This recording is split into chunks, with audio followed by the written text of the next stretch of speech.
Hello and welcome to Winslow Academy.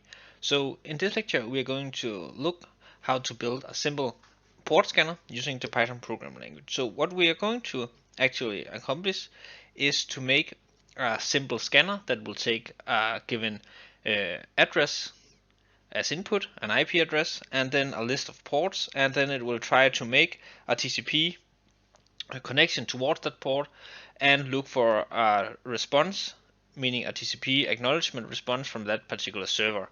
And if it gets such a response, we know that this port is open on that particular server. Port scans are used frequently when you are doing forensic analysis or penetration testing, because you can then look for vulnerable ports that are open on that particular server. So what we're going to do here is first off going to do our imports. So we are going to import everything from the socket library here, and the part I have here, if name equals main. If you're familiar with Python, you know that this is just for being able to execute this code directly by from this point, but you can also make it usable from the command prompt by using the opt path by simply importing this right here if you want this, but we'll just stick with being able to execute it from here. So next off, we're going to define the first method that we are going to create, which we're going to call connection scan. That is going to take as input a target host and a target port. So this will be the main method that basically try to make the connection. So it will only take a target host and one single port as input, because we will afterwards define the method that will loop over this with a list of ports. So we will make a try where we say that the connection is going to be made from the socket, where we'll use it fint right here, and the sock stream.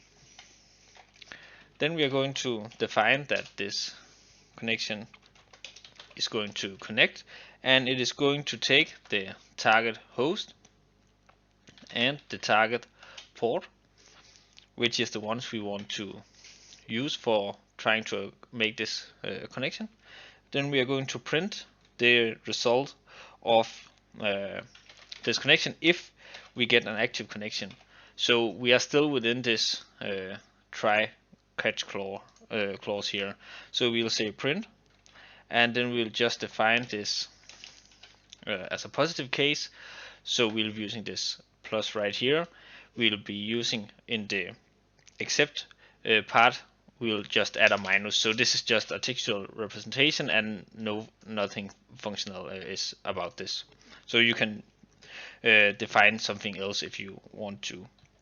But then we'll just define that if this is going to get printed, we will be saying TCP open, and the particular port that is open is using this %d, and we define this by saying that this is supposed to be from the target port. So it will just take the value of the target port and insert it into this text string right here. Then we are going to say that this connection is going to close itself, because we are then done with that connection. Then we are going to make except here should we be unable to make the connection, where we simply just copy this part right here, and as mentioned, instead of a plus, we'll just have a minus, so that it is easy for us to recognize whether there is a positive or negative case. And instead of open, we will just say closed, because we are not able to make a connection within this try block here, so the port is considered closed. So let's try to call this method. So we'll say const scan, and then we'll be inputting IP address for now, because we have not yet created the method for translating the host name. So we'll just do a quick ping to Google just to get their IP. So we'll input their IP right here, and then we'll just try to call over port 80, which is commonly used for HTTP connections. And let's see what happens when we execute this. And as we see, port 80 is open. But if you try, for example, some of the other ports, it will spin a bit, and once the timeout has been reached, it will print that this port is closed because Google, the server on this particular IP at Google, doesn't allow us to access this port. So this was the first method that we were to define. Next off, we're going to define the actual port scan method. So we'll call this port scan, and let's just make a space right here, and this will take in again a target host, and then it will take target ports this time, because we want to input a list of ports that we want to scan instead of calling this over and over again. So in here we'll say try, and then we'll try to translate this host name by getting its IP, such that we don't have to do this manually inputting the IP. So we will say try, and we will say target IP equals get host by name, and then we will say target host, and then we will say accept. If we are not able to accomplish this, we will just make a print statement where we will be reusing this logic here, but we will just, instead of doing this, we'll just say cannot resolve, and then we will use this right here, and instead of target port, we will be using the target host like this, and then we will simply just do a return, because we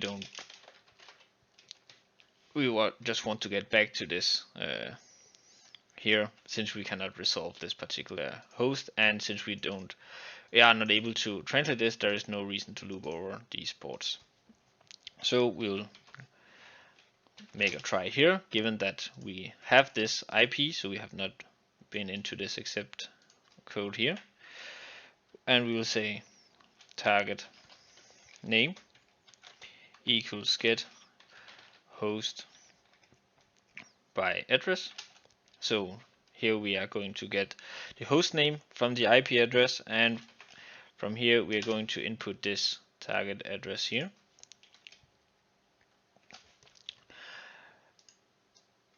And we'll be doing this print statement, and we'll say plus here instead. And we are going to add a new line such that it will, once we are looping over this, it will not be printing it on the same, but we will jump to a new line each time. You will see this when we execute it. So we say here that we are now scan result off,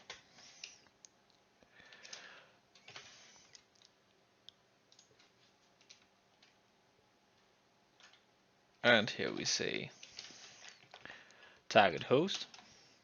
Oh, we want the target name not there, like so. And here we again have accept, given that we are not able to do this part. We will just say that it has to print, so we'll just copy this, and we'll say scan result of, and instead of this we'll be using our target IP right here. So now we have our print case for both scenarios where we have the target name and of the target IP. Next off, we are to set a default timeout such that we only do this once a second, and then we will loop over. So now we're going to call this connection scan for each of the port we have given as a list right here. So we will say for target port in target ports, then we will say print scanning. Oh, we need to do so. Scanning port, and then the target port. So this particular element in this list of ports. And here we're going to call our previous defined method, this one, where we will give our target host and our target port by saying integer of target port, like so. So now we have the actual code needed. So now it's just about to execute it. Whereas instead of calling connect scan, we'll be calling the port scan instead. So we'll be calling this port scan here. So we'll say port scan, and then we will try by saying google.com, and then define a list of ports. So we'll say port 80 and port 22, and let's see if we execute this.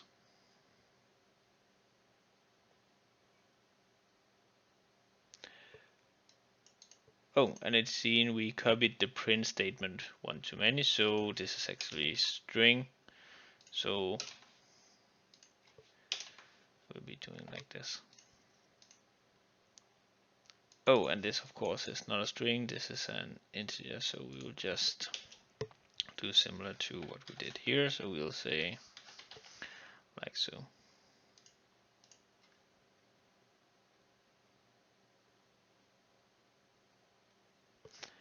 And as we now see, the result here of our code. So first off, we are scanning a result of this, which got resolved from google.com to the particular domain name of the server. And then we are first off scanning port 80, and this port is set to be open. Then we are scanning for port 22, and this port is closed. So this is a simple port scanner using Python, and now we can basically call any given address and input any valid amount of existing ports out there, and just try to see if these are open. So I hope you liked the video, and then I'll see you next time here on Winslow Academy. Hello and welcome to Winslow Academy. This is part 2 in our Python cybersecurity tutorial. So in the last lecture we saw how to make a simple port scanner, and in this lecture we're going to make a scanner that allows us to scan a given host name for anonymous FTP connections, meaning that some web servers allow that the users connect to them anonymously, meaning that you can just input anonymous as the user and then get access to the given file share on that server. So first off, we're going to import the FTP lib, and then we're going to make a simple method that we call anon login that is going to take in the host name as input, so the IP of the server. Then we're going to make a try catch. Here we're going to define the FTP, so it will be the FTP lib / FTP, and then we're going to take the host name. Then we're going to say ftp.login, and we're going to try to log in using this anonymous connection. And if you, for example, go into this login here, it also has set up the code such that it also checks if you're using this anonymous as the user, then you don't need to use a password, because it will then try to use this anonymous feature on that particular FTP server. So following this, we are going to print, and we are going to say new line, and then we simply just say plus if we have an active connection. So we say string hostname, so this is the IP that we are going to put in, the hostname, and then we are going to say plus FTP anonymous login succeeded. So this is basically all we need in our try. Then we are simply just going to return this, so return true in case that we log in. So next off, oh, of course we also need to quit the connection once we have logged in like this. Next up, we're going to have our accept, so we're going to say exception, and then we simply print, and here we're going to print similar to what we did up here. So I'll just copy this, and we'll just say a minus here, since here we are not getting an active connection, and instead of succeeded we will say fails right here, and then we again will return, but here we're going to return false.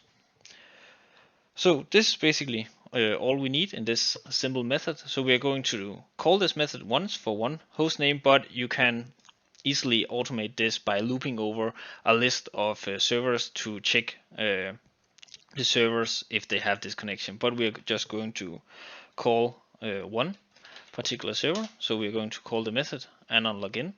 And for the host name, we're going to use this speedtest.tail2.net, which has different ways for you to test your internet connection. Among them is this FTP that allows you to log in anonymously to just check your upload speed and download speed. So we take this here, and since we haven't made a DNS lookup in this method, we will just get their IP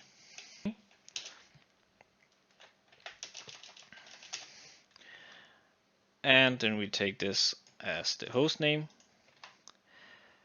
and we're going to input this as a string, and let's try run our method. And as you see, we have a plus. So on this host name, the FTP anonymous login succeeded. But if we're going to try another destination, I'll just randomly switch one of these just to get a negative case. Hopefully I will hit something that fails here. And as you see here, when using this, the FTP anonymous login fails. This could be because there is not running a FTP on this connection, but also it could be that there is a FTP that does just simply don't allow us to use this anonymous login. So this is a simple way to scan your web servers for anonymous FTP access. So remember to like and subscribe, and then I will see you next time here on Winslow Academy. Hello and welcome to Winslow Academy. So in this episode of Python Cybersecurity, we're going to look at how we can use network data to make a visual representation in Google Maps of the traffic going through and from our computer. So as you see here, this is what we'll end up with today using our Python programming along with Wireshark and Google Map. So first off, we're going to head over to Wireshark because we need to create our input data. So if you don't have Wireshark installed already, then I encourage you to do so because you will need this as the input data. If you are new to Wireshark and want to get used to how to use it, then I have a playlist that I will link to at the top right corner. But basically what you need to do is to, let's just close this, quit without saving. So I'll open it fresh here.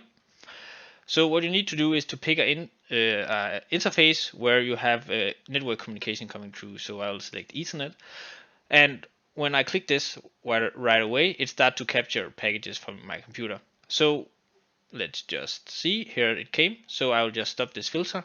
So this was basically all I needed for now. I just needed some data. So I will stop my capture, which I have already done.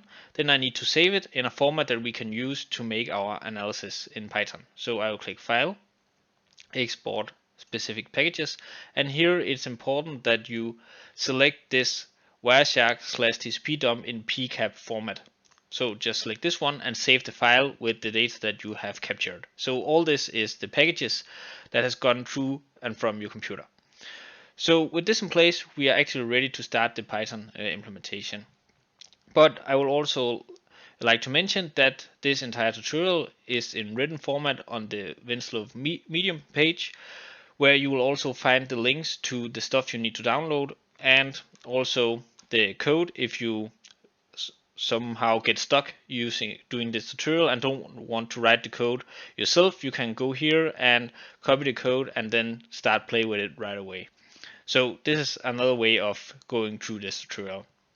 But before we go into the Python code, we need to download this GeoLite City because we need to translate our IP addresses into actual geolocations.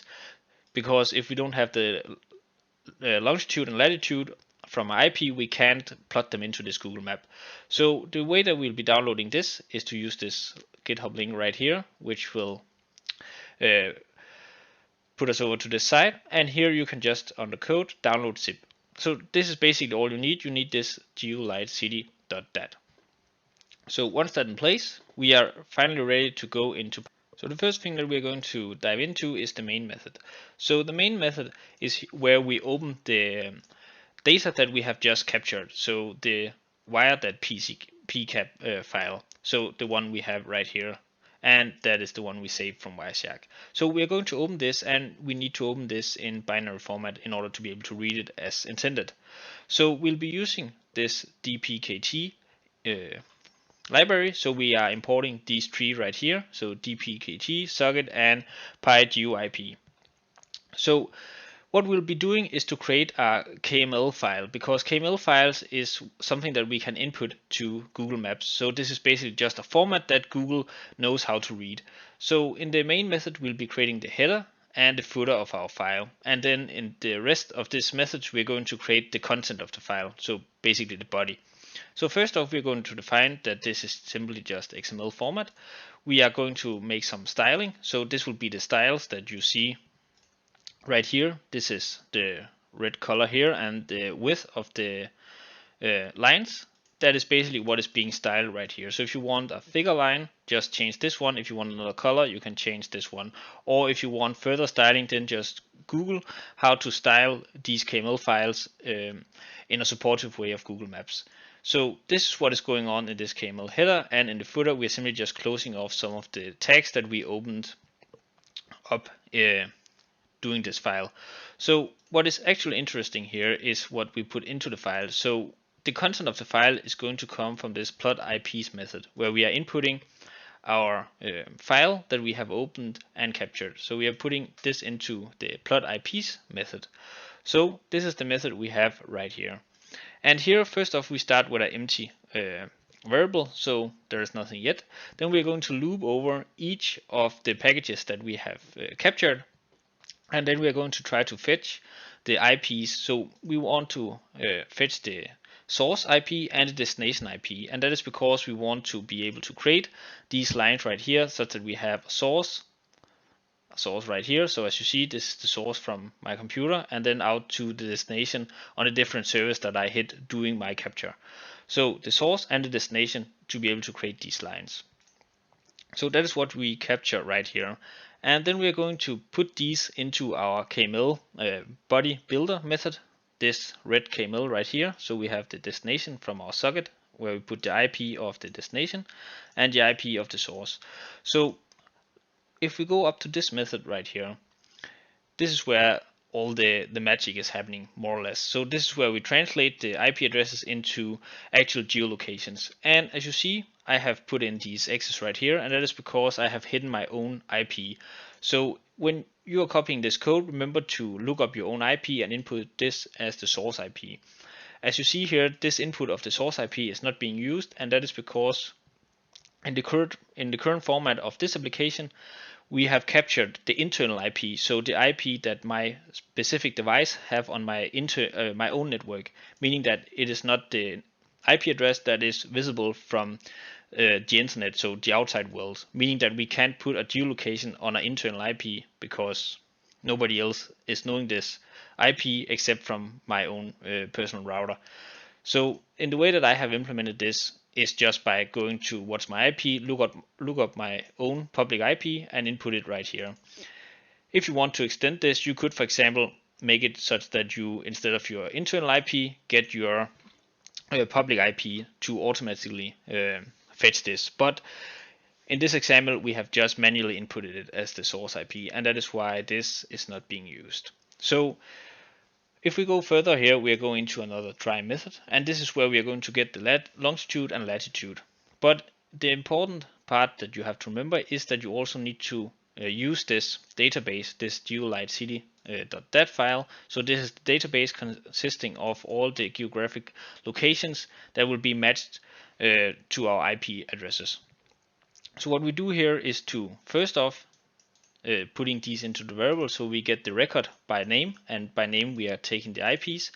Then we fetch the longitude and latitude, first for the destination, which is what we have captured and has been passed into the method. Then we take the longitude and latitude for our source IP that has been manually put here as a static variable. Then we go into the KML record, where we are going to create the record for that particular destination IP. So first off, we just specify that we have a place mark right here. So we open this with this tag. Then in the name, we are going to input the destination IP. This means that the name of the point in Google Maps. If we go back right here and click this, oh, maybe I'll just click it here like this. As you see, then this is the name. So the destination IP of this particular line is this IP right here. So this is not my IP, but the server that I'm hitting over in USA. So this is the name that we are inputting here. This destination IP is getting put into the name field. Then we have the styling right here. So this is where we just point to the styling object that we created in the header. So this one right here, trans blue poly. And this is just a name, so you can change this again if you want, but that's up to you. Then we go into the interesting stuff. This is where we have the line string right here. So this is what tells Google Maps that we want a line instead of just a plot point. So if we, for example, used another KML tag here, we would not get these lines that we have from our source to our destination.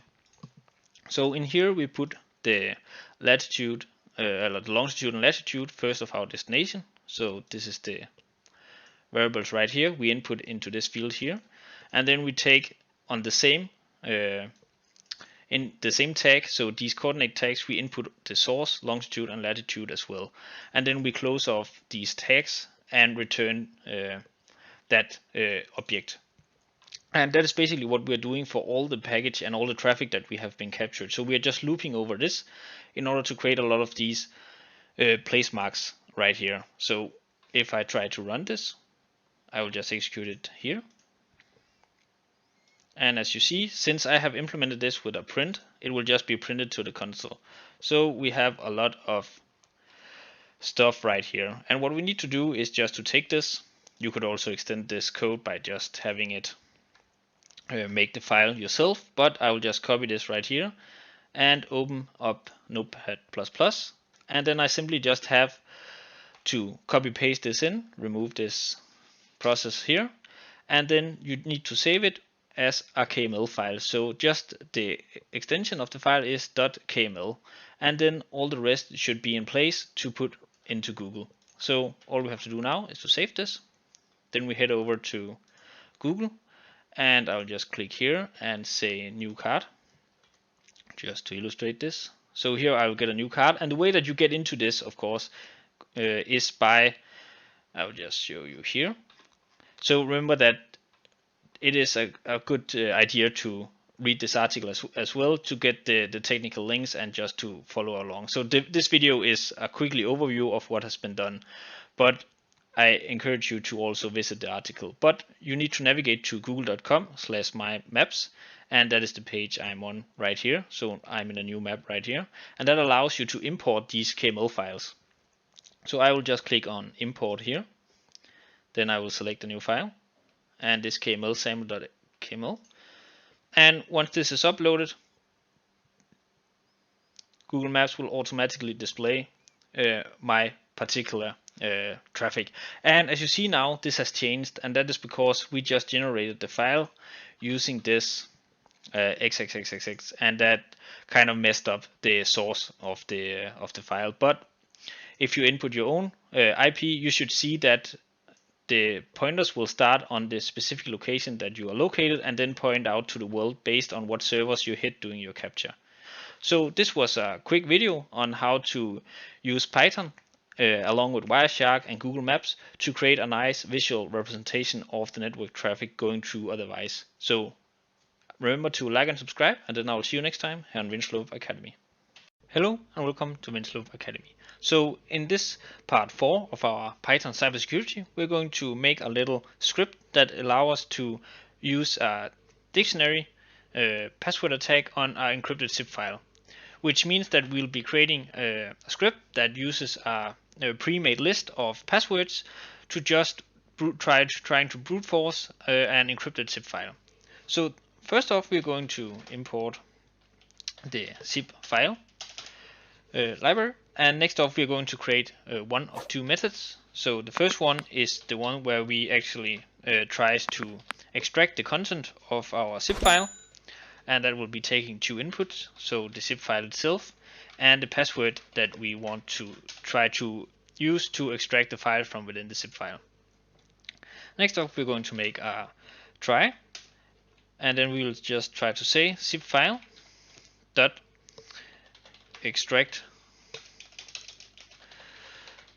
all, and our input for this is going to be the password that we gave as input. So we take the zip file and we'll try to extract the file from within using this password. And if we succeed, meaning that we will not get any errors, which means that the password is correct, we will just return password. And then we'll make an except saying return, meaning that we'll just return false and nothing if this give any error. And this will give an error every time we try a wrong password. So we'll just make a method now that will allow us to loop over this extract file and try all the passwords from our list. So we'll be making our main method here. Here we're going to say that our set file is equal to set zip file dot zip file here, and then we're going to name the zip file. Now I haven't made the zip file yet, but I will just name it test.zip, and we'll make it in a second. And then we are going to say pass file, which is the file that is going to contain all the passwords that we want to try in our attempt to brute force this zip file. And we'll just call this passlist.txt.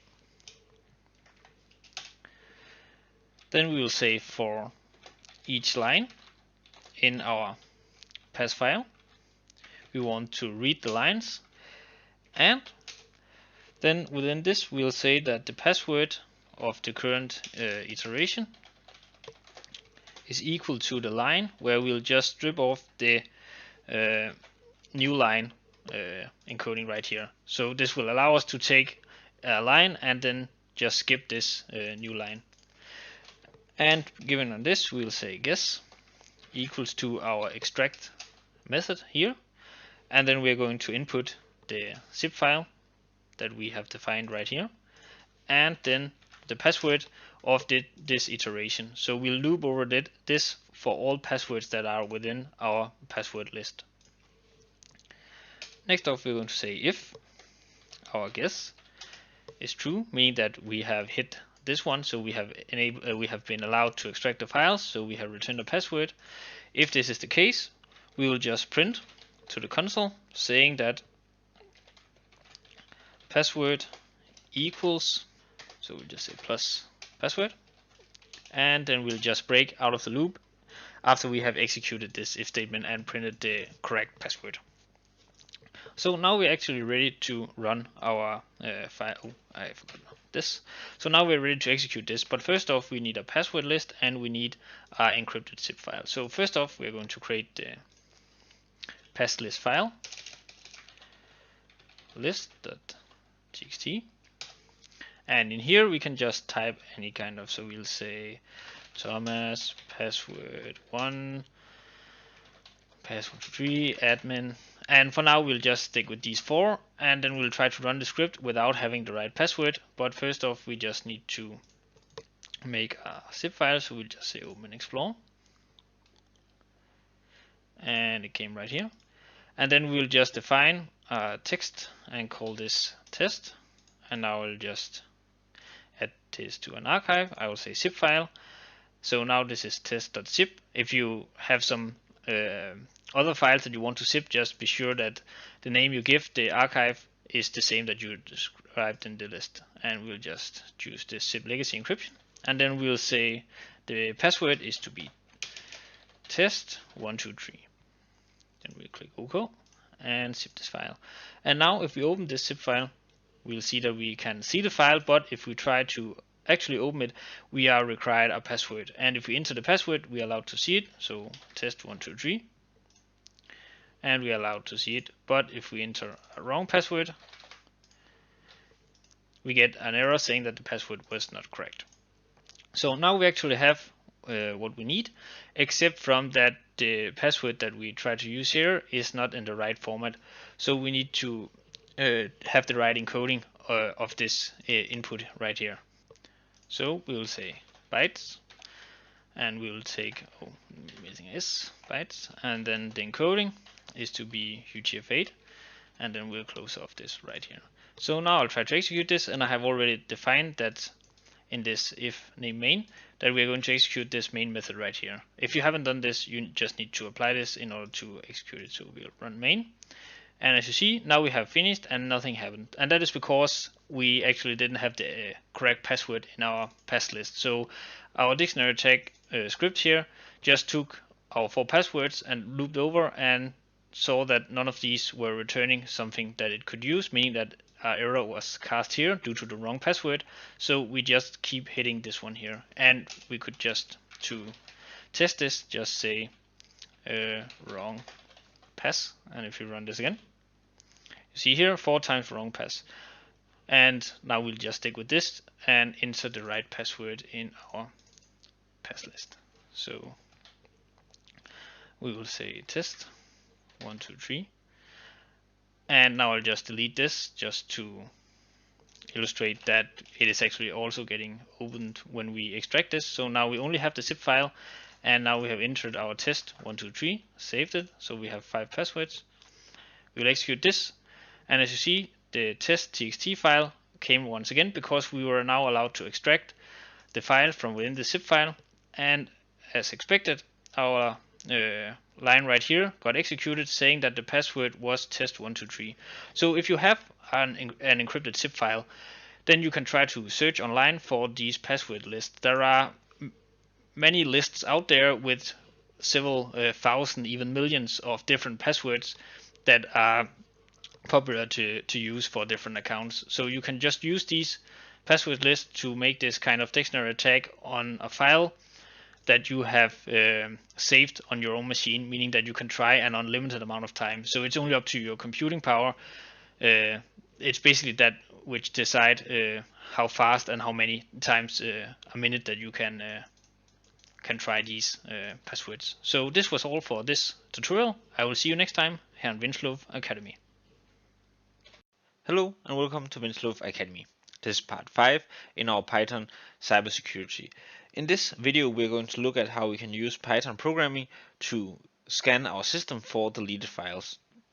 This script right here is already coded, as you can see, so I'll just try to execute this to give you an idea of what the end result is. So if you run this, here you see that we found some deleted files. We get their file type, and we have also listed which operation system user that has actually deleted this. So we have a system profile and we have the main user Alfred, and then the files that has been deleted by the given user, it is listed afterwards. So this can be used to do forensics analysis on a system if you want to see if a given user has tried to delete some files, and then you can probably try to recover these files, and then you will know who tried to hide something if there is a file of interest.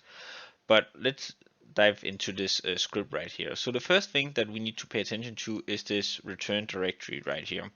So the script here has been coded in a way that it optimally is operation system independent, meaning that we will have 3 different locations where we try to scan for these deleted files. So we will look into the files that has been recycled in the recycle bin.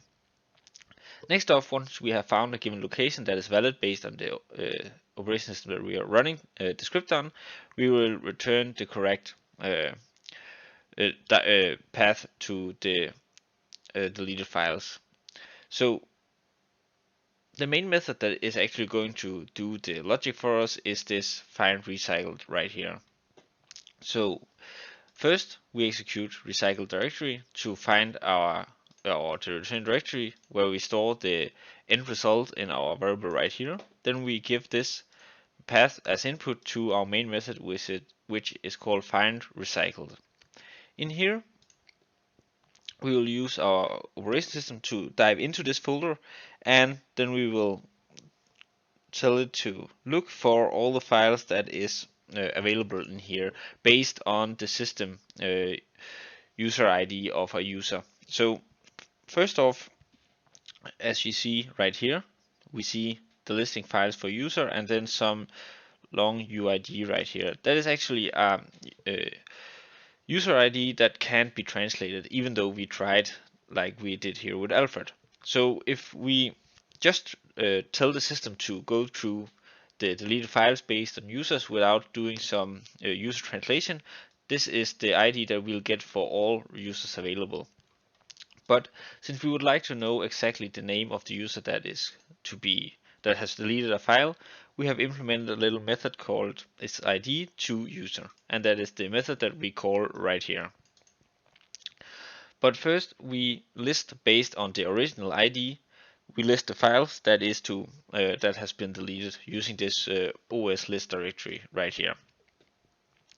And then basically we just loop over these and print them out in their names right here. So we have the found files, which is the print line right here within this loop that just loop over each file found. But the user that we are printing, so for example Alfred, has to be translated first. So that is what's going on in this top method right here. So in here we actually use the Windows directory to look at the user information so that we can try to translate each SID into a username. And then that will allow us to print this user here, which is much more useful for us instead of this ID right here. So we'll go into this method where we use this Windows register, where we take the Windows register key. We have the local machine here, so we take the software Microsoft Windows NT, current version, profile list. Then we append it with this SID, which were originally ID like this one right here. And then we take the profile image path, and based on this we are actually allowed to look up this ID and see if there is a valid readable username available. If there is, we'll take this username, we will do the appropriate split based on where this particular user is in the file. So if you change this, for example, we can try to say -2 and just execute this. Then we see that we only get, for example, users and config, because now we're actually splitting in this returned path in the wrong way. So by using -1, we are in the exact location where the particular username is to be placed. Then we will be returning the user value if one is found. If not, we simply just default back to this SID, which is why we see the SID right here, because we couldn't find a valid user for this particular one. But we found one for Alfred and one for system profile. Based on this, we can get back to the main method, where we just take this user and print it before we loop over all the files that has been found for this particular user, which is happening in this first loop right here, so the outer loop. And this is basically all the methods that you need in this particular script. So you have 3 main scripts. One that returned the directory path based on the operation system. A main logic method that will loop over the files found in that particular directory based on the users that has been operating and deleting files. And then you simply just do user ID, system ID translation to username. And based on this, you can create this main method, which just combine the return of the right directory and give us an input to our main logic file. And that is basically all you need to have this script running. If you are running this right out of the box, means that you will just write the code here and then try to execute it, you might be prompted with Windows saying that you do not have access to the particular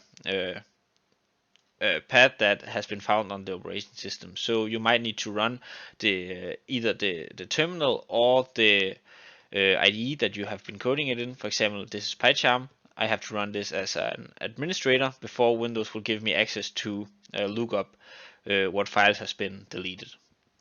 So this was all for this video, and then I will see you next time here on Winslow Academy.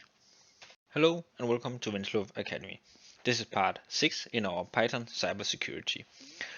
In this lecture, we are going to look at how we can make a brute force function that will allow us to try to brute force a given FTP server.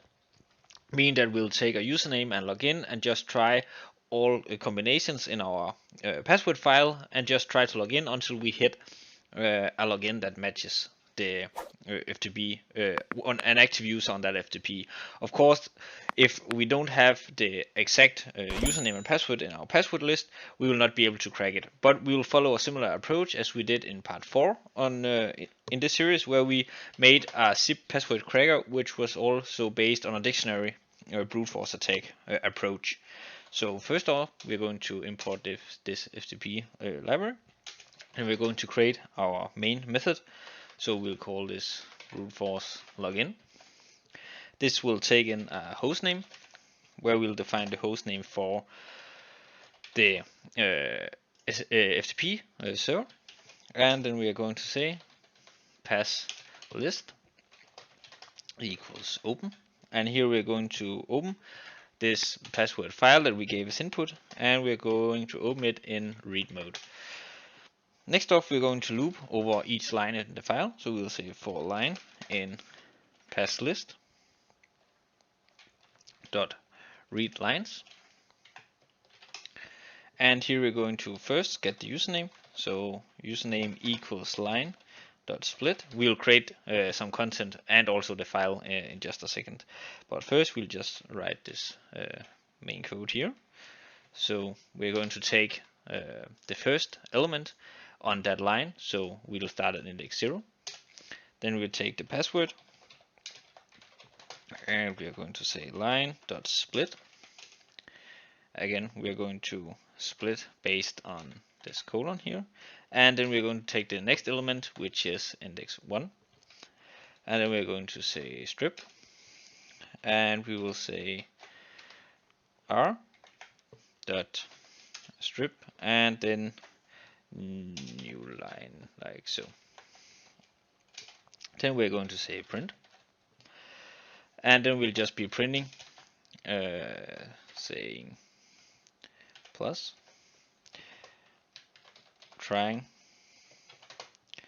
and then we'll say plus string username plus, and then we're going to say slash, and we'll see how this looks in just a second, and then we say string password. So now all we do is just to loop over a given file, so we'll just test this first before we add the actual functionality to connect to the host. So here we'll just define 123, we're not using this at the moment.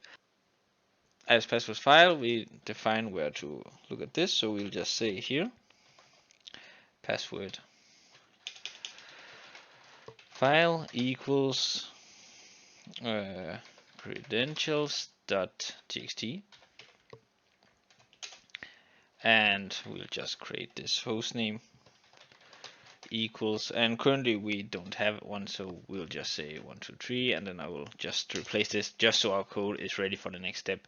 But here we will input our password file, and then we need to create this, and we need to do this in the root folder where our file is, because we have just defined that it is in the same directory layer.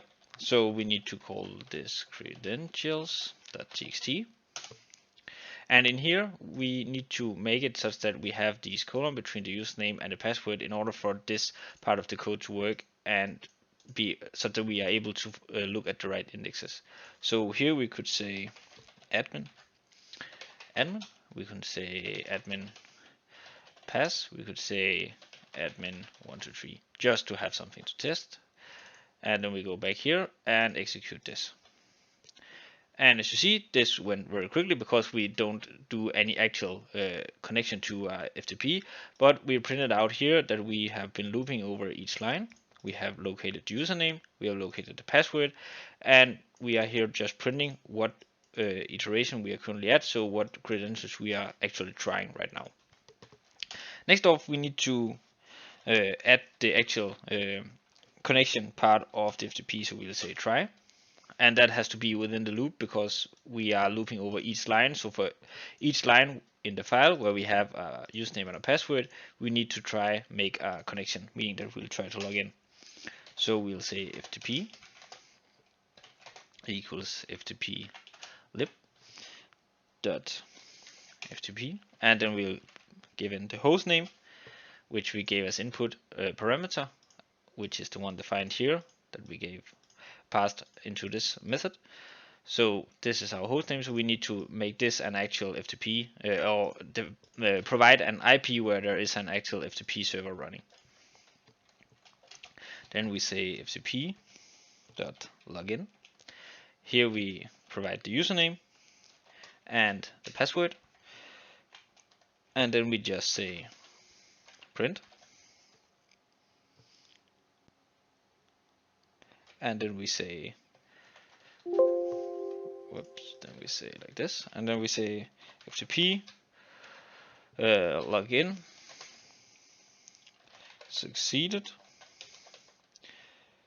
and then we say plus, and then we just define our username again, just to have it right, the username and password on the same line when we have an active login. We will of course also be printing it like trying, but then we also will have a line saying we succeeded with that particular password. And again, we will just be copying this part here, so it will be a similar line that we print. Next off, we need to quit this FTP if we have an active connection, because then we know that we have now found the password, and we can then log in using other ways than this. This is only for trying to brute force our way in by finding the password, and then we will simply just say return username and password, and here we say except, so we have an exception, and we are going to say exception E, and then we are going to say pass like this.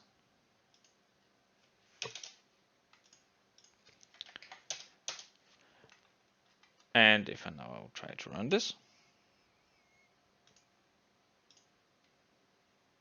as you see, we are now trying admin, we are trying admin pass, we are trying admin 123, but we never succeeded. You could also make like a print line here that just print out that we unsucceeded, but that's up to you. Now all there is left is to provide an actual FTP IP in here. So I will not be providing one here, because you should never brute force an FTP server that you don't own or don't have the access rights to play with, but you can set up one yourself, either on your local device, or you can set up one up online and then just try to play around with it using this method. So this was all for this tutorial. Remember to like and subscribe, and then I will see you next time here on Winslow Academy. Hello and welcome to Winslow Academy. This is part 7 in our Python cybersecurity tutorial here on the Winslow Academy YouTube channel. So in this lecture we are going to look at how we can use a Python tree library to call nmap functions from within Python. So we'll basically in this tutorial take a look at this library that you see right here, Python tree nmap, and then see how we can make small simple functions like this one right here, which is the one that we are going to try today, just to illustrate how you can take nmap, which is a network scanning tool for scanning web servers, to get that into your Python code such that you can integrate it and make simple scripts using Python. But before you get started, you need to install this library. There is an installation guide right here, what you need to install. I will link to this Git repository in the comment. But first off, let's get over to nmap, where we are going to see what we will be doing by using the default nmap, which I have installed here in Kali Linux. So if you are not familiar with Kali Linux, I will be linking to a video here on the channel in the top right corner, so that you can install it and follow along, because then you don't have to install nmap on your main machine if you don't want to, but you can do that as well. So first off, we will be writing nmap here. Then we're going to say the host that we're going to scan, and we're going to call the scanme.nmap.org, and that is a web server set up by the creators of nmap for anyone to test their tool, such that you can actually scan a web page without breaking any rules, because normally you are not allowed, or at least it's not recommended, to just scan random web servers out there. So by using this scanme.nmap.org, you are perfectly safe because it's set up to this particular purpose. So here we will just scan the top 10 ports, and when we click this, it will start up and it will then show us the top 10 ports on this web server, and then it will state whether these are open or not. And you can see here there are the port number, the protocol used on them, what the service is running on them, and then the state of the server. So what we're going to do now is just to take this code right here, write it in Python, and see that we can get the same result returned using this library in a fine JSON format.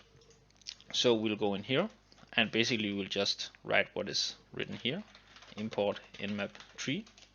Then we say nmap, let me just see, equals. So my keyboard is not aligned with this virtual box, so that's why I might mistype some of these things. So bear along with me. And then we say nmap here. Then we say results. It was there, equals nmap scan, and then we say top ports, and then we need to define the host that we're going to scan,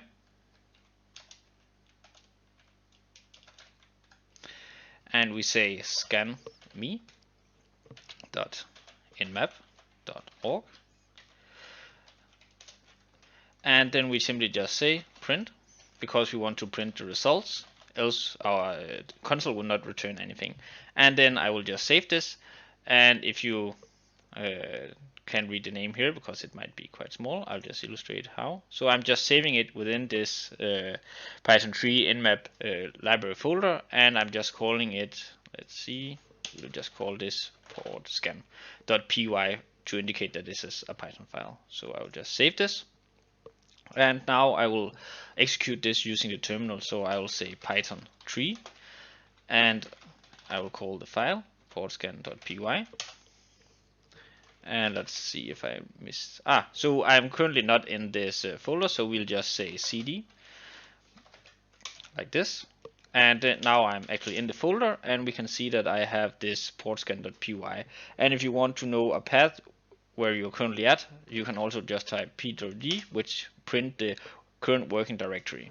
But we will just be executing our command right here, and I will just write it as sudo, so that I execute it as with administrative privileged, and then I will write the password from a virtual machine.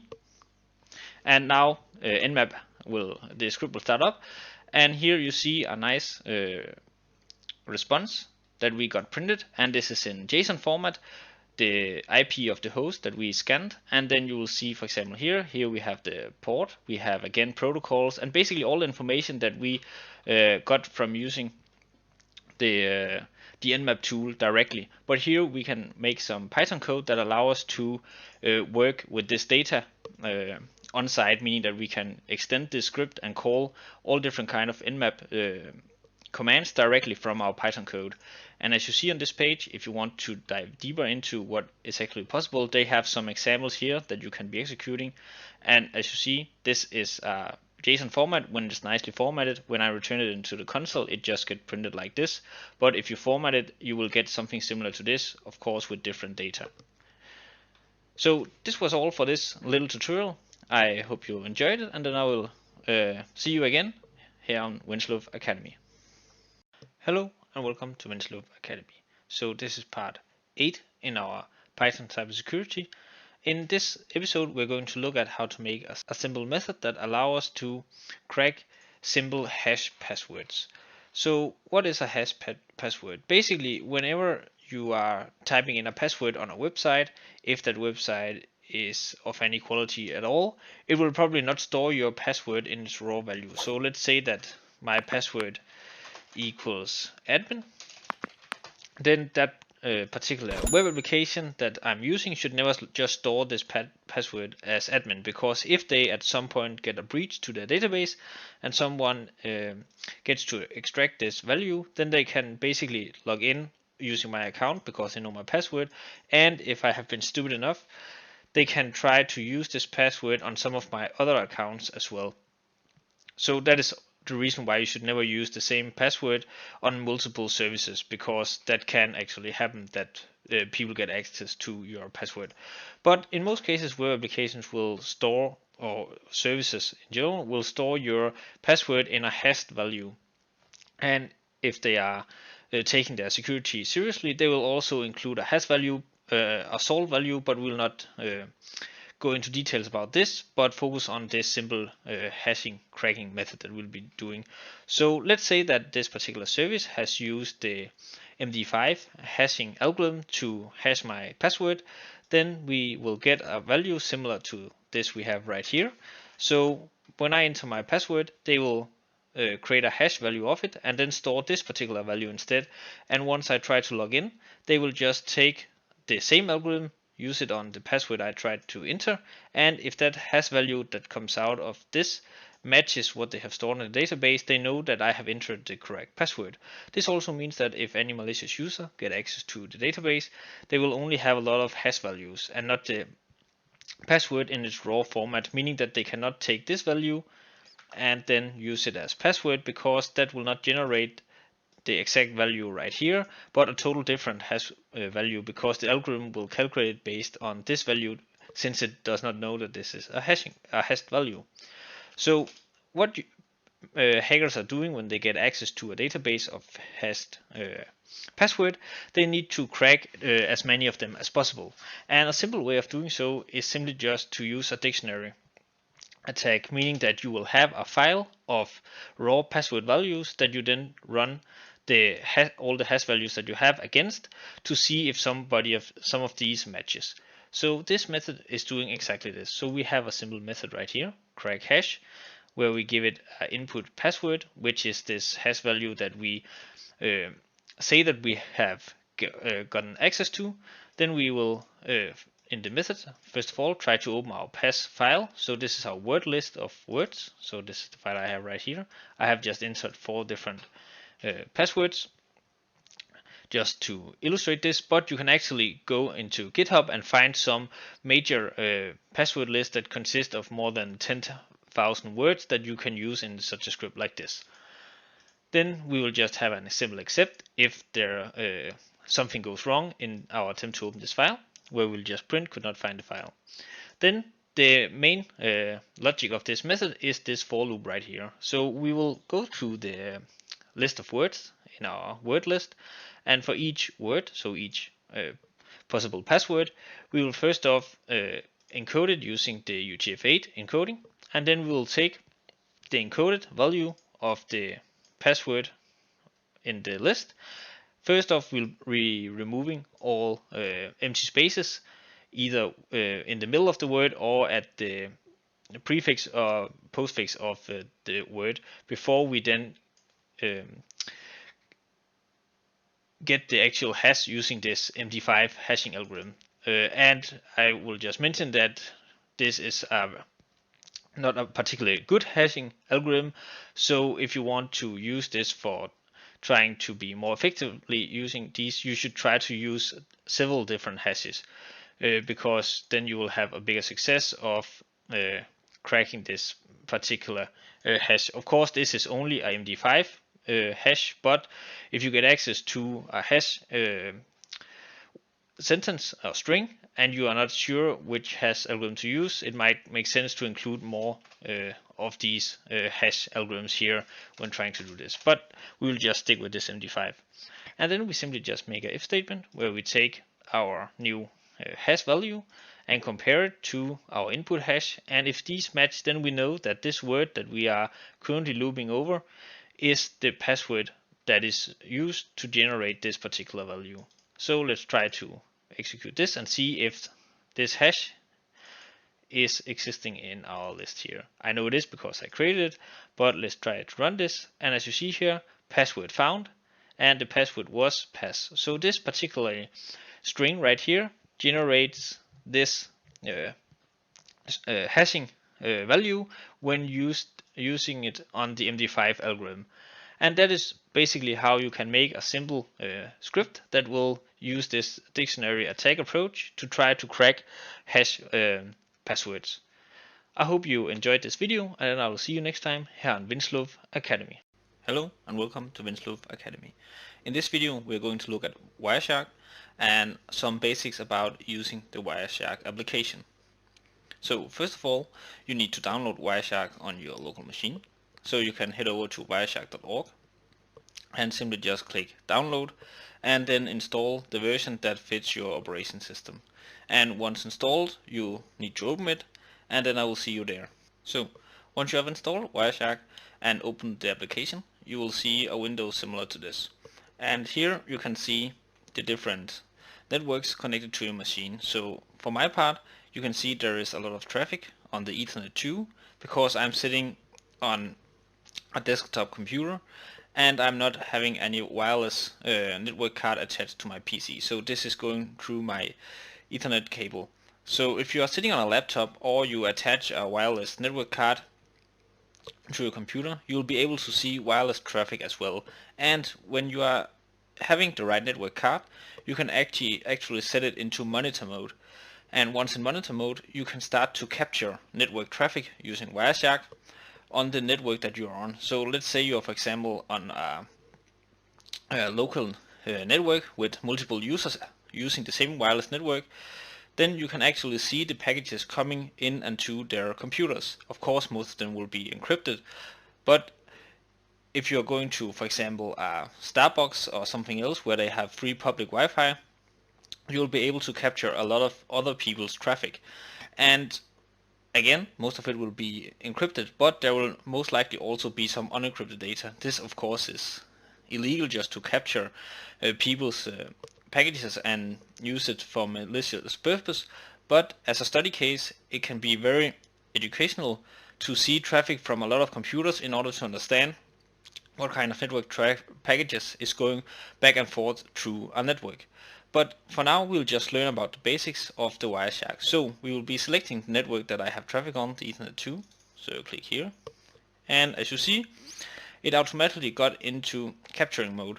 So now it's capturing all the network traffic that is going through and from my computer. And if I just click here, it will stop.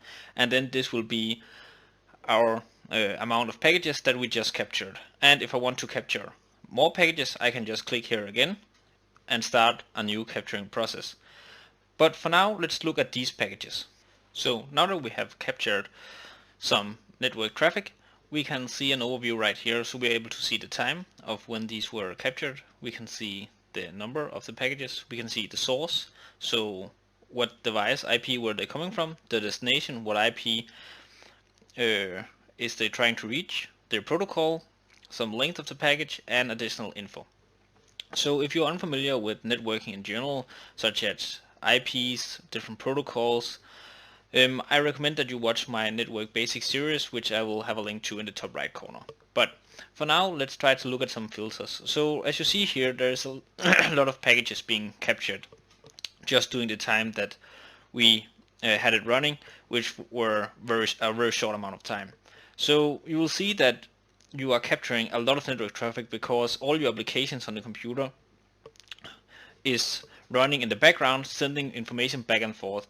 So just because you're not doing anything in your browser, your computer is still communicating a lot with the wider internet or your router. So, and especially if you are scanning a wireless network where you have your network card set to monitor mode, you'll of course see all the traffic from all devices on that network, which will add up a lot. But you can do filtering on packages in Wireshark. So for example, if you're only interested in packages using the TCP protocol, you can just write TCP here, and then you will only see TCP protocols. You can do the same for example, UDP, and you will only see these types of protocols. If you are interested in packages, for example, going to a certain website, and you know that it will contain a different certain word, you can, let's see, if we start capturing here, I will try to navigate to YouTube and find the package afterwards with the word YouTube containing. So we will start capture here, continue without saving. Then I will go into my browser, into a new window, type YouTube, and if I then go back here and stop this capturing, I can go up here and type TCP contains YouTube. Then I'm filtering now on packages with the TCP protocol that contains the word YouTube. And here we found one package that is going to one of YouTube's servers, and this is using the TLS 1.3. This you can also learn more about in my network series, where we're basically just saying hello as a client. And the reason why this package showed up is because if we look at this additional info here, we see that the URL YouTube is present. So let's say that I want to find all the packages that my device sent to this particular IP. So I will see if there are more packages that are not containing the word YouTube, which were the filter that we used on this IP. So instead I can type IP.address, let's see, address here, and let's see, it's 17. So by typing IP.address double equals and the IP here, let's try to hit enter. And as you see, there is a lot of packages going back and forth, my device and the YouTube server. So here we see the package where the IP is as destination, but it is also sending packages back to my computer, because when I'm hitting a URL, I'm just saying to a server, I need the information that you have here, and then it is sending it back to my IP. That is why we see that here it is the source, the server, and my computer IP is the destination of the package. So here we can see a lot, but let's try to go into one of these right here. And as you see, there is a lot of garbage data in this. But you can also, for example here, transmission. Here you can see the port that were used. Normally all web traffic is going on the port 443. And you can see some of the size of the packages, and also if you are interested in the timestamp, how long it took to make the communication. So now let's try to see if we can find some traffic that is unencrypted, meaning that we are able to read the data being sent because it is not using standard encryption over the internet. So to illustrate how we can capture unencrypted data, I have navigated to this unsecure site here. There is no encryption, no HTTPS on this. This means that the data that is being transferred from my browser to the server is unencrypted, and anyone listening in on these pages can actually view the username and password. So let's try to test this. So we head up to Wireshark, we make a new capture, then I enter the admin 123, admin 123, and click enter, and then it will see that our user doesn't exist, but for this case it's no problem. So now that we have entered this, we will try to search for TCP that contains the username that we entered. I think that we can actually, let's just try to search for username instead of the actual username, just to illustrate that people that is listening in can just find that data. So we find one package, and let's see here, username server Microsoft. Sorry, but that username were not. So let's see what it does if we do like so. Oh, let's see what it came under. So here we have the post request, and since this is unencrypted, we can see here, so it actually sent it under text user name with a space, and that is why our search didn't find it, and the password is admin and 123. So here we can see that if anyone were listening in on this, for example if I was on a wireless device and I tried to log in on an unsecure site, they were actually able to see my information. And this is the same for credit card information and all kind of information that you put on a site that is unsecure. So be aware of this when you're using and browsing online. So as you have seen through these small examples, this is only the very basics of Wireshark. It is capable of a lot more. You are capable of making statistics and all kind of advanced packages and filtering. But I recommend that if you are interested in Wireshark in general, that you navigate to the site and see the user guide to learn more about the more advanced stuff that you can do. But now you have been introduced to the basics that enable you to do some network analysis either on your own machine or on your own local network, just to get an idea of what kind of packages is actually being transferred from and to your device, which can be very beneficial not only to investigate possible network problems, but also to see if there are some applications running in the background that is actually sending out and communicating with some malicious servers out on the internet. So I hope that you enjoyed the video, and then remember to give a like and subscribe, and then I will see you next time here on Winslow Academy. Hello and welcome to Winslow Academy. So this is part 2 in our Wireshark tutorial for beginners. So if you haven't watched part 1, where we got into how to install Wireshark, how to use display filters, and how to eavesdrop on passwords when connecting to a site which is not secured by HTTPS. So if you haven't watched that, you can click on it in the top right corner here and then get back to this one. But if you are already into the basics of Wireshark, you can just keep on watching. And in this video, we are going to focus surely on capture filters and some of the more intermediate stuff in Wireshark.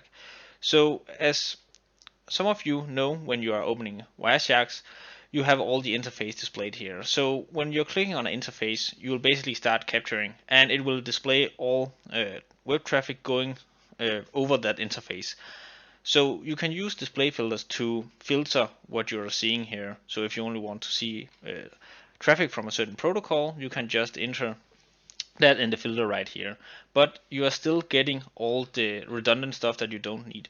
So in order to only get displayed and increase the complexity of your search, you can actually use capture filters, such that you are only capturing traffic based on certain parameters. So let's try to set that up. So we're back here at the start screen with all our interfaces. So instead of just choosing an interface and then just getting every packet displayed, we can select the interface and then say on this interface we want to get, for example, traffic which is based on TCP port 4480 or TCP port 80. So, and it was not 4480 but 443. So by specifying this capture filter right here, we are specifying that we will only be interested in capturing these packets that lives up to this requirement. And you can see in the title here that we're capturing from the Ethernet interface, because that is where all my traffic is going through. And then you can see that it has these parentheses where we are saying that we want TCP port 443 or TCP port 80. And as you see, we are not getting that much traffic displayed as we did before, because now we only get what we asked for. And then when we have captured enough packages, we can then start to add our display filters so that we can decrease the amount of information being shown even further. But you can also use other filters. For example, you can choose an IP to capture from, and we will see how we can do such by just adding on top of this capture filter here. So we'll just add another capture filter on top of these 2 port filters right here. So to add such, we will need to stop the current capturing by clicking here. So when we have stopped this capturing, we can go up to the capture here and click options. And here we see the interface that we're using. We're using the Ethernet, and we also see the other interfaces available on my desktop. But since all my traffic is going through the Ethernet, this is the interface that I'm using. And as you see here, we have these capture filters that we defined before. So we can specify, for example, a host IP that we're interested in. So we can say or host, and then say we will only be interested in the IP 0.22. So now we have specified that it has to be traffic coming on the TCP port 443 or TCP port 80, or being from the host of this IP, which is my own local desktop IP. So if we click start here, And when you start a new capture, it will reset what you have captured before, so you can either choose to save the capture data or just continue without saving. And since I have not captured any important stuff, I will just continue. So as you see here, we are getting a lot of traffic displayed once again, and that is because I chose my own local IP. So the IP that I chose is either present here in the destination or the source for all the packages. But if you want to, for example, monitor traffic going to a different web page, you can just enter that destination or that web server's IP address to capture what it is exactly being sending to that server. So this is an easier way for you if you want to monitor certain traffic or want to watch for malicious activity going to an unknown server that you can see on your computer. You can just specify these filters to keep a closer eye of what is exactly being sent over your network. Instead of having to add display filters in a larger capture, you can limit the amount of data being shown to you. Another way that you can specify what you want to be displayed is by specifying the different protocols that you're interested in. Instead of having them as capture filters, you can go up to analysis here, and then in enable protocols, you can search for or simply just, for example, disable all, and then just enable the particular protocol that you're interested in. So this will make your search a lot easier. By instead of having all protocols displayed, you can just enable those you're interested in, because as you see, there is a lot of protocols that can be used. So instead of having to specify these as capture filters, it is a lot easier just to select those that you're interested in, and you can search for them in this list by just typing, for example, DNS, and then you see all the protocols that is within this DNS search parameter. So this is two ways that you can enhance your work with Wireshark by adding capture filters instead of just display filters, and adding protocol filters by selecting those that you're interested in. So this was all for this video. Remember to like and subscribe, and then I will see you next time here on Winslow Academy. Hello and welcome to Winslow Academy. This is part 3 in our Wireshark beginners tutorial. In this lecture we are going to look at how we can analyze a handshake happening between us as a client and a server. So we are going to learn shortly about the theory behind a handshake, what is happening, and then we are going to see one actually taking place using Wireshark so that we can analyze and see the different information being transferred. So first of all, what is a handshake? Well, a handshake is what is happening between you as a client and a server whenever you're communicating securely over TLS or SSL. But SSL is now outdated, and TLS is the new and more secure version. But you will maybe hear SSL handshake, whereas it would probably be a TLS, but a lot of people is still using the old SSL word, but it will basically mean the same, as long as you of course are sure that you're using TLS as the more secure one. But let's get into to what is actually happening. So when you as a client communicate to a server, it could for example be when you go to Google.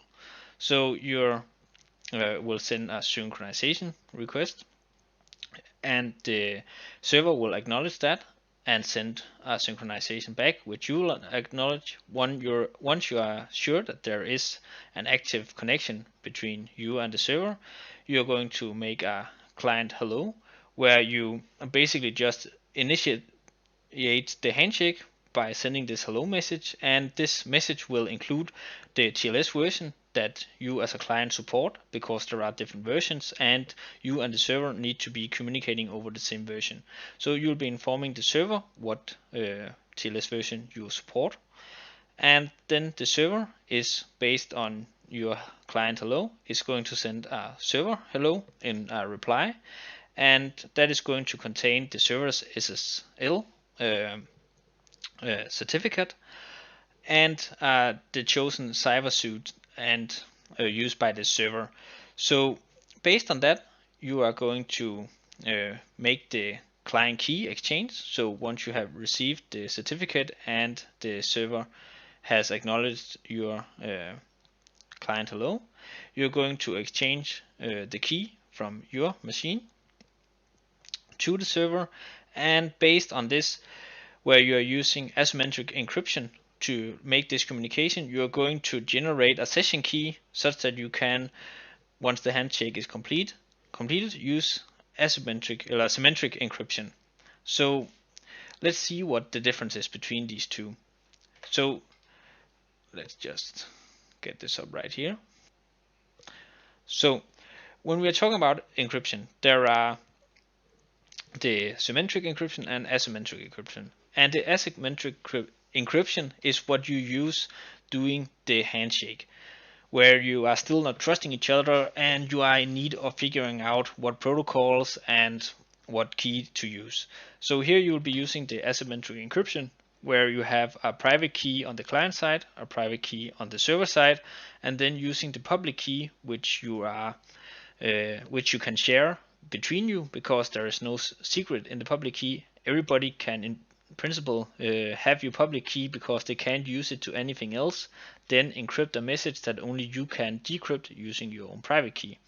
So you're using asymmetric encryption during the handshake to share the information between the two of you, and once you have shared the information, you are going to generate what is called a session key, which is the symmetric encryption approach, where this is one key that is the same on both the client and the server side, which is used to both encrypt and decrypt information. And the reason that you can use this is because you are transferring this key and setting up the different parameters used for this using asymmetric encryption, because you can't generate a session key and just send it to the server without having it encrypted, because then if anyone in between you, for example using Wireshark, get access to this key, they will be able to pick up the messages transferred between the client and the server and then decrypt them using that key. So you want to transfer the session key using the asymmetric approach, and once both parties have the session keys set up, you can start make all the communication happening over symmetric encryption. And the way that you are authenticating that a given server is who they say they are is using the server certificate, which is issued to the server's domain. So for example, here we see the certificate for google.com, which is assigned to star.google.com, so all subdomains of google.com. And you can see the certificate chain right here, which prove to us that this has been signed by a trusted entity.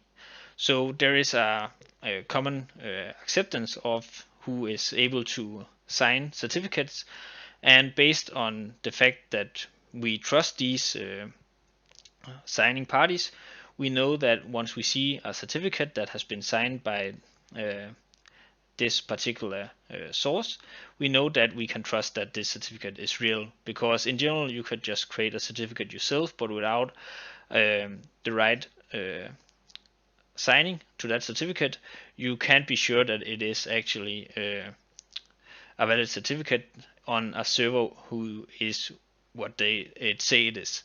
But if you want to know more about certificates and encryption, this is a very high level description of it. I recommend that you take a look at the network series here on Winslow Academy. You can see it on the top right corner here, and here we will dive a lot more into the depth of how certificate and signing and encryption is working over the net. But we will not be in need of this for this Wireshark beginners tutorial. So let's head back to Wireshark and see an actual handshake taking place. So here we are back in Wireshark. I'm going to pick my Ethernet interface. If you are not aware of what the interface is, what filters is and such, then please go watch the 2 previous episodes where we discussed these. So first of all, we are going to stop our capture right here. Then we are going to have a private browser open, because we want to make a new handshake and be sure that there are no existing session key between us and the server. We are going to select Google. So we start a new capture, continue without saving, go back here, navigate to google.co, accept and stop. So now that we have arrived at Google and we are seeing that we have a valid certificate and we are actually communicating over HTTPS, we should now have been completing a handshake with the Google server. And as we see here, we have the certificate similar to what we saw before, and we have the signing path right here. So we will go into Wireshark first, and if you want to ensure that we only see, and because as you see there is a lot of information right here, but we only want the communication from Google, so we can just do a quick ping to Google, and then we will basically just copy their IP here. Then we just go up and select the, and this was the one, yeah. So we just select this IP, so we are using an IP address filter. So now we are only seeing packages being transported with either a source or destination of this IP. So as we see here, we have the client hello, which is followed after an acknowledgement here from us to the server to us, and then the final acknowledgement before the client initializes the client hello. So as you see, the protocol here is TLS 1.3. So this is the one we as a client greets the server with in our hello. And if we dive here into the information of this package here and continue down this path, we see that we are using the handshake protocol and we are initializing our client hello. So if we go into this one, here we see some different information, but what we are doing in our client hello, among other things, is to say to the server, this is the different cipher suites that I support, and if we want to see these, we can see right here. So here we are telling the server all the different suites that we as a client support. So this means that the server can pick between any of these in this handshake when communicating with us as a client. So here we are just saying, this is what I support, what do you want to use? And then we go to the next package which is of interest for us, the server hello. And let's just close this up so we start from the beginning. And here we see that the client or the server is initializing hello. And if we go into this one here, we see that the server is not communicating a different range of suites back to us, because we have told the server what we can support. So it's up to the server to select one that it does also support. So the server has chosen that we are going to use the TLS AES 128. So this is the cipher suite that we and the server are going to use based on what we sent in our client hello. So this is the server saying hello, and it tells us about the cipher suite that we are going to use. So following this server hello, which we can see is coming from the server due to the source IP being the Google IP and the destination our client IP, we are seeing that application data is being transferred as well from the server to us, and this is now in an encrypted state. So based on our client hello and the server's information that has been sent, the server is now sending us some encrypted data that we are not able to interpret without having the key, session key, and the public key from the server, because now this is being encrypted. And then we see here that we as a client communicate back to the server that we acknowledge, and from this point on, where we again send the last cipher specification from us as a client to the server, we now see that application data is more or less the rest which is being transferred here. And in the encrypted application data here, it is basically rubbish to us to read, because we can't read encrypted data. And that is the whole sense of the handshake, that the information transferred between us as a client and the server is now being encrypted. So if we want to see the data that is being transferred here, we can unencrypt this using the session key that is generated. And we are going to look into that in the part 4. So Stay tuned for the next video where we'll be decrypting this and demonstrate how this can be done. And then remember to like and subscribe, and I will see you in the next video here on Winslow Academy. Hello and welcome to Winslow Academy. This is part 4 in our Wireshark beginner's tutorial.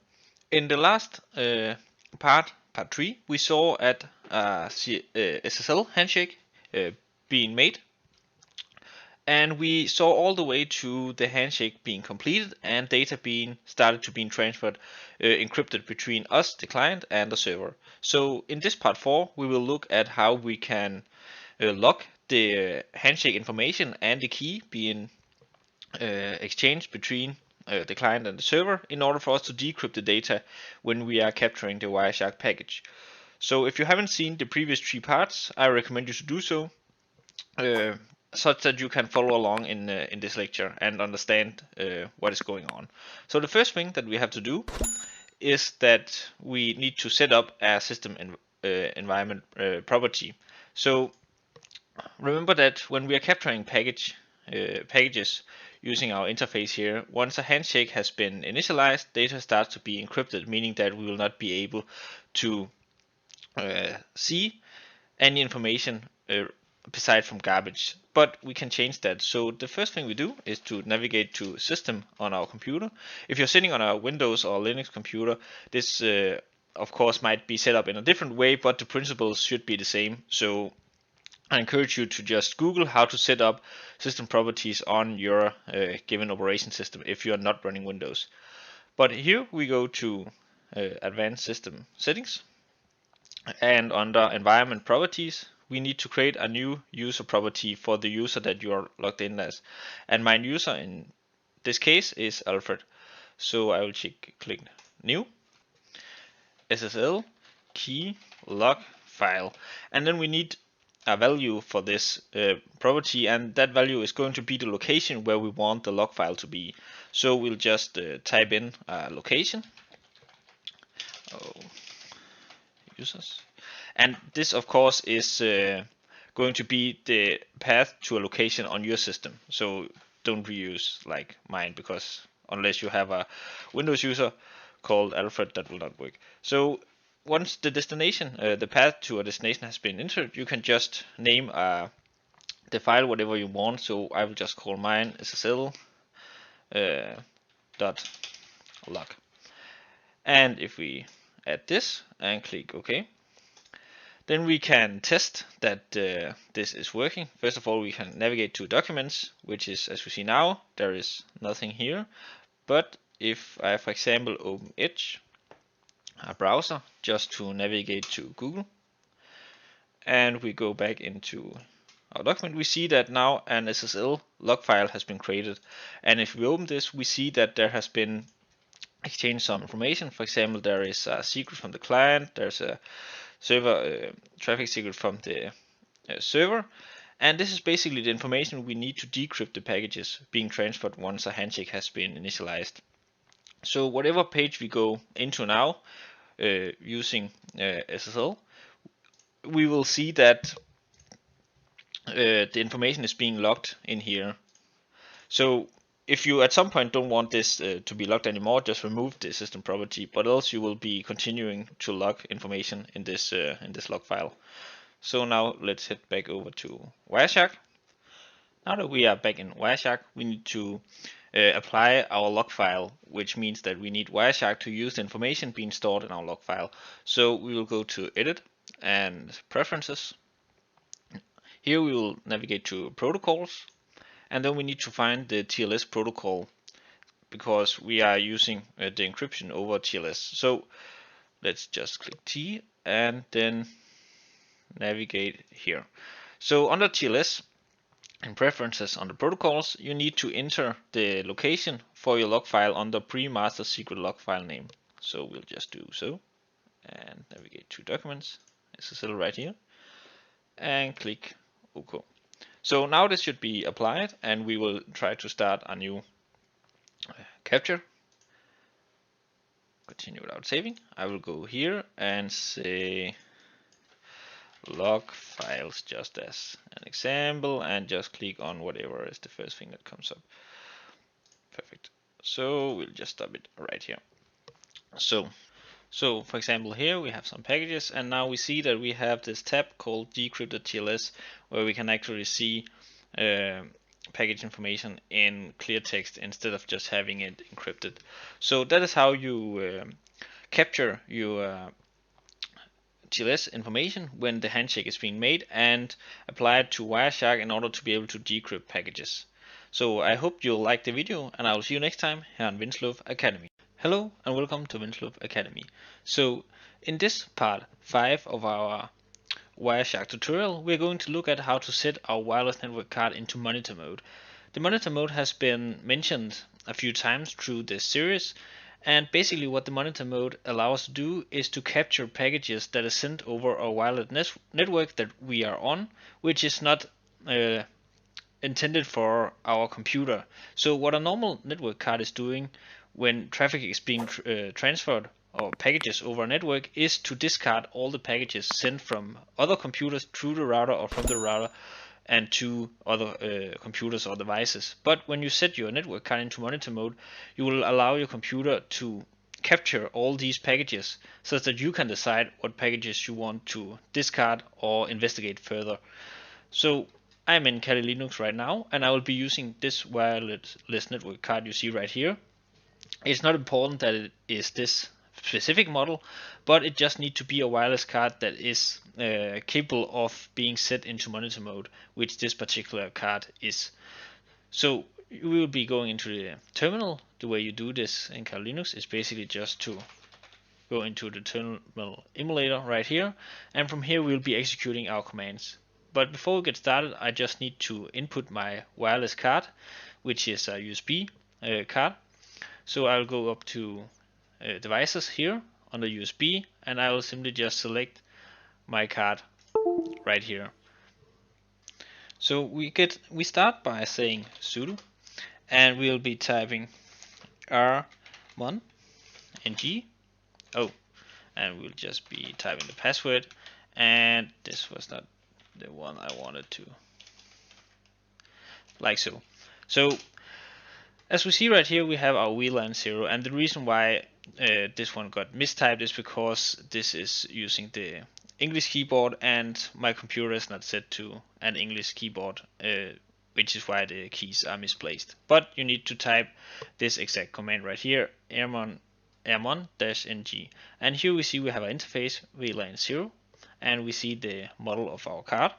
So before we go further, we just want to make a check to see what kind of processes that could cause trouble in our way of setting this into monitor mode. So once we have seen that there are like these two processes, we just want to kill these. So we can do a check and a kill, and then it has killed the necessary processes for us to continue. So with the processes being killed, we are ready to start up our interface in monitor mode. So the way that we do this is basically just instead of typing check kill, we type rmon-ng and then start and then VLAN 0 because that was the name of our interface. Oh, I typed star, so we'll just say start right here. So now it has started our VLAN interface, and we have enabled the monitor mode. And the way that you can also check that this is actually the case is by typing sudo and then iwconfig. And as you see, our VLAN 0 is now postfix with a mon, which means that the mode is now in monitor mode. So if we open Wireshark right now and use this interface to capture packages, we'll be able to capture all the packages being sent over the wireless network that we are connected to. However, these will be encrypted if they are using the HTTPS protocol, but since we are on the same network, meaning that we have the password to that network, we are already one step into decrypting the packages, because normally all wireless web traffic is encrypted by the router on default using the password to that particular network. But since we are on a network and we have entered that password, we are one layer into the decrypting. And the way that we just stop this interface again, if we want to go back, is just to type stop, and then we just again need the name of the interface, which now has been postfixed with amon, like so. And now we have stopped the monitor mode, and as we see right here, we are no longer in the monitor mode. So this is how you can easily set a wireless interface card up to monitor mode. Hello and welcome to Venslov Academy. In this lecture we'll be looking at how we can resolve IP addresses, get their country, city and organization such that we can track where a given connection is coming from. So when you start a given capture in Wireshark, as we have seen in the previous parts, what you will see in the source and the destination is the IP coming from the connection, so from the source to the destination. But we can actually resolve these pretty easily using a simple setting in Wireshark. So what you have to do is go into Edit, Preferences, Name Resolution, and then just check this Resolve Network IP Addresses. Once you check this, you will see, if we go down here, that some of these are actually being translated into their names. So if you, for example, go into Google and you have a capture of packages running, you will be able to easily locate and see that this is an actual connection with Google, instead of having to remember these IPs or look them up manually. But in order for us to get the country and cities of the IP so that we can have the geolocations, we will have to download some external packages from the internet. So what I will have you to do is to go to the MaxMind website. On this page you will be able to create a free account, which will give you access to some of their databases of geolocation data. So once you have created an account, I have already done this, you will see this page right here where you have these tabs in the left side. So what you have to do is go to download files, and then you will be needing this Geolite ASN and this Geolite 2 city, and you can download the type that is most beneficial for you. The most important part is that you get this MMDB file type, because that will be easily translated by Wireshark.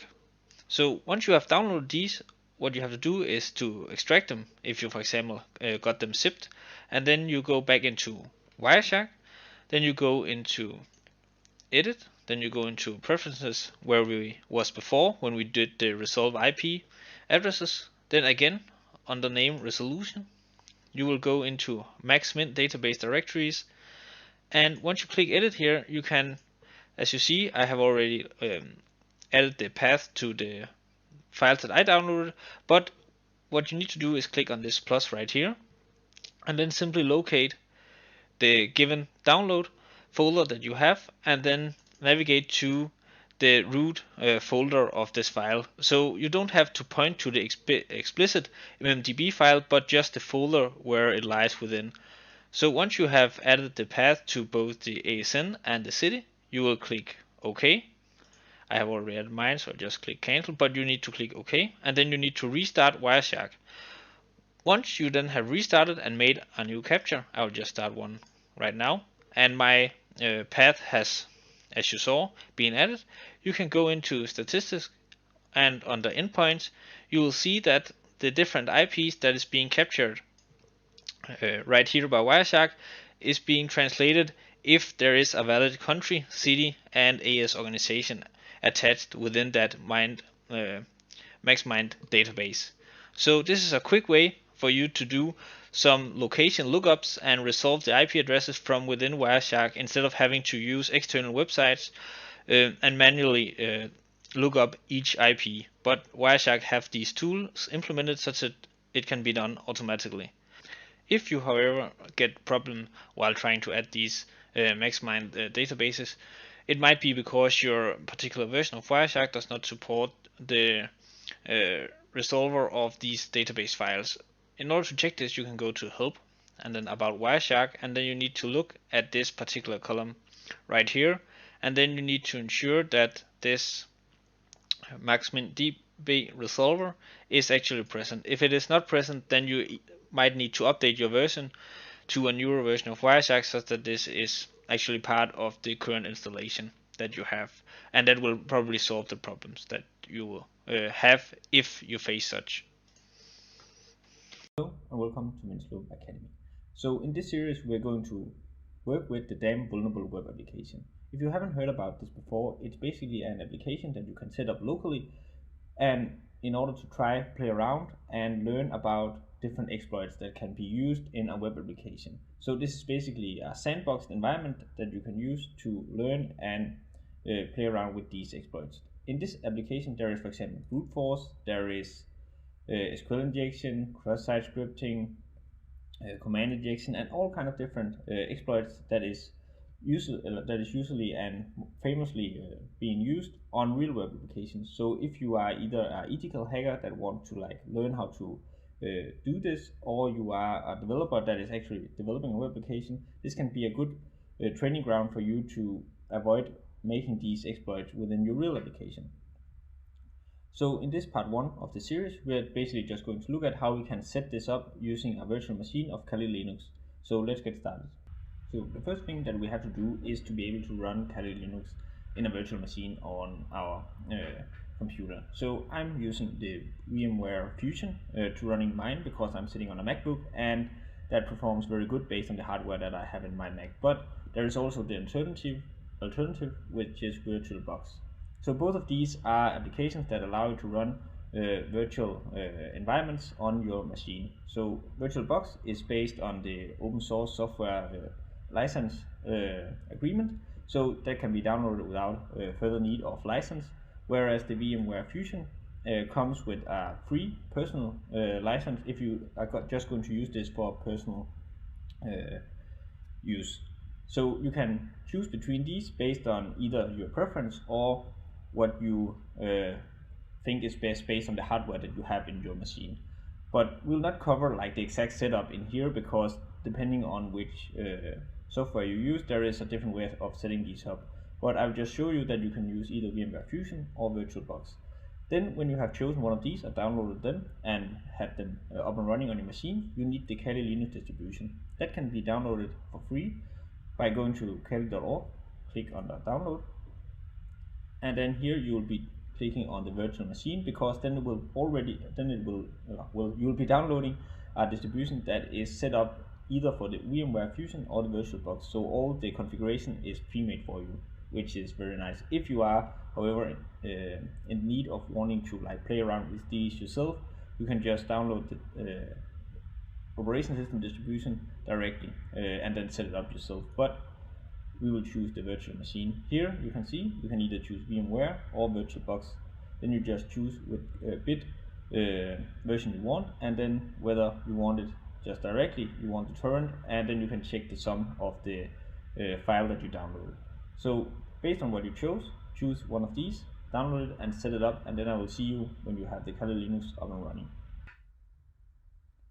So we are now back in Kali Linux, which I'm running virtually in my VMware Fusion. So first off, we have to, let me just close this if you are new to Kali Linux. So close tabs. So if you're new to Kali Linux, you will see that similar to Windows or Mac, you have a lot of applications, but with Kali Linux, it's meant for ethical hacking and penetration testing. So you will have a lot of pre-installed applications for that specific purpose. But we'll not be using these. We'll head directly to a browser. So we'll open up the browser here, and then we'll navigate to download exam, which we are going to be using to host our vulnerable web application along with our MySQL. So we'll head into this page here, and then we'll download the one for Linux. We will save this on our system, and then we will head in here just into our home. You can also see it over here. It is being downloaded, but let's just go in here and then under downloads. And I already have this installed on my machine, but I'll just show you how to execute this when it's downloaded. But while we are waiting for it to download from a fresh installation, we will also be needing the damn vulnerable web application. So we'll search for the damn vulnerable web application. So dvwa, and then we'll just hit the first link, and you see the address right here. And on the download, we'll just click download, and again we'll just save this file right away. So the smart thing about this being in like this virtual machine, meaning that it's not part of your actual machine. So whatever you do here is like contained within this virtual running system. So you can actually play around with a lot of different things that you normally wouldn't do on your own machine if you are afraid of, for example, downloading malicious files or something. However, these are totally safe, but just for those that are not aware of exactly what this container virtual sandbox environment means. So now we have downloaded these. We'll go into, let's say, this one, and I'm going to do like this, over here again, and then download. And then we have like the zip version. So this is the second one I downloaded. If you just like open this and unzip it, you will get a folder like this.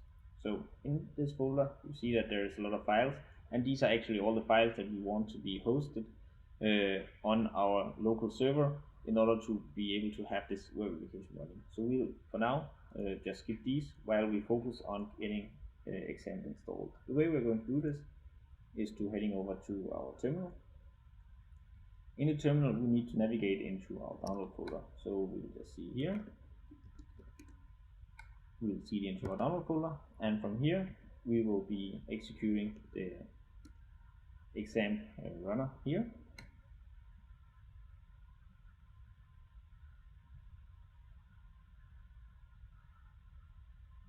Oh, and this needs root privilege. So in order to do this, you need to have the sudo in front. So we'll just do like this, and then we will enter the password for our user, which is Kali. So as you remember, when you open the machine, the username is Kali and the password is Kali. So once we do this, we will have the right to open this. And as you see here, we are now into the setup similar to when you install any other application, either Windows, Mac, or Linux. So we'll click next, next, and next again, and just basically follow this through. And now that we have this, we can go back into the setup, and the setup is now beginning to install, and we click next, and it will be installing XAMPP for us. So now that XAMPP is installed, it is already clicked to launch XAMPP once we're done. So we'll just do this, click finish.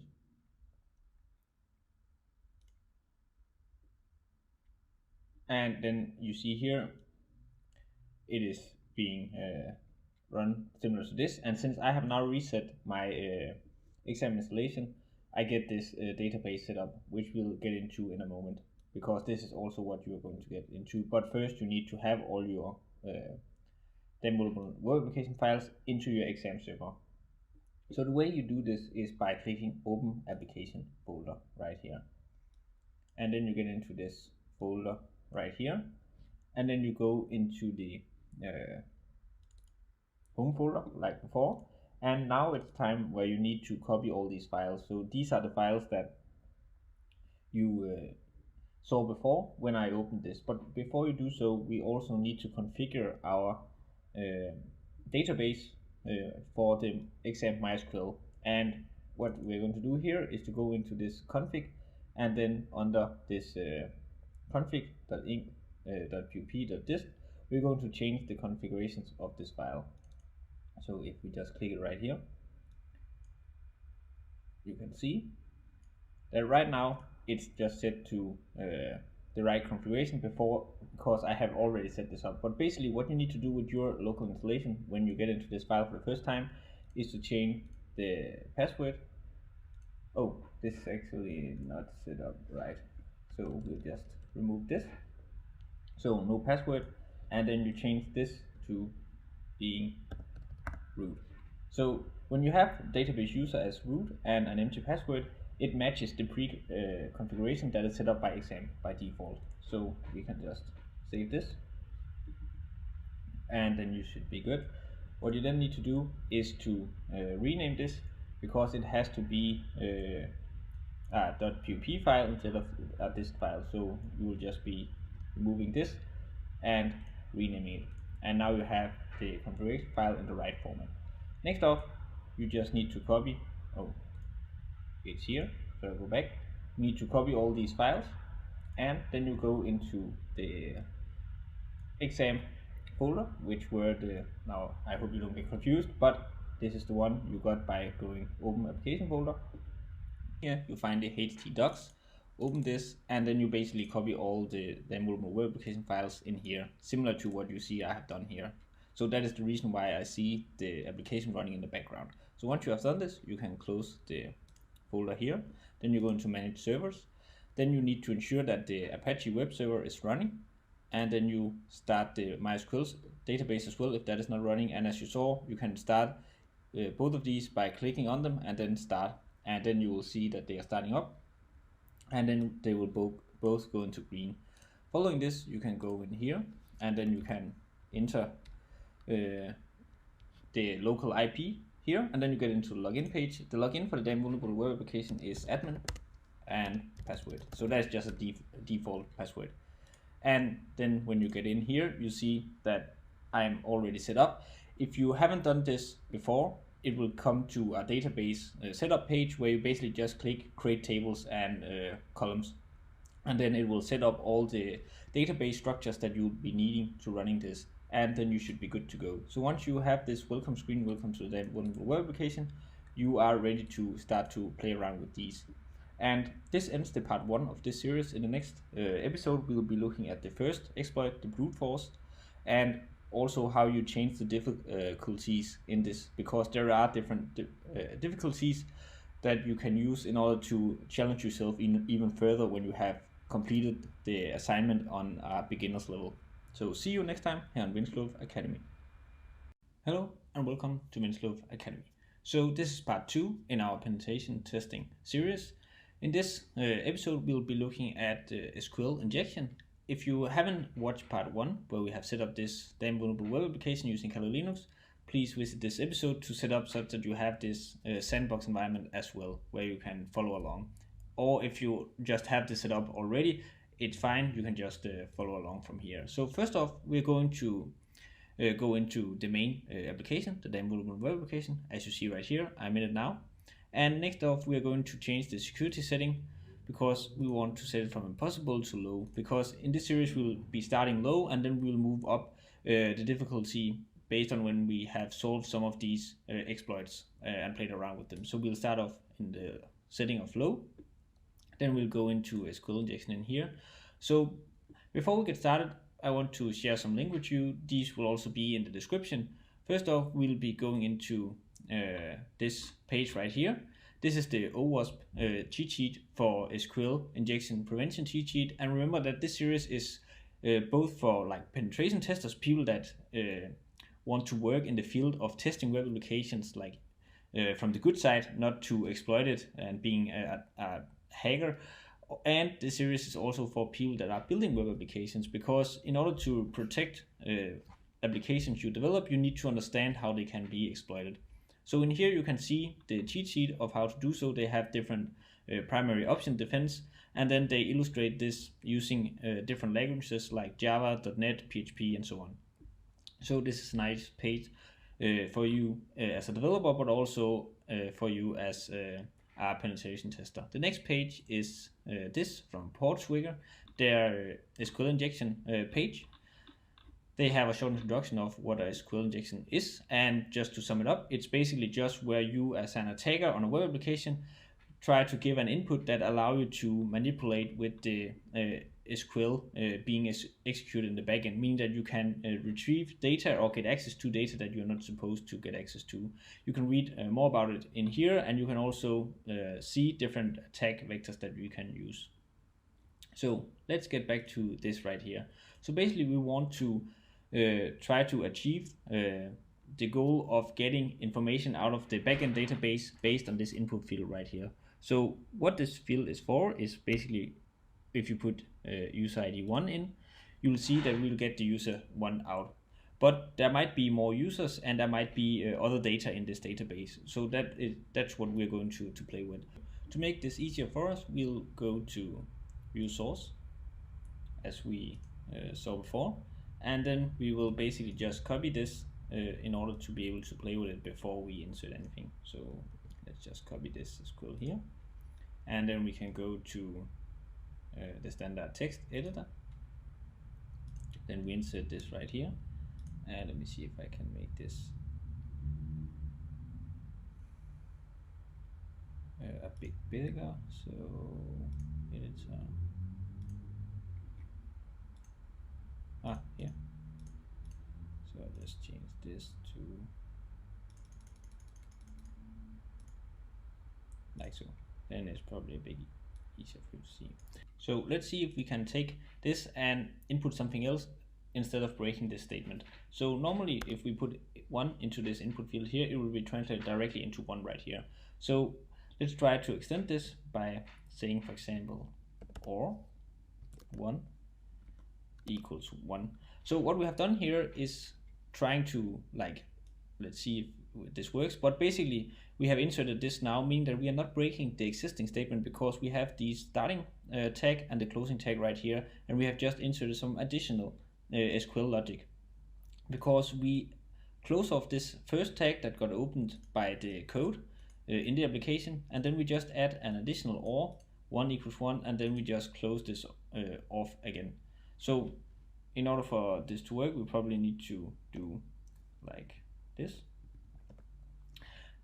because then we are now closing it off. So if we copy this code right here,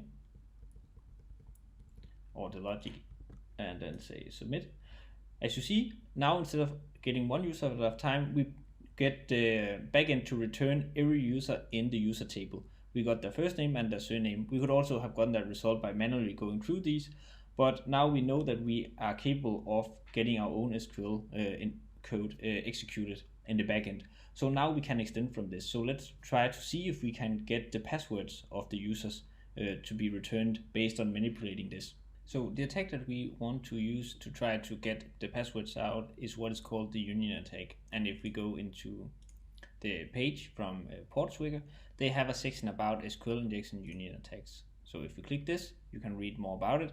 But basically we want to try to make a select statement and then make a union select from another table in order to get results from both tables returned.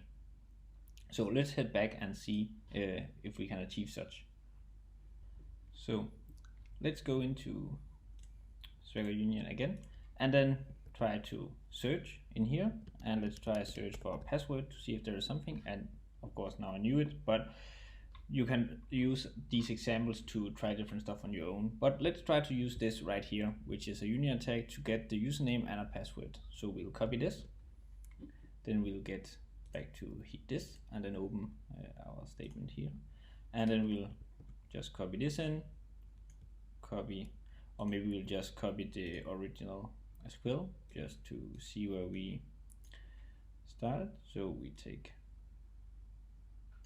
this right here, and then we insert it like this. And then we want again to put something into this ID. So we just take this statement right here, and then we put it in. So we remove ID and put this in. So now we're saying that where user ID equals empty string, then we are going to make a union select from username, and we don't have any username table, so we just say user because users, because we know that from users table here, and then we have the password because we assume that there is this password table. So we take this, and then we keep these two strings right here, because they will make this obsolete, because they will be SQL will treat this as a comment. So if we copy this right here, put it in. Oh, and we got an error from this right here. So let's just, this has to be a hashtag, and let's see user column. Oh, so let's see. So there is no column named user. It's probably because it's called user. in the column instead. And as you see, now we got returned the username for each user, and we got there in the surname field, we got the password from the password table. So this is the hashed password value, and I will end this episode off with you on your own trying to crack this hash. There is applications in Kali Linux, but there is also some free web pages where you can do this easily, because it's not a very good hash that is used for this, and it's not solved. We'll get into password hashing in a later episode, but basically we ended off here with being able to use SQL injection to retrieve both username and password from a web application. I hope you enjoyed the video, and I will see you next time here on Winslow Academy. This is episode 3 in our Damn Vulnerable Web Application series. In the last episode, we saw how we could use SQL injection on the low level in this environment here to get the users and the passwords from the user database attached to this web application. So in this episode, we are going to increase the difficulty to medium and see how we can use SQL injection to break the newly added security feature. So we'll go into this right here, and instead of low, we'll now switch it to medium. Then we'll go back into SQL injection, and you probably already see some difference. Before we could enter anything just directly into a input field, but now this is a drop down where we can select IDs. So if we just pick an ID, click submit, we will only get the value back to us that is like the data attached to this ID in the database. Whereas before we could just enter our SQL injection directly in here. So if we just try to view the source of this, and we have that here. So basically what seems to be the difference here is that now we are of course still getting this ID parameter into the SQL, but the ID is firstly run through this method here where it escapes all the string values. So if we try to use the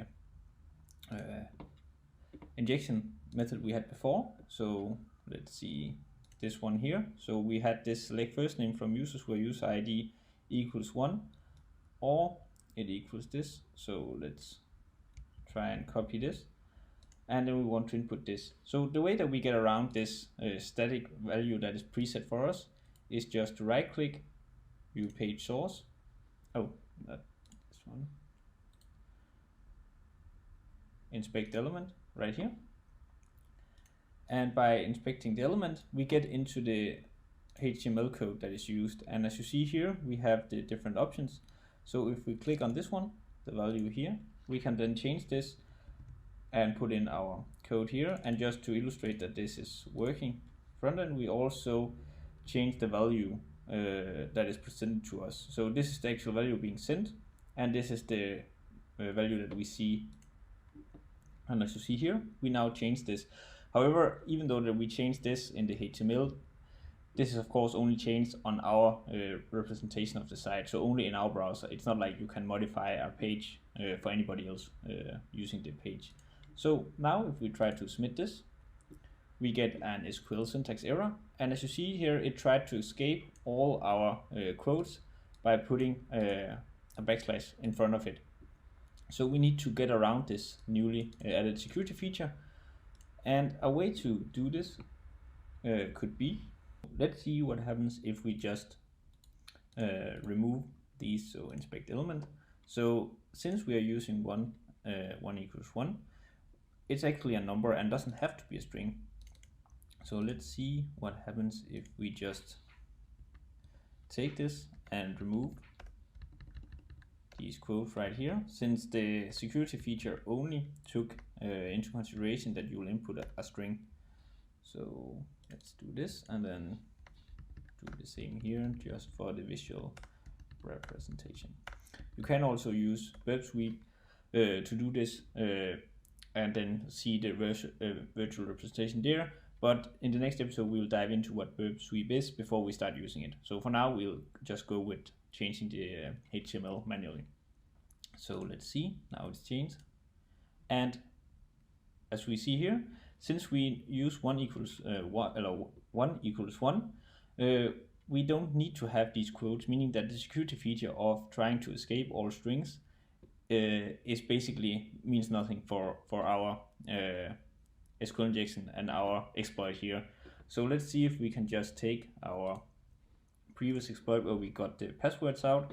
So we had this like users equals something, and then we union with this right here. So let's copy this and then go in here again and say 1 union select, and we'll just here do something like this. Users. Yeah, so I forgot that we had the same error as in the previous episode where we actually wrote users.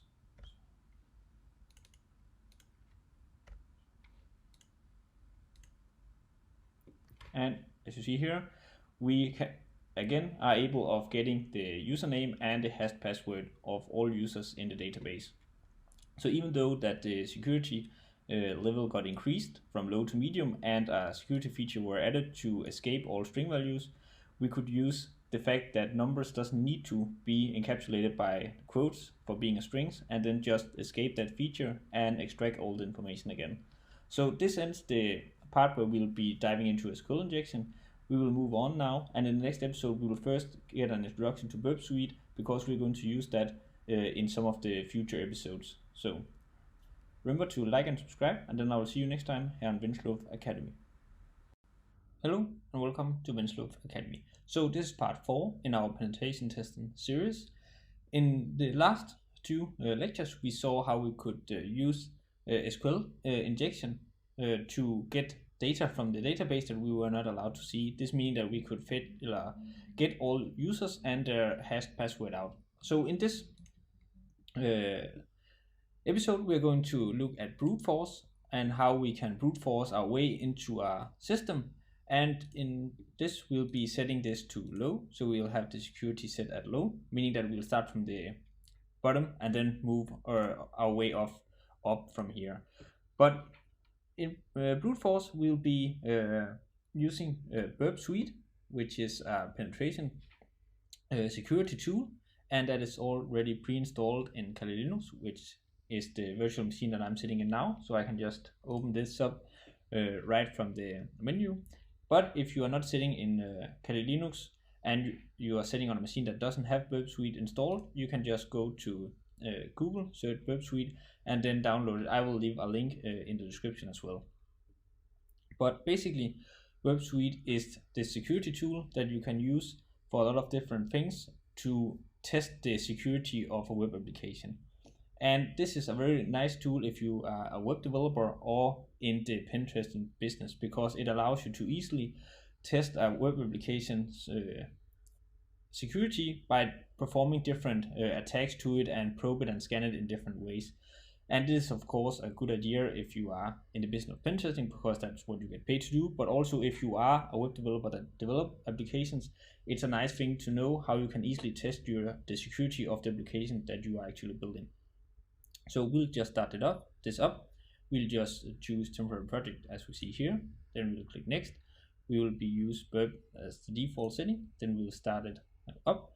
And in Burp Suite there is 4 main things that we'll be using in this series. So we have the proxy, which is this one right here. We have the intruder, which we'll be using in this episode to perform a brute force attack. Then we have the scanner, and we have the decoder as well, which we'll be looking into further on in this series. But for now we'll be using proxy and intruder. So first off, if you go into proxy, Burp Suite allow you to be the proxy server in between the front end, meaning the web app, and the back end, the server, meaning that you can interpret the HTTP request and then change stuff in them or read what is actually being sent back and forth between the server. And that is what we're going to use in our little attack for this brute force vulnerability here. So In order to get Burp Suite to work, we need to set up this proxy. You can do this manually by setting up the proxy to listen on in Burp Suite and then in the browser. But if you have the version that I'm using here, so this version here, or a newer version, you can just easily click Open Browser, which will actually open a browser that is already set up in the correct way. And we'll test this by just going to our damn vulnerable web application. Remember, this is hosted under this local IP here. So if we go in here, you see immediately that Burp Suite changed its window, meaning that we have actually interpreted this request that we just typed in the browser, because there is now an active connection and this Burp Suite is having this proxy in between. And as you see here, this is the request that we just tried to execute. So it got interpreted, and then we can choose here if you want to drop it, if you want to forward it. We'll just forward it because we need to get into our damn vulnerable web application. So for now, I will just click this off here, meaning that we are now off, because I don't want it to pop up every time I execute something. Oh, so let me see admin as well. And now we are in. So I will head over to brute force. First, I need to check the security. It's set to impossible here. I set it to low before, but since I'm now in a new browser, I will just submit this to low. So we will be performing a brute force, giving the lowest security available. So here, I will just enter something and 11. And as you see here, username and or password is incorrect. So what we want is to try to brute force this such that we can get the right credentials. So I will go back into Burp Suite, set interpret on again. Then I'll just click 1 and 1 again, click login. Oh, and I'll just set update a feature like this, because I already have sent this request, so I'll just be sending a new one to get it to update. So here I have the request that I'm just sending. So I have a get request. I'm trying to enter a username, which is 1, and a password, which is 12. So this is what I'm going to be using to perform my attack. So I'll right click anywhere in this form, and then I will set send to intruder. Now you see here that intruder got highlighted, so I will click this. In here I will go into positions, and as you see here, we have the request that we just interpret from the proxy. So if you go here, this request right here has now been sent to this intruder under positions. And here, Burp Suite has tried to automatically mark what might be variables that I would like to use in my little attack right here. But I will only be needing to do something with the username and the password. So the login here, the session ID, and the security status is not relevant for me in this example. So I will click clear, which means that we have now reset this. Now I can then highlight that I would like to do some automation on the username value. I will add this right here, and I would like to do the same for the password. So I will add this as well. Following that we have now added these two as the variables that we would like to do something with, we change the attack type. We want it to be cluster bomb. Then we go over to payload, and now we are actually setting the payload for set 1, meaning that the first variable. So we have 2 because I chose 1 and 2 right here, meaning that we have these 2. Then we set the payload options. Here you can choose to load a file. If you have a file of usernames, if you have downloaded that from the internet, there is like major files of like millions of username and millions of passwords from previous breaches in larger systems. But here I'll just add some to test it off. So I will say test user admin John, like this. And then I will go to variable 2. So this is the password. Here I will say admin user test and password. Now I know that one of these combinations is actually the username and password, but if you used a popular data source, so a file of a lot of passwords, you could get this without knowing it as well, but this is just for demonstration purposes. So if we click start attack, now that we have set both the password for variable 2 and the usernames for variable 1, we can click start attack. and now it will just try to hit the site with all possible combination based on the usernames and the passwords that we inserted, and that is what you see right here. So it just spam the backend with all these combinations. And then we just need to look here in the length. There is other ways to do this to make it smarter, because if you have a million requests, that's not doable to click here. But by just quickly browsing through this, we can see that there is one that has a different length, and that is because that particular request got another message back from the backend when it tried to use this combination to log in. So that possibly mean that this is actually the right username and password. So we'll try this out. So I will see admin and here password, because this were the combination that got a different length. So this one was longer, and that's possible because there is something else returned than just this username and or password is incorrect. So let's log in. And this got interpreted by our proxy, so I just forward this. And as you see, welcome to the password protected area admin.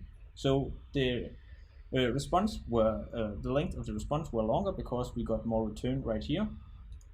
And this is basically how you can use this little intruder option to just pump our website with all possible combinations of username and password until you get the right results. So if you are building a web application, you need to know how to secure the application by not allowing that users can just spam your backend server with password and username or login attempts, because that possibly mean that they are doing some kind of brute force attack. But if you, as a pen tester, find an application where this is possible, you can easily use this as a way to try to breach the system. So I hope you enjoyed this video. I will see you next time on Winslow Academy.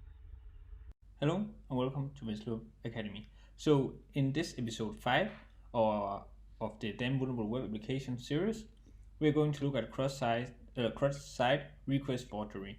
First off, we're going to set this from impossible down to low, as we'll be starting at the beginning, as we have done with the other episodes of this series. So basically what cross-site request forgery is exploit where you try to get the user to execute some request on the site, even though that it's not coming directly from them, meaning that you can, for example, send a link to a user, and by them clicking the link, you get them to execute a given action on a site without them either knowing or wanting to do such action. So in this exercise here, we are going to try to see if we can get a given user to change the password of the admin login on this page by exploiting this vulnerability of cross-site request forgery. In the last episode, we familiarized ourselves with Burp Suite. So we're going to continue using Burp Suite for this exercise as well. But you can actually complete the low-level difficulty without doing so, but we will just do so in order to exercise our skills of Burp Suite. So we'll just open this again. I'll just skip this, and we will just, similar to last time, just use this temporary project. So we click next and just use the default Burp Suite settings. While this starts up, we will head back in here and just test how this site is performing its action. So we have a button here called test credentials, which will let us try to log in. So let's see if I try login and then use the password. So this was a valid password for the admin, and the password were actually password. You saw that in the last episode, since this is the password for logging into the Damn Vulnerable Web Application. So here we'll just be trying to change this. Let's say test and test, change, just to see if this works. So password has changed. Now I will try to enter admin and password again, just to see. Now this is wrong because we have changed the password to being test. And that's valid. So now we'll just try to, let's just set it to never save. So now we will try to use Burp Suite to execute this exploit. So we'll head back over to Burp Suite here, and then we will get into, so we'll head over to proxy, and then we need to use Burp within a browser. And since I have not configured Burp to use a proxy from within the current open browser, I will be opening one here such that it's automatically connected. So here I will just navigate to the damn vulnerable web application again. And as you see now, we are intercepting all this. I will just click forward and then stop intercept. Of course, I don't want to do such now. Remember now that we have changed the password. So if you to change the password, be sure to remember the password that you set it to be able to log in easily. Then we'll head back over here, and now I will go into burp because now I would actually want to intercept what is going on. Here I will just set the password again to password and password. Okay, so here, and then change. And now Burp Suite intercepted this, so we have a get request right here, and then we have a URL of this get request where we see there is some parameters. There is password new and password confirmation, where you can see the password that I have entered, and then we have a change of that password. So let's see if we can just copy this right here. So we are copying this URL, then we are opening just an empty browser, and I will just head back into, no, I'll just keep doing this, so I'll drop this, and here I will enter the IP of the damn vulnerable web application, and then I will paste in the guest request that we made. So I will just put in from /vulnerabilities, and now instead of having it to password, I will try change it to test 1 2 3 4 and 1 2 3 4, and then I will execute this, and now it got intercepted again. And as you see now, the test 1 2 3 4 has been in here, but that doesn't really say anything, so I'll just forward this. And now we got into the damn vulnerable web application, and you can see the password has changed.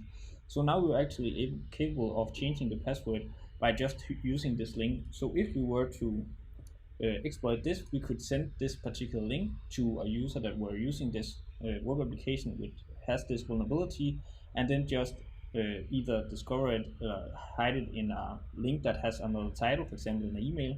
You can change this to be the homepage of this instead, and then when they click, you will actually call this endpoint, which make the user to change their own password without them knowing. So this was how you could use cross-site request forgery on the low difficulty in the damn vulnerable web application. In the next episode, we will move up to the medium to see how we can keep exploiting this when the difficulties has changed. Remember to like and subscribe, and then I'll see you next time on Wireshark Academy.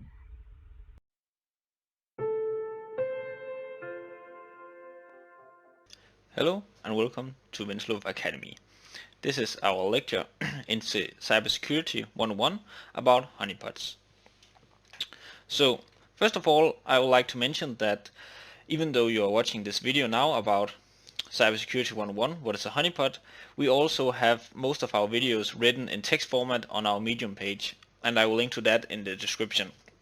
So if you are more into a reading format, or you just want to catch up on some further details, then I encourage you to visit our Medium site in order to read the articles. And as you see right here, we just published this article about honeypots. But let's continue. So cybersecurity, what is a honeypot? Well, in cybersecurity there exists a terminology called honeypot. And a honeypot is basically a computer system which acts as a trap or a decoy for hackers or malicious users. And it does so by mimicking a legitimate computer system with potential vulnerabilities. So the purpose of a honeypot is to detect and record the behavior of these hackers or malicious users when they are trying to intrude into our system, such that we can gain information about current threats and their current behaviors towards a given technology stack. So for example, if you have a stack consisting of, for example, a Java backend, Angular frontend application, and MongoDB database, then by having a honeypot that is utilizing, for example, these technologies, you can get a better threat environment overview of what current threats are present towards these technologies, because a given hacker or attacker will most likely try to use vulnerabilities within each of these layers to try to break to your app. But it is also important to mention that a honeypot is not necessarily a complete system of a technology stack, but it can be many different stuff. And we will discuss them in a minute. So basically, besides harvesting information about a hacker, a honeypot can also be used to distract potential attackers from a more valuable target. So if you're having a business, then you might set up some honeypots in order to trick an attacker to try to break into that system, because that seems more vulnerable compared to your real application, and by doing so you have a short window where you can detect that something is wrong, and you might be able to block that user or make countermeasures before your real application is getting attacked. So as mentioned, there exist different types of honeypots, and these can be used to identify different types of threats, and there are of course certain pros and cons based on what type you use. But it is important to mention that you should not use a honeypot just to address a specific problem, for example a problem with firewalls, because a honeypot should more should be seen as a way to gather larger amount of information that you are currently unaware of. So there's no reason to set up a honeypot if you already know that a certain firewall is not working, because then the honeypot doesn't give you any further information, because you already knew that problem before you created the honeypot.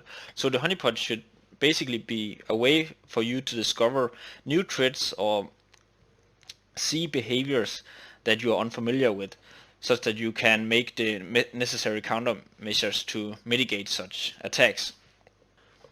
So one might say that the information and malicious user activity from an attacker or a hacker could also just be taken from real application logs, because what a honeypot does is to log all the traffic and behavior of users, so that you can analyze that information later on to see the patterns of an attacker. But most likely your real application will also be present to the same attacks and maybe the same attackers.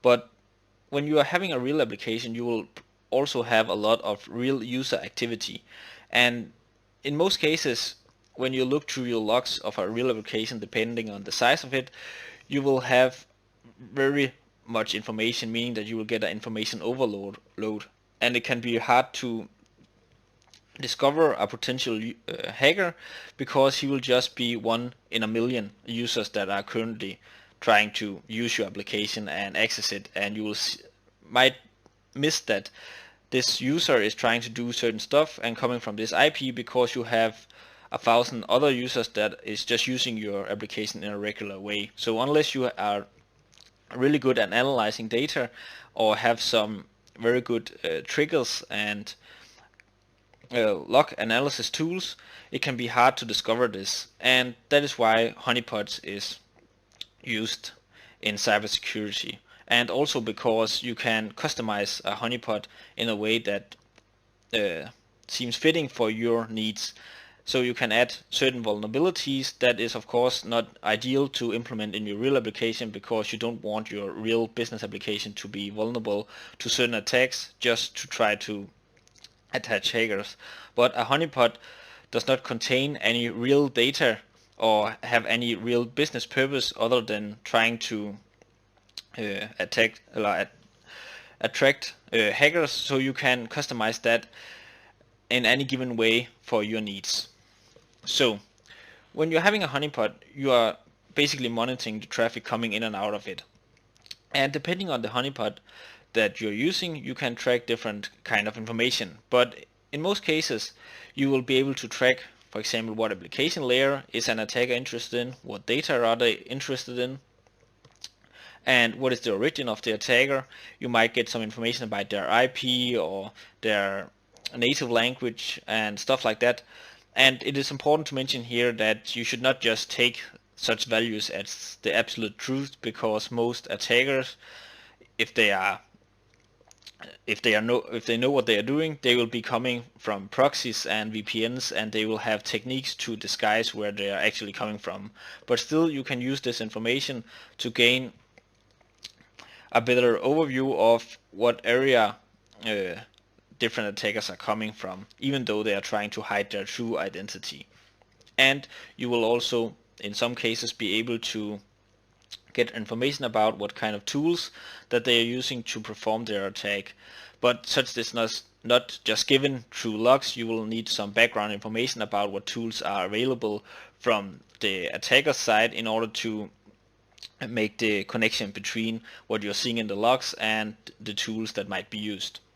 But you will learn that if you are more experienced, or if you are reading up upon what popular tools are out there. An example is to take a look at Kali Linux, the operation system that most hackers use, and just see what kind of tools is present there, because that will probably also be some of the open source tools that is used to attack your application, because most of attacks nowadays is not a person that is actually sitting there. Many attacks are simply automated in order to make it most efficient for the attacker, and then he will come in and take over if he sees something that is interesting that he might need to work further into. So besides the different information that you can get from monitoring, there is also two different honeypot definitions. So there is low interaction and high interaction. And a low interaction honeypot only collect basic information about the type of threats being present. So basically they are easy and quick to set up, and since they are low interaction and only collect basic information, they also use fewer resources. So if you're hosting a honeypot on a cloud service and you don't want to spend that much money on the resources, then a low interaction honeypot might be the right choice for you. But you need to be aware of that such low interaction honeypot will, for example, not necessarily have a database or more complex processes attached, and you should not attach that to a low interaction honeypot, because all you want is to get some basic information about an attacker.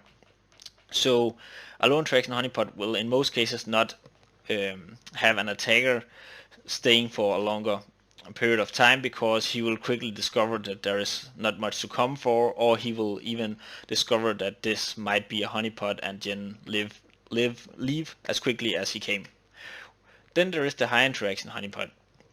And compared to a low interaction honeypot, this type is way more complex, and it of course takes more time to set up, and the resources will also increase with the complexity. So a high interaction honeypot should try to mimic a real system as much as possible in order to trick an attacker to think that this is a real potential target. And there should be the right balance in this honeypot between secure aspects and vulnerabilities, because if a honeypot is just full of vulnerabilities, a given attacker might get a sense that something is wrong and simply just stop the attack before you get the information that you want out of this.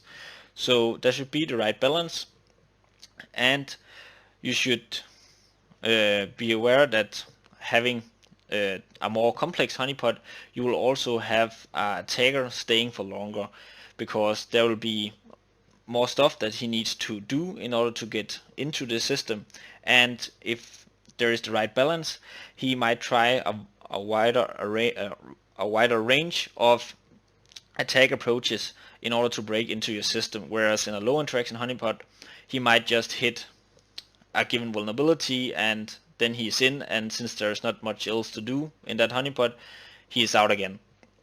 So it's important to be aware of these two. And lastly, it's important to mention that a given threat environment that you can create based on what you have seen in your honeypot doesn't necessarily represent all possible threats towards a given system, because the amount of information that you have collected in a honeypot has a direct correlation to the activity directed at that honeypot. So the more attackers and attention you can get towards your honeypot, the more threats you will also be able to identify. So just because a given attack approach hasn't been tried on your honeypot, that doesn't mean that this doesn't exist. You might not just be having a given attacker that has tried this approach.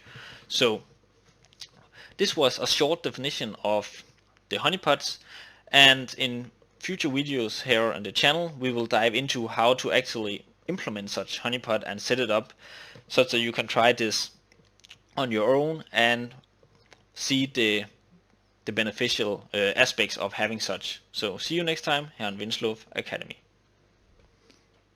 Hello and welcome to Winslow Academy. This is a 5-minute tutorial in the CIA triad within information security. So the CIA triad is the model where we have confidentiality, integrity, and availability, hence the CIA. And as mentioned, it's a model within information security that is highly used and highly recommended for cybersecurity professionals when developing or maintaining software solutions. It consists of 3 components that are interconnected and plays together when you are trying to maintain a high level of security of a solution. Before we'll dive into each of them, we'll just quickly get an overview of what each of these terms stands for. So confidentiality, the first one, is basically where you want to keep data within a solution private, meaning that it is only authorized people that can access it. Whereas integrity means that the data that you have kept secure can be trusted and you are sure that nobody have tampered with it from the original point of time where it was created. Then there is the availability, where you want to ensure that the application is available whenever a legitimate user wants to access the data. So now that we have gotten a quick overview of the triad, then let's dive into each of the areas and see how they are used, for example, in a real software application scenario. So we'll start off with confidentiality, and in this example we will take it as we had an e-commerce site where we want our users to access it, and then we will apply the principles of the CIA triad on top of that. So when it comes to confidentiality in an e-commerce store, well, basically when a user is to access data, they are prompted with a password typically, and they need to provide username and password in order to access that data. And if they don't have valid credentials, well, they can't access the data, and hence are the data secure. Then you can add two-factor authentication on top of that, which is an increased type of login measures that will strengthen the security of the data. But the confidentiality of this e-commerce site is when users don't have the credentials, they can't access the data, and then our data is kept safe. If we then look at the integrity, well, data integrity in an e-commerce site comes down to purchases.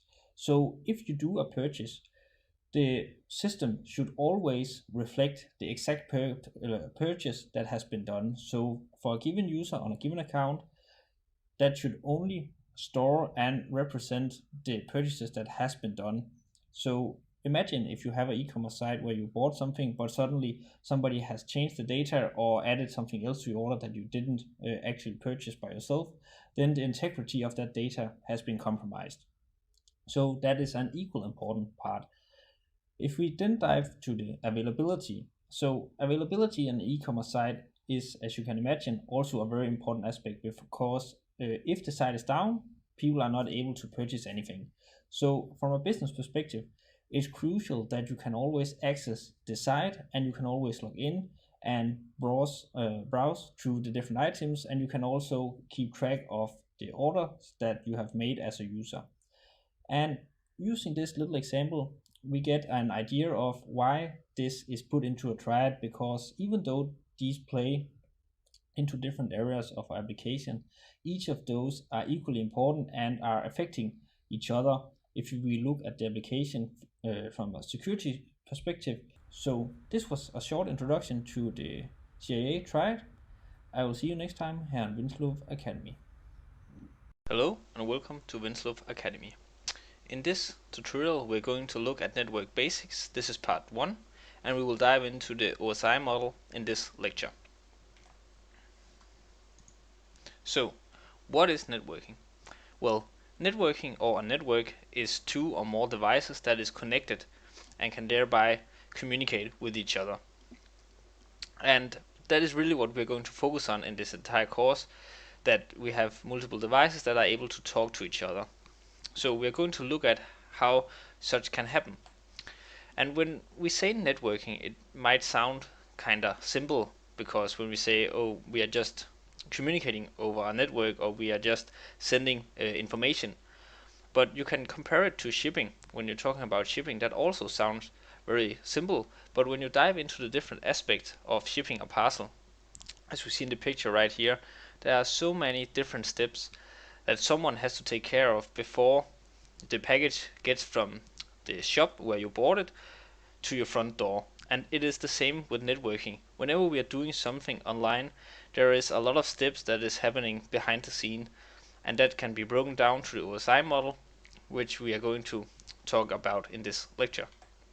So, the OSI model, this is the network model that is defining all the aspects that are happening when we are doing communication over a network, and it consists of 7 layers. So we have layer 1, the physical layer, which is the lowest layer and the lowest level, where we have the electric bytes and cables, whereas we have layer 7, which is the application, meaning the application and front end that you're interacting with, which is the highest level. And then we have these different layers in between. So before we get into the different layers, it's more important that we understand how this OSI model actually works. So even though that we now know there are these several layers, it's important to see how this is working in practice. So for example, if we have computer A right here and computer B right here, then a person on computer A is going to send something to computer B.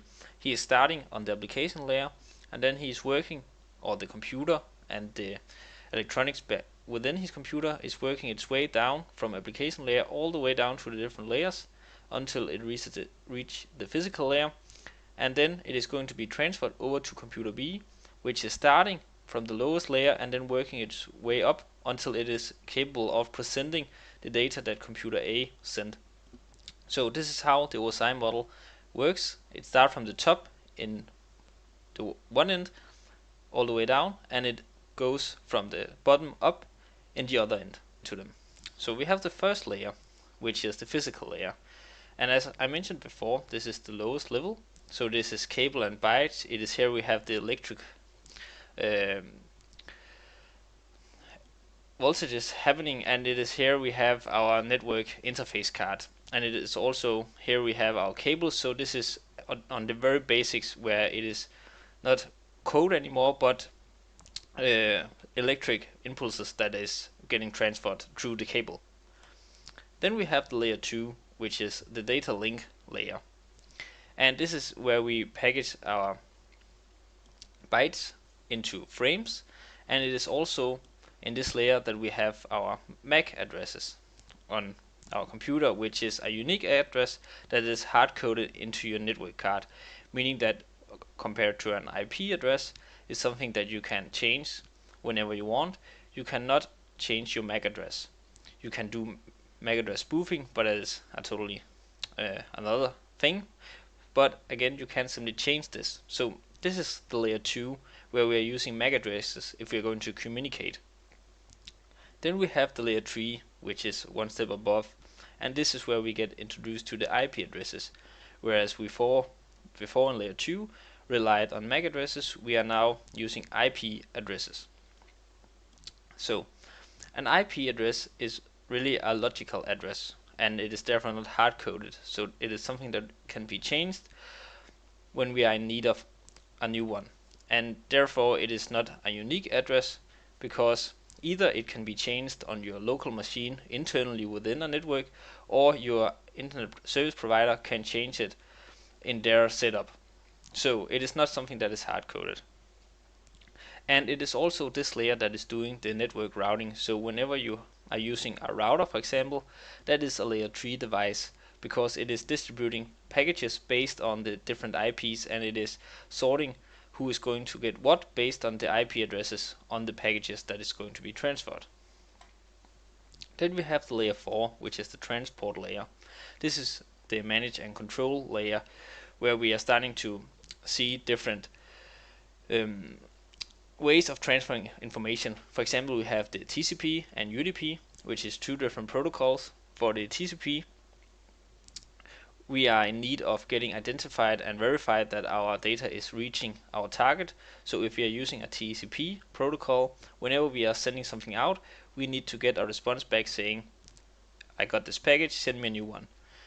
But if we use UDP, which is the one that is most likely being used on all streaming services and especially YouTube, we are just throwing packages as, towards our target, and we don't really care if they receive them in the right order. We are just spamming them with data, because if we needed a confirmation for each packages, then the load time will be tremendous, and that is not really smart. So this is in the layer 4 that we are dealing with these two different protocols. And it is also where we are splitting the communication that is coming from the layers above layer 4 down into these packages. Then we have the layer 5, which is the session layer. This is the layer that is controlling our traffic, meaning that it is the layer that is establishing, and it is managing, and it is terminating our connection. And it also coordinates this communication and take charge of how much we are allowed to send and when we are allowed to send it. So whenever you are going online, it is the layer 4 that is taking charge of establishing the connection when you are getting connected to something online. And it is also the layer 5 that is in charge of terminating this connection, so that we don't have thousands of connections when we are done using them. Then we have the layer 6, which is the presentation layer. This is the layer that is right below the application layer. So this is where our data is getting transformed into a format that our application can understand. So for example, when we have some packages that got sent to us, it is the layer 6 that is transferring it into, for example, XML, or doing encryption or decryption on it before it is presented in the application. So the last layer, layer 7, the application layer, this is where our data is presented, and this is where we are getting access from our application to the network. And this can happen over HTTP, FTP, SMTP, based on what we are going to do, if it's mail, simply web browsing, or file transfer. So this was a quick overlook of the 7 layers in the OSI model. In the next lectures we will dig deeper into each of them along the way to understand this complex area of networking. So see you in the next lecture. Everyone should have the opportunity of influencing the world of tomorrow by learning high-impact tech skills. Take back control of your time and stay efficient by planning your daily tasks and learning activities using the Academy Planner. Browse through your favorite personal resources and keep track of your learning progress. Our belief is that people learn differently, and we do therefore support resources from around the web to ensure the best possible experience. The Social Hub enables you to connect with like-minded users. You can either dive into already established topics or be a first mover and create new topics that can inspire other learners.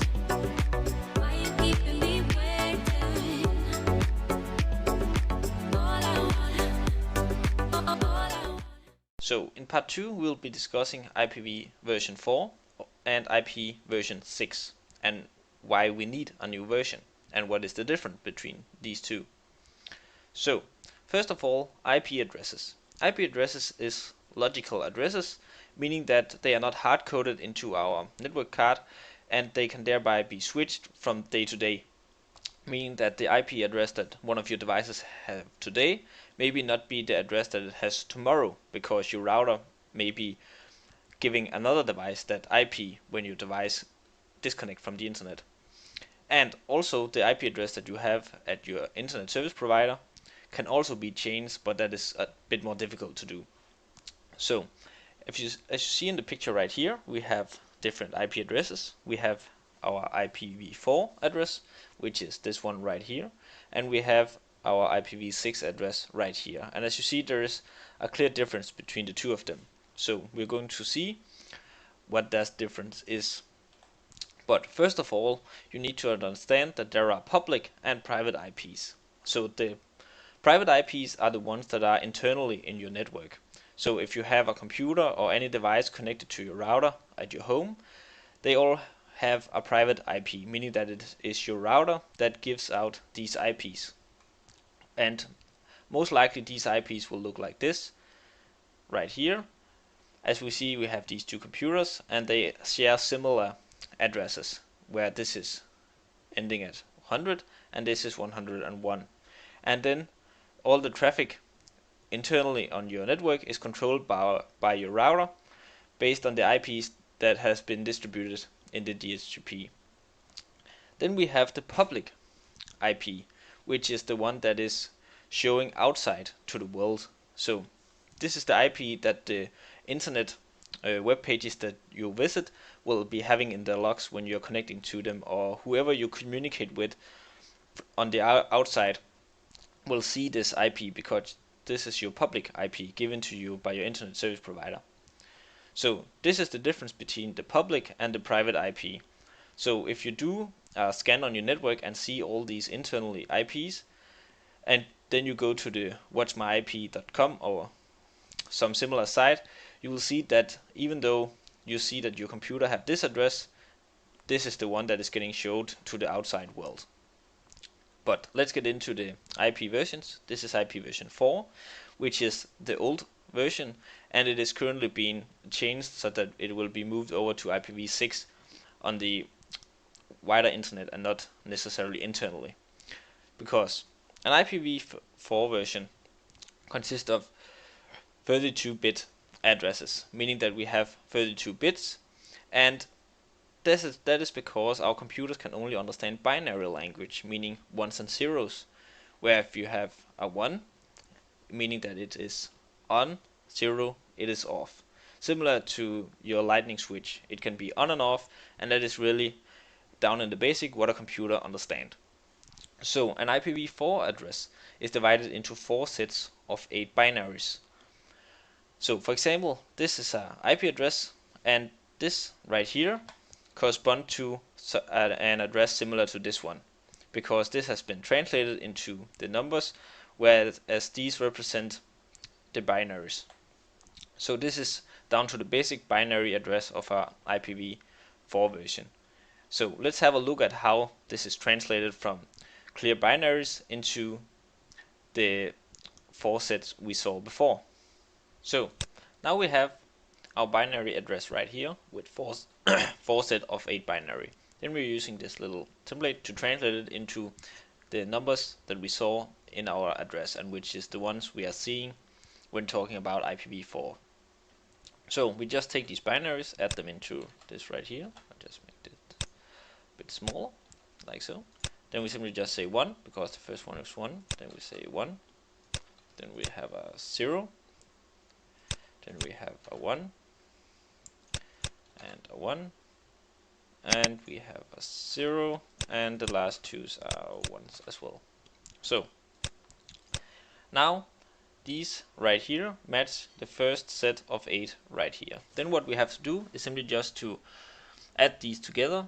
So we simply just say 180 plus 64 plus 16 plus 8 plus 2 plus 1, and that's equal to 219. So this is the first number, so this is going to be 219 dot, and then the next group and the next group and next group again, we do the similar thing. So an example will be that we just end up with something like this. Oh, like so. So this could be an address that we could end up if these were the right numbers. This is just an example, so this is not what is going on here. But you can try it on your own and calculate the exact address of the last 3 sets. We can, however, also go in the opposite direction. So if we remove this, and let's say we didn't know this binary right here, but we only have this IP, and we needed to know what kind of binary group or set what we have, then we simply just take 219 and let me just, I'll just remove this one,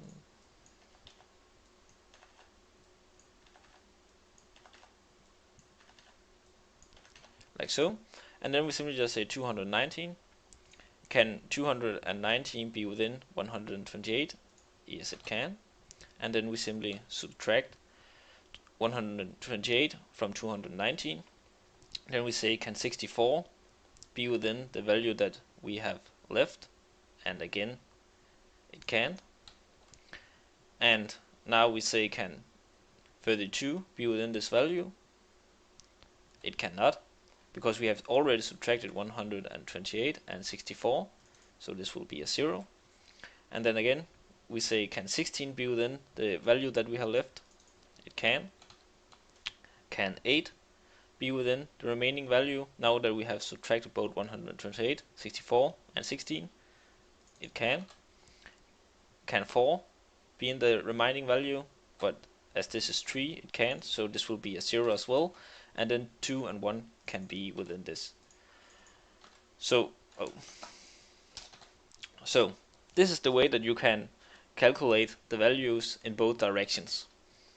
So now it's time to look into what the problem set is with the current IP version 4. So now that we have seen what the IP version 4 look like, it's time to talk about the problems with it. The problem with this IP version is that as it is a 32-bit address, it is only possible to have 4 billion different addresses. And as the world get more and more devices connected to the internet, we now not only have computers, we have webcams, we have kitchen tools, we have cars and robots, and all kind of different stuff is getting connected to the internet, meaning that the current version simply not have enough unique IPs, and we can't generate enough unique addresses out of this 32-bit address, which is IPv version 4. So the world needed something new, and that is where IP version 6 comes into play. So as you might remember from the first slide, we saw an IP version 6, which is this one right here, and instead of being of 32 bits, this is 128 bits, and it is based on hexadecimals, and we can have trillions of unique addresses in this 128-bit address range, because each of these characters is based on a 4 binary group, and we will head over again to see how such is generated in hexadecimal. So now to how we can calculate the hexadecimal IPv6 address based on the binary. So as we see right here, we have the first group of FE80, which is the one that we are going to try to calculate with the F. So as we see right here, we have the decimal right here, and we have the hexadecimal right here. So from 0 to 9, these are equal, so 00, 44, 88.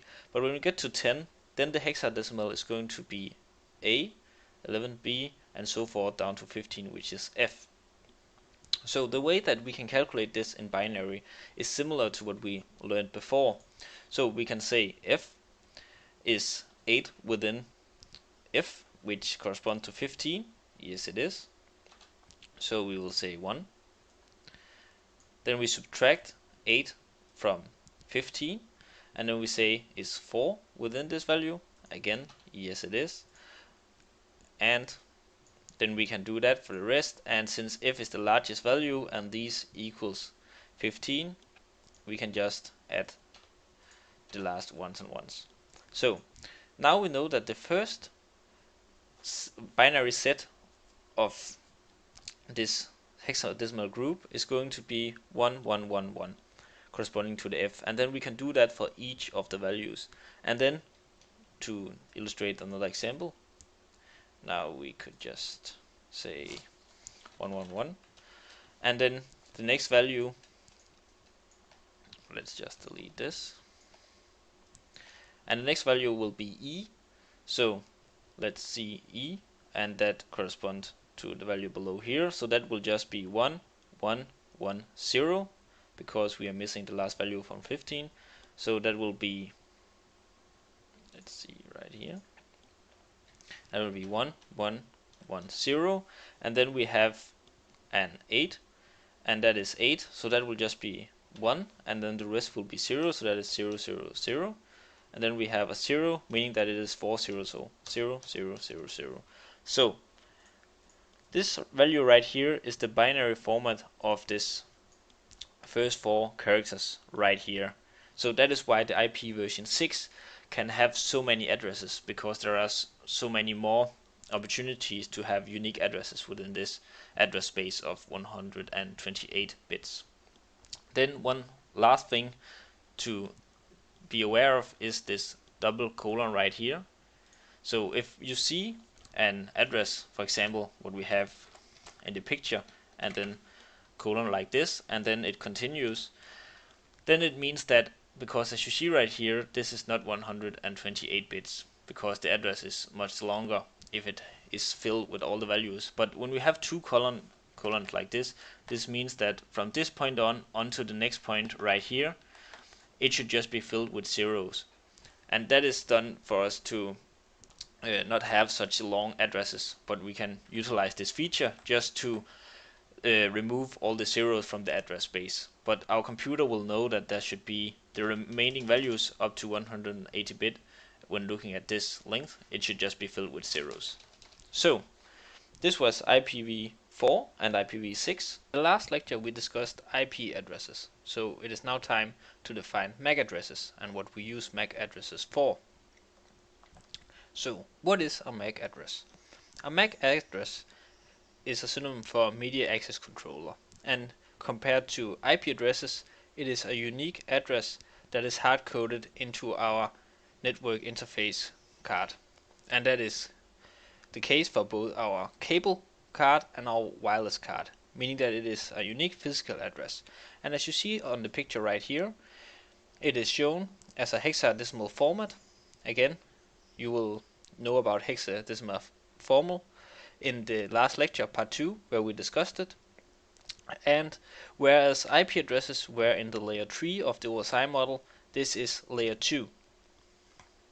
So who choose this MAC address, since it is a unique hard-coded address? It is the companies that produces the network cards that we have in our computers and devices that has a different range based on the producer.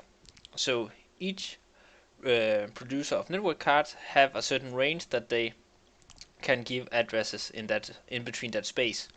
So you can actually look up your MAC address and see who produced your network card. You can do so by using the first command on a Windows, ipconfig/all. That will give you this physical address right here. Then you can copy this address and enter this URL right here, and then you will see similar information like this. So here I see what company produced it, what address they have, and what range of MAC addresses they are capable to give. So this is a quick way to look up some more information about your network card and what range is used by that company. So what is this MAC address used for? Without the MAC addresses, our computer would not be able to identify themselves on a network before they get an IP. That means that when you set up your network for the first time and you just take your computers and couple them into your routers or switches, no IPs has been distributed. So no devices really know who the other devices are. So in order to get the IPs, your device will most likely ask your router or DHCP for an IP, and then it will reply with an IP that is free on this network, and then your computer will simply say, fine, I will take this IP, and then the DHCP will notify that. But in order for that communication to happen, the router and device need to understand who each other are, so they will use the MAC addresses. So until the IP is defined, it is the MAC address that is used to communicate between. So before we jump to the next part, which is switches, routers, and bridges, which will give you a better understanding of a picture like this. As you see, we have switches, we have routers.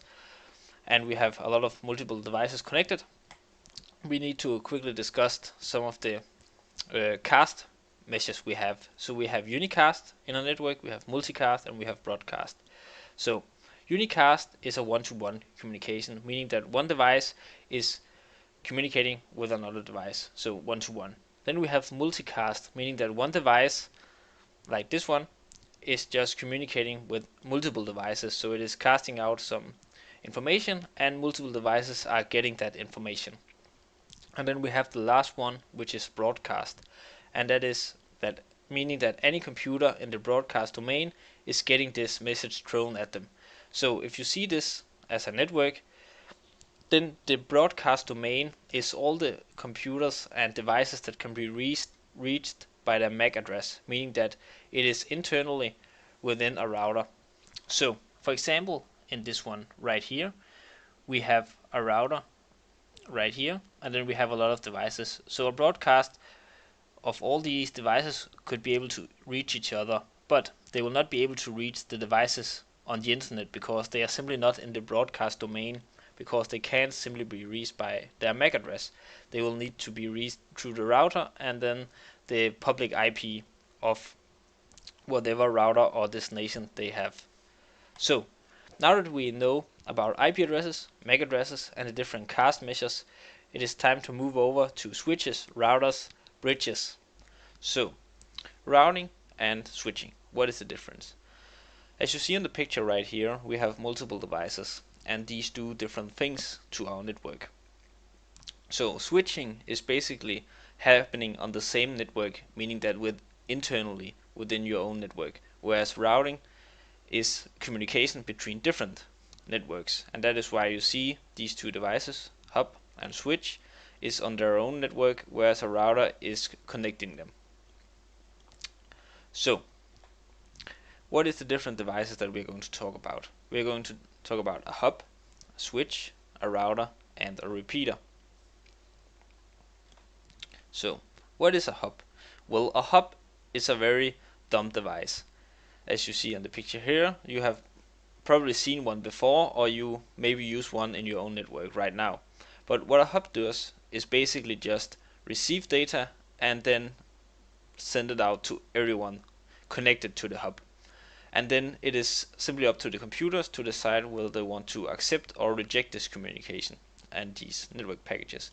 This means that if you are sending some information to user B, then if you have a malicious user on device C, then unless his computer rejects the information to user B, he will actually also get that information, because the hub doesn't care who it sends to. It just say, okay, here is some data, and it just push it out to everyone.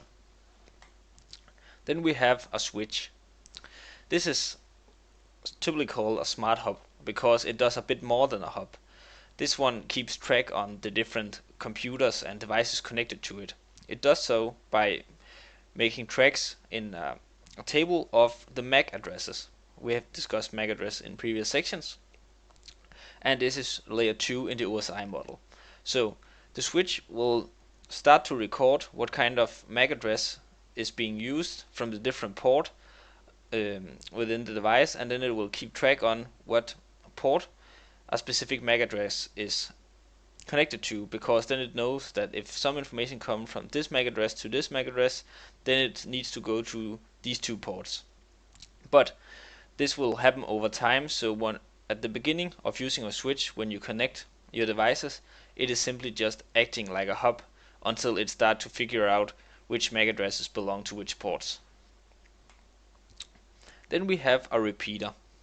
A repeater is compared to routers and not routers, compared to switches and hubs.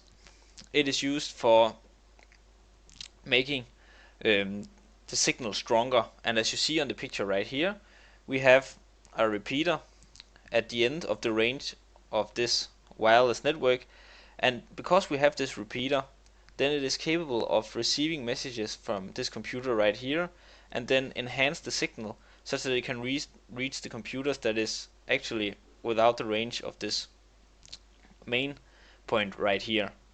And it can do so in two different ways. It can amplify, meaning that it just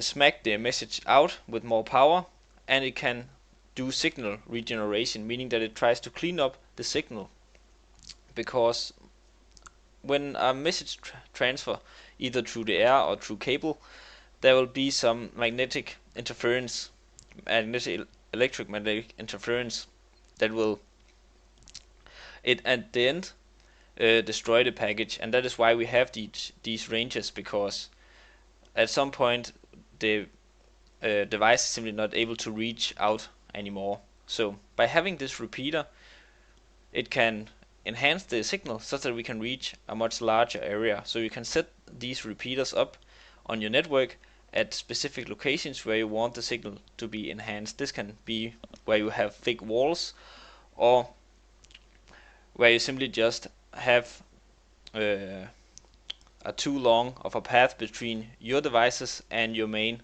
router. For example, if you have your router located at one end of the house and you want a signal at the very end of your ground, maybe in the garage or something, then you can use such a repeater. And at the ending we have the routers. These are the real smart devices and the ones that make all this networking possible. Because what a router is compared to a switch and a hub is a very, very smart device. It manages all the traffic between our internally and the public network. So a router actually have two IPs. It has the public IP, which is the IP that the internet is seeing, and then it has a private IP, which is the IP used by your devices on your internal network.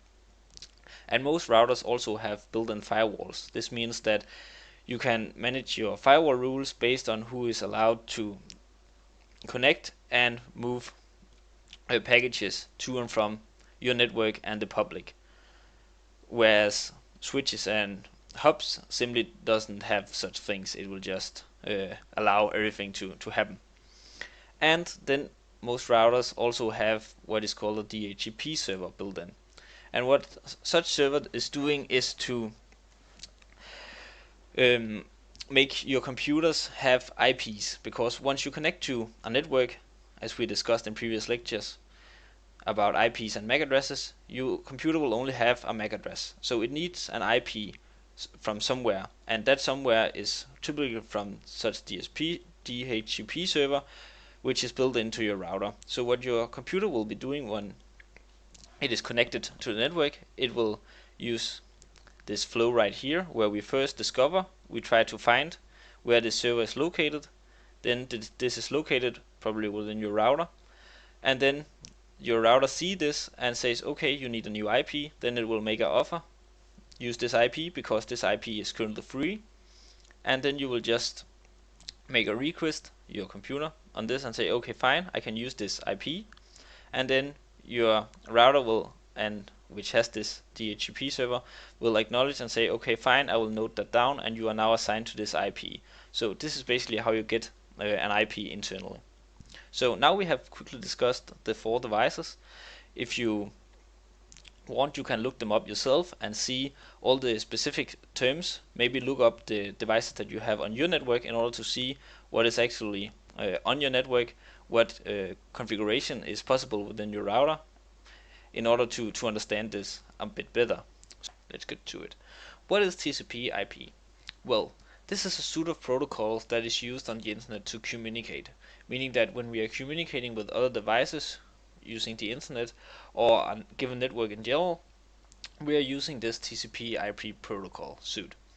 So this is a common language that devices have implemented such that they can talk to each other, because if we didn't have these common protocols, then 2 devices did not know how to communicate with each other, because you just can't take a copper cable and connect 2 devices and then expect them to figure this out on their own. They need some basic language that they both understand in order to communicate. Similar to us humans, we need to have a language that the 2 of us understand in order to understand what the other one is saying. So the first one, TCP, which is Transmission Control Protocol. This is one of the protocols. There is also UDP, which we're going to discuss later. But for TCP, it is a verified delivery to endpoint protocol, meaning that, as we see on the picture right here, when two devices are communicating, here it's Bob using his computer and Alice using her computer, then when they are communicating with each other, Bob is first sending a request or some kind of package to Alice, then Alice acknowledges this, and that is where TCP differentiates itself from UDP, because every time a package is sent, the receiving part is acknowledging the sending request, and then the flow continues where we send something and we get an acknowledgement back. And this TCP protocol is used within, for example, POP3 and HTTP. So these are some protocols that uses the TCP protocol to work online. We will see a map in a few slides so that you can get a bigger understanding of how all this is connected. But first, the IP, Internet Protocol. This is the protocol that allow us to go one step above the MAC addresses, which we discussed in previous lectures. MAC addresses is used in, for example, and hubs. When you connect devices, then they use the MAC address to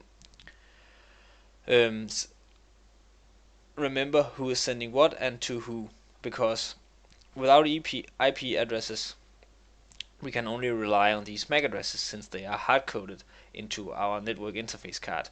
But this will only work on our logical network. But as soon as we go beyond our logical network, meaning that we are communicating through the router out to the global net, we need the IP protocol, because then we need to have IPs in place in order to understand what device we're going to speak to and what route we need to take in order to get to that device. So this is basically what the IP protocol does. And if we see on this picture, we have a more basic overview of some of these protocols. So as you see right here, we have the OSI layers, which we discussed in lecture 1. So we have our application layer at the top, and then we have our data link layer, and this is supposed to be a 2, but yeah, you hopefully understand it. So as you see, we have the TCP on our layer 4, and we have the IP on our layer 3. This basically means that TCP uses the IP protocol from layer 3 to do some other protocols. For example, it is used by DNS and POP3 and HTTP and so on. These are just some of the protocols. There are many more. You can feel free to look them up yourself in order to get a full list of all the protocols. And then we also have UDP, which also relies on IP. But as I mentioned, whereas TCP uses acknowledgement on transfer, this one just pump out messages and don't need any confirmation that such a package has been delivered. And this is used on our DHCP servers. So this is a little overview of how these different protocols are connected and how they are laid out in the OSI model. So some of the protocols that you just saw on this map were, for example, the RRP address resolution protocol, which is this one right here on our data link layer, layer 2, remember this? And that is basically used to map the IPs to MAC addresses. Then we have the TCP UDP here, as we discussed, where TCP confirms delivery and UDP just keep delivering without a receipt. Then we have the DNS, which anyone using the web and who has been surfing the web have been in contact with, because DNS is basically what helps us resolve the endpoints and domains that we type in. For example, www.google.com gets translated into a IP address in order for the computer to understand what exactly we are doing. So that is why DNS is very important when we are using the web. And then we have the DHCP right here, which is basically the protocol on server who hands out IPs on our local network. So when a computer connects to the network, this part will take care of handing out IPs such that we can have more than just our MAC addresses. So this was a short introduction to TCP and IP. We are now going to go a lot more in depth with these protocols, especially TCP and UDP, and what differentiate them and what the benefits are of using one above the other in certain context. Everyone should have the opportunity of influencing the world of tomorrow by learning high-impact tech skills. Take back control of your time and stay efficient by planning your daily tasks and learning activities using the Academy Planner. Browse through your favorite personal resources and keep track of your learning progress.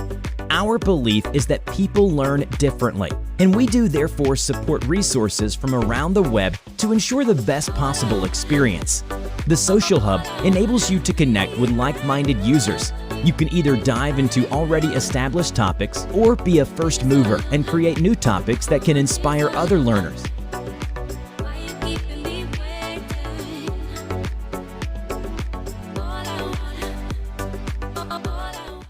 So, what is TCP and UDP? These are the most common protocols used when doing networking. So we have TCP, which is Transport Layer Protocol, and we have UDP, which is User Datagram Protocols. And this is a way of transferring information between computers and over networks. And we have a graphical illustration of how they work right here.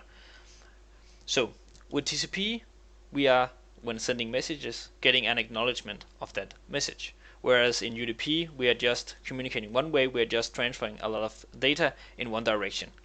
So let's take a closer look at each of these. So in the TCP, this is a connection-oriented protocol, and it is a one-to-one oriented protocol as well, meaning that we cannot use it for broadcasting messages because we need to establish a connection between a client and a server in order for us to communicate. So TCP is initiating what is called a three-way handshake, and that is illustrated in the picture right here. So for example, if we have a client that wants to talk to a server, the first thing that the client is going to do is send a message to the server. Then this server is acknowledging that message, saying that I received your message, do you receive mine? Then the client say as the last part of this three-way, yes, I received it, and now the connection is established. The reason why we have this three-way handshake is because, let's take an example where we communicated to the server and our message got through. So we send hello server, and our server say, oh yeah, I got your message, do you got mine? And then even though we got to the server, there might be a firewall rule blocking this message from getting back to us, meaning that we don't get an acknowledgement. So in order to confirm that the server can talk to us and we can talk to the server, we need this three-way handshake before our connection is established. So how is the packages that is going to be transferred over TCP, how do they look like? So when we are communicating data over a network, we are breaking our communication down to packages, because we just can't say here is 10 gigabyte of data and then just throw it at a server. That doesn't work like that. We need to divide them into smaller packages that we can then send. And if you haven't seen the first 5 videos of this course, then I recommend you to do so in order to understand some of these concepts. But when we are communicating data over a network, we have a stream of data, which we can see right here. So take for example this message we have here, Winslow Academy. If you like our videos, remember to subscribe. This is, let's say this is a long message. I know that it is quite short, but just imagine that this is a very big message. So what we're going to do when communicating this, for example, to our friend over a network, we're going to break this down into smaller packages. And since this is TCP, we need to have a header on our packages. We also have that with UDP, but with TCP we need a 20 byte header.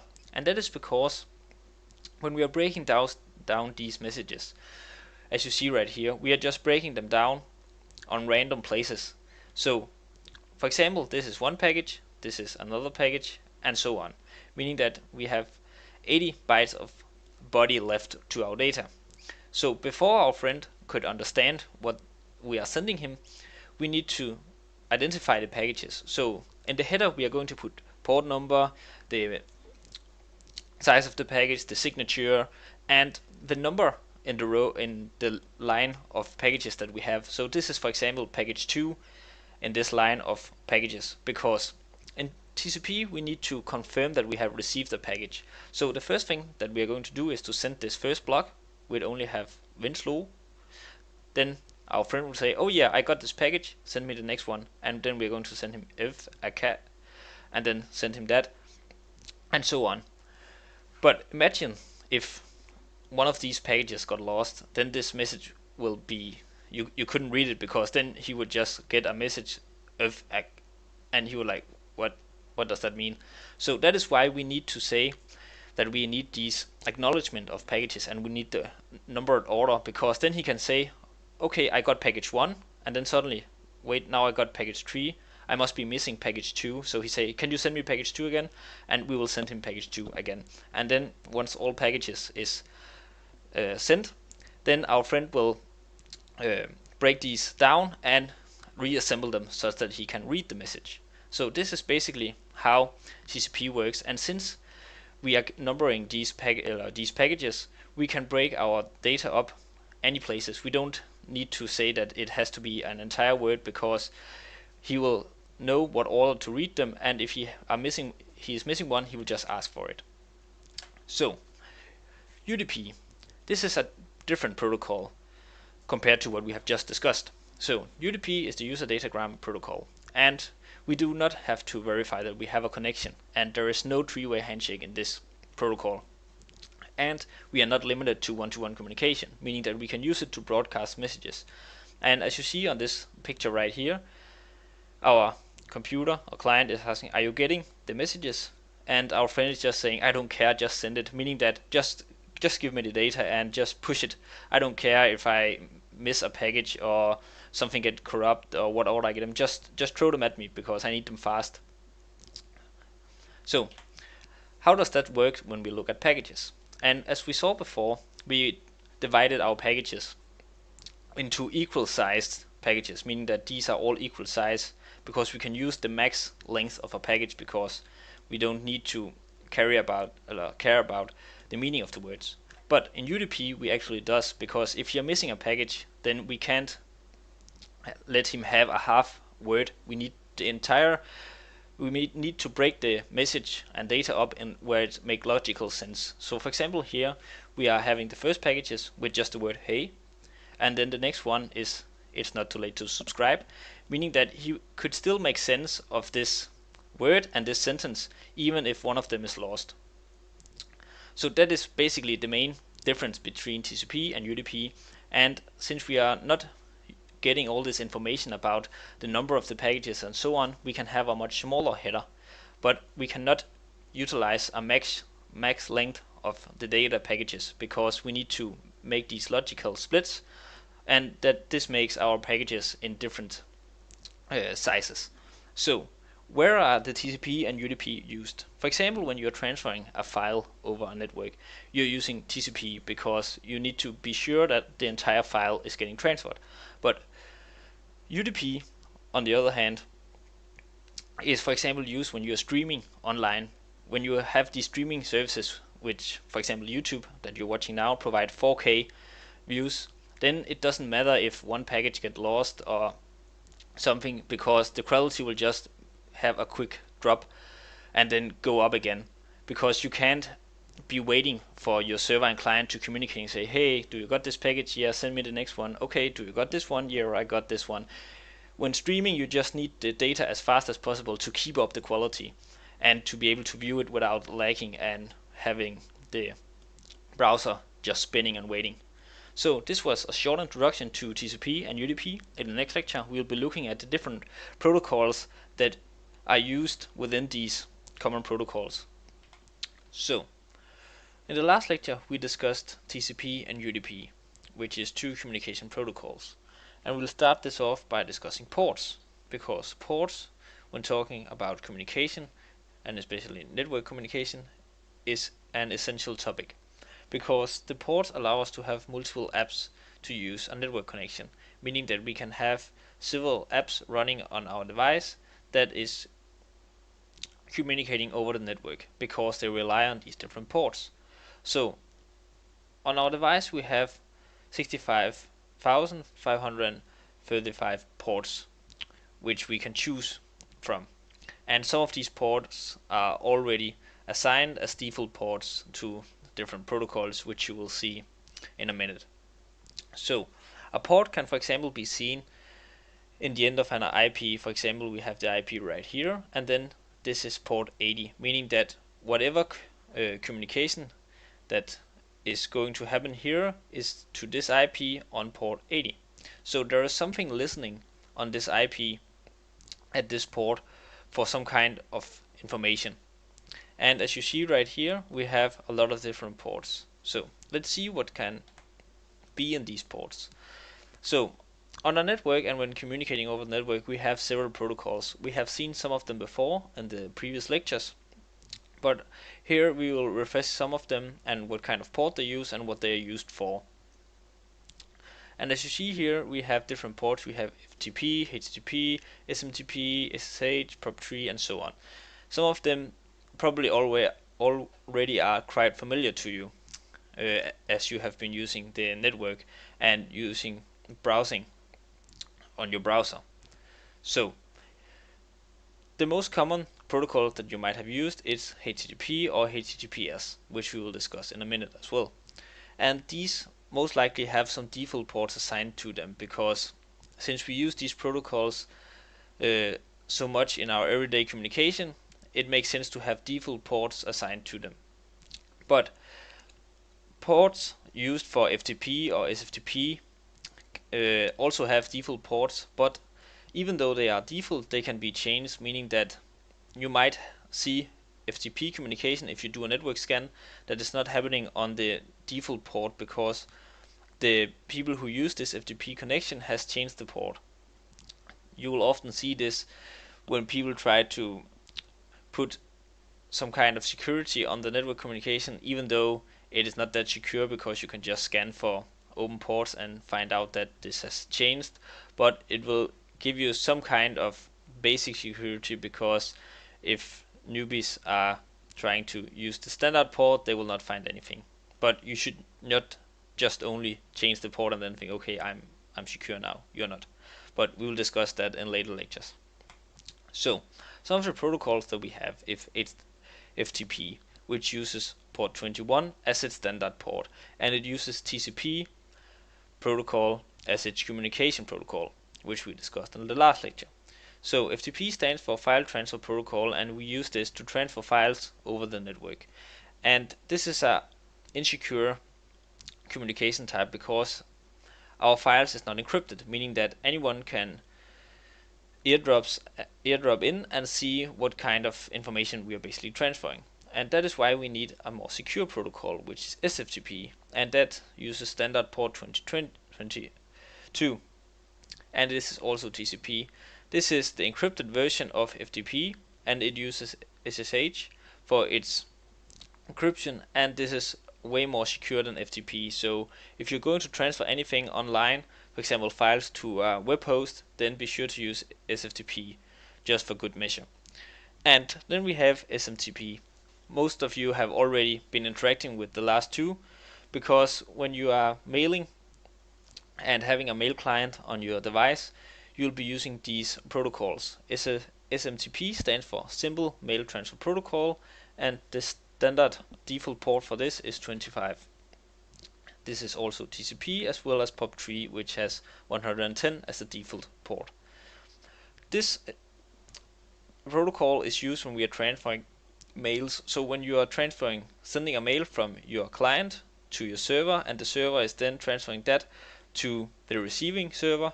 For example, if you're using Outlook, you will use SMTP to transfer the mail from your device to Microsoft server. Microsoft will then transfer it to, for example, Yahoo server, and then the user of the Yahoo mail will then use this to get the last transfer. And then we have POP3, which is the Post Office Protocol 3, and that is basically the protocol used to download mails from the server.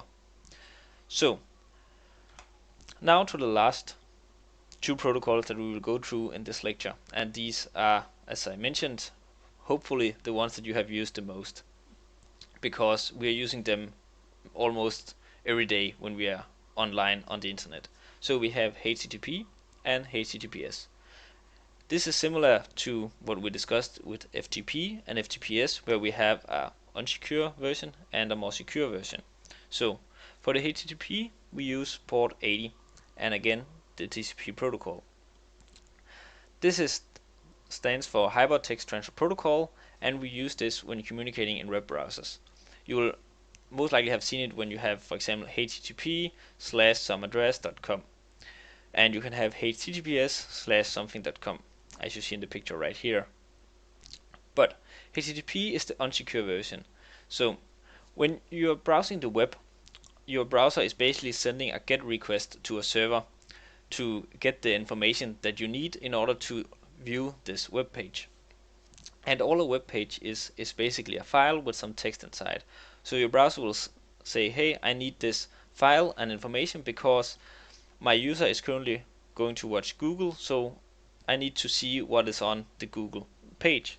And all the information that is transferred between you and the server is all in clear text, meaning that anyone can see whatever is getting transferred. So this is not very smart when you are, for example, using PayPal or Facebook or anywhere else where you have personal information and passwords, and that is why we have HTTPS, which uses the standard port 443 over TCP. This is the encrypted version of HTTP, where we have a certificate between the client and the server, and HTTPS makes sure that the information that we are transferring is not in clear text. And as mentioned, this is what is the standard when using banking services or any other service that have personal information. So that is why it's so important to look for this HTTPS and this little lock in the corner, because then you know that at least the certificate between you and the server has been signed and that the communication should be somewhat encrypted. However, there can be some malicious attempts to bypass this, but that is for another lecture. But you should never transfer any personal information or log into any service where you just see a HTTP. And most likely, if you're using Chrome, I don't know if Edge, Microsoft Server browser does as well, but you will get recommended before logging in that saying, hey, this is an unsecure website, do you want to enter personal information? And also I have read that Google is now displaying search results based on whether people have did HTTPS, because HTTP is not just something that anyone should use anymore, because in these days with so much personal information transferring over the web, we should rely on HTTPS as standard. So this was a lecture about ports and some common protocols that we use.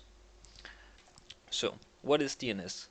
Well, the DNS is the part of our network setup that resolve our domain and URLs into actual IPs.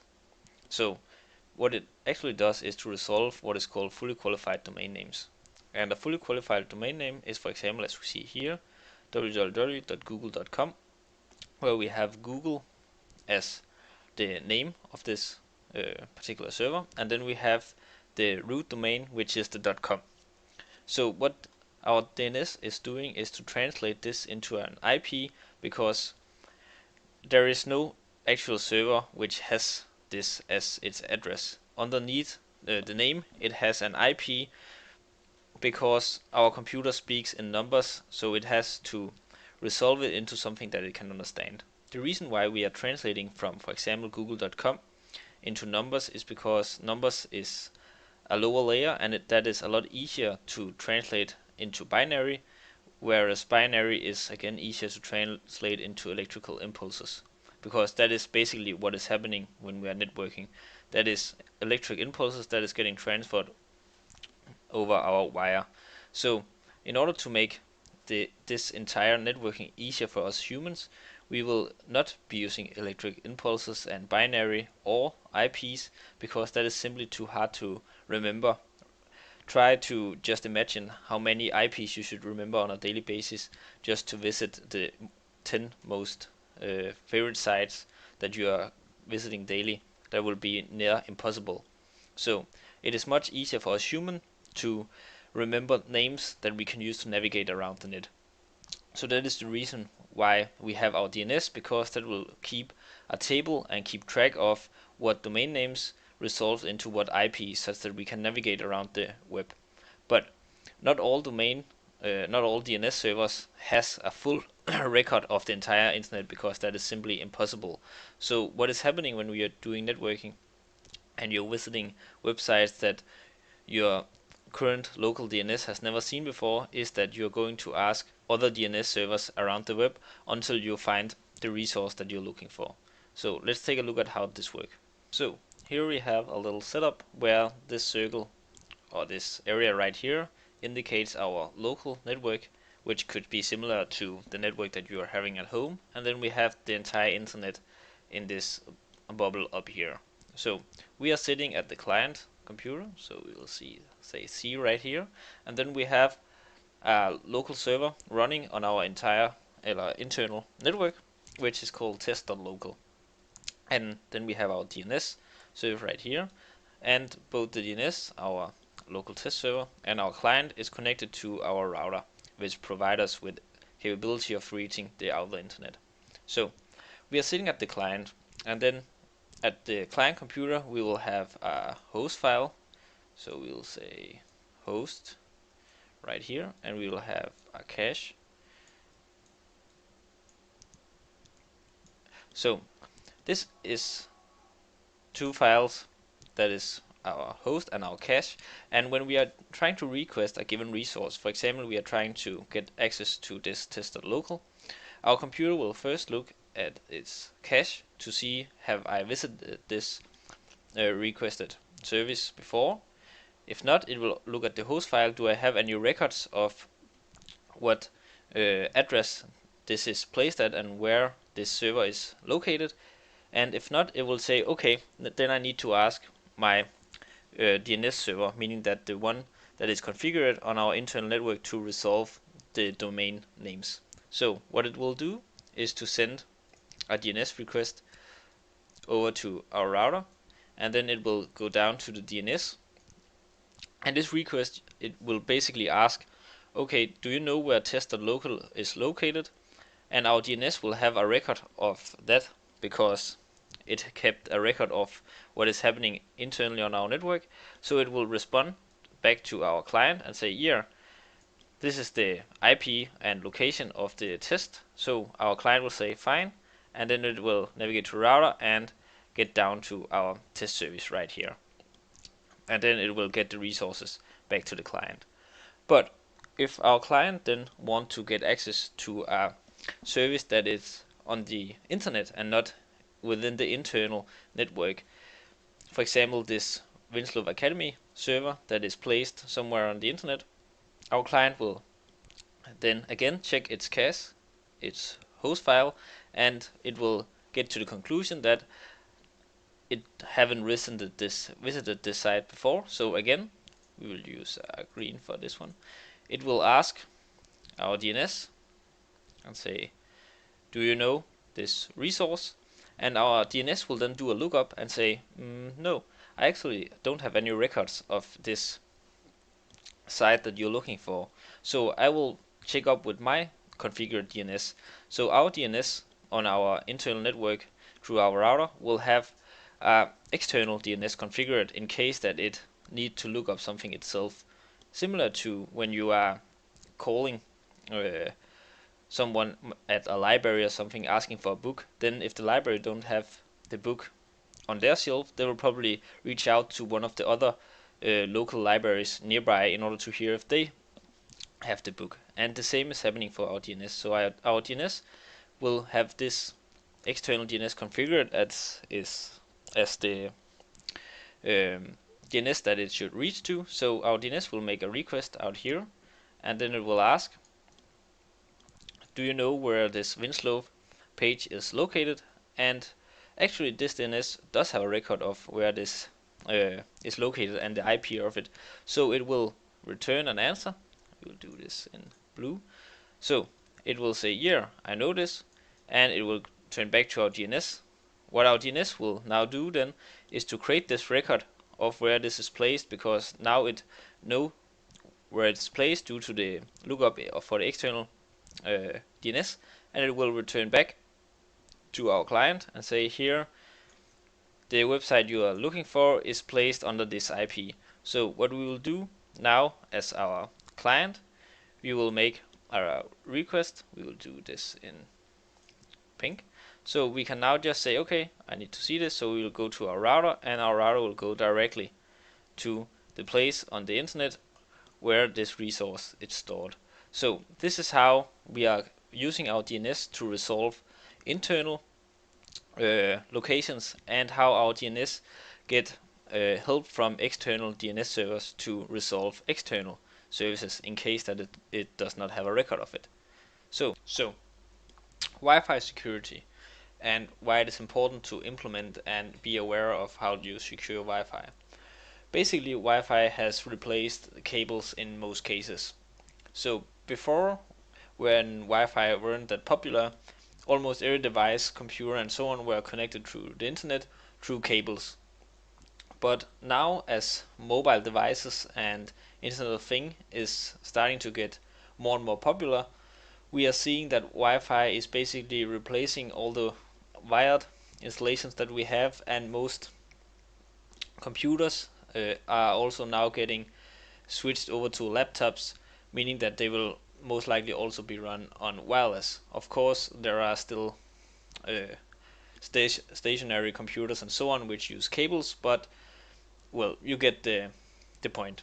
So now that Wi-Fi has become such a popular thing, we are facing a security threat that we did not have with the cable, because when we were using cables only, we had an easier time controlling who had access to our network, because basically they needed to plug a cable in their device that then connected to our switch or hub or router in order to be connected to our network. But with Wi-Fi, basically every device that is within range of our Wi-Fi signal will be able to see this Wi-Fi, and if it is not protected in the right way, they will be able to connect to it and start collecting packages and information from that network. So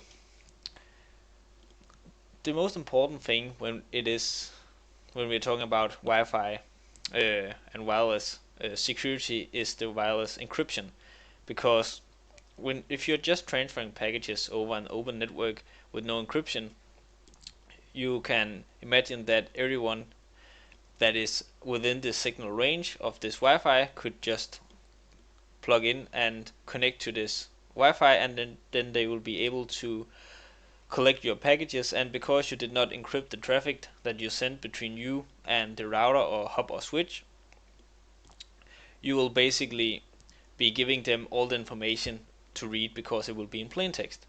So that is why open Wi-Fi networks are very bad, and you should avoid them at all costs if you can. In future lectures we will look at VPNs and other approaches that you can use to still connect to your local open Wi-Fi at Starbucks and still be protected. But here we will focus on our setup that we will have at home or at work. So we have these different protocols that we can use to encrypt our traffic and the access to our Wi-Fi. The first one is WEP, Wired Equivalent Privacy. That was the original protocol used when Wi-Fi first came along, and you should never ever use this protocol at all, because it is very easily broken. There are some flaws in the mathematics of this encryption protocol that makes it very easy for people to crack the encryption key and thereby decrypt the traffic that you are sending and get access to your Wi-Fi. Then we have the WPA, which is Wi-Fi Protected Access. That was a temporary enhancement of the original protocol, and it provided some more security, but again it has inherited some of the security flaws that were in the original protocol, and this is now also something that I don't recommend you to use. And if you see a network that is having this, or your home network is only secured with this protocol, you should try at all costs to either switch to this protocol, and if your device does not support that, I hope it does, because every new device does so, but if you have a very old device that does not support this, then I recommend you to replace that device so that you can use the Wi-Fi Protect Access 2 protocol, because that is currently the most secure one to use when talking about Wi-Fi security and traffic encryption. It replaces the original WPA protocol, and it uses AES, Advanced Encryption Standard, which is a much more secure way of encrypting your data and network. Again, it is not that this is bulletproof and that it will not ever be hacked. There are some ways. It is very difficult, but again, nothing is totally secure. So it's not like when you're using this you can say, okay, I'm secure from everything. Sometime in some future there will be some hacks and found some flaws in this as well, and then this will become depreciated as well. But currently this is good to go and you can use this, and there are already coming some new protocols along. There are the WPA3, which is an even more secure protocol, but that is not as widely used as this is. So again, be sure that you are using this on your network when you are setting it up, and then you should be in an okay safe manner when it comes to encrypting your network and traffic. But there's also other things that we can do to secure our wireless network, because wireless network, as mentioned, is based on signals, and the great thing about wireless network is that we can connect any of our devices as long as we are within range of our signal. But that is also a security risk, because it is not only us who can connect, it is also everybody else who is within this range that is able to connect and start to try crack our network or collect packages from our network. So besides using encryption to secure a network, you should also be aware of how strong of a signal you are using and where you are placing your access point, because people from outside your house or office can actually access your network as well, as you have might seen if you're traveling through a city with a lot of buildings. If you go to your mobile and look at what Wi-Fi is available, you will see a very long list, because there are so many access points who is just broadcasting their signal out, because they are the signal is so strong in most newer devices. So it is important that you are aware of where you place your device and the strength of the signal that you're sending, because if you really look at this picture right here, let's imagine we are in this office building right here, and this is our wireless router. This is sending out a signal in every direction with a very strong strength, meaning that a malicious user could sit in this car, for example, and try to crack our network. If we had an open network, he could just log on, even though that he's sitting on the street within his car. He can actually have the same benefit as if he were sitting next to you in your own office place. But also, if your building is placed near to a park or other public place, people could actually just be sitting outside chilling with a computer, and they could try to break into your network. And that is of course something that we want to avoid. Even though we have password and encryption set on our network, it is still a very large security risk that people can unharmed just sit and try different approaches to break your network. So what you should be aware of is how you place your device and what strength. So imagine that we had this office building right here, and we had the two top floors. So there's no reason that we have our network being available at the first floor of this building.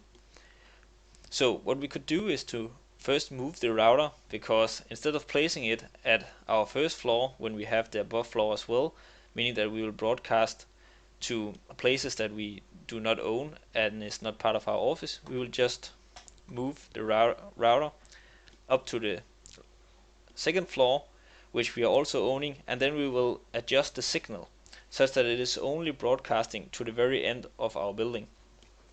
And you can do that by simply just taking our wireless network card or laptop or mobile, and then just go to the farthest corner of your office and then see, do I have a signal right here? If the signal is very strong, then there is a very good chance that on the other side of your wall or below the floor there is a signal as well.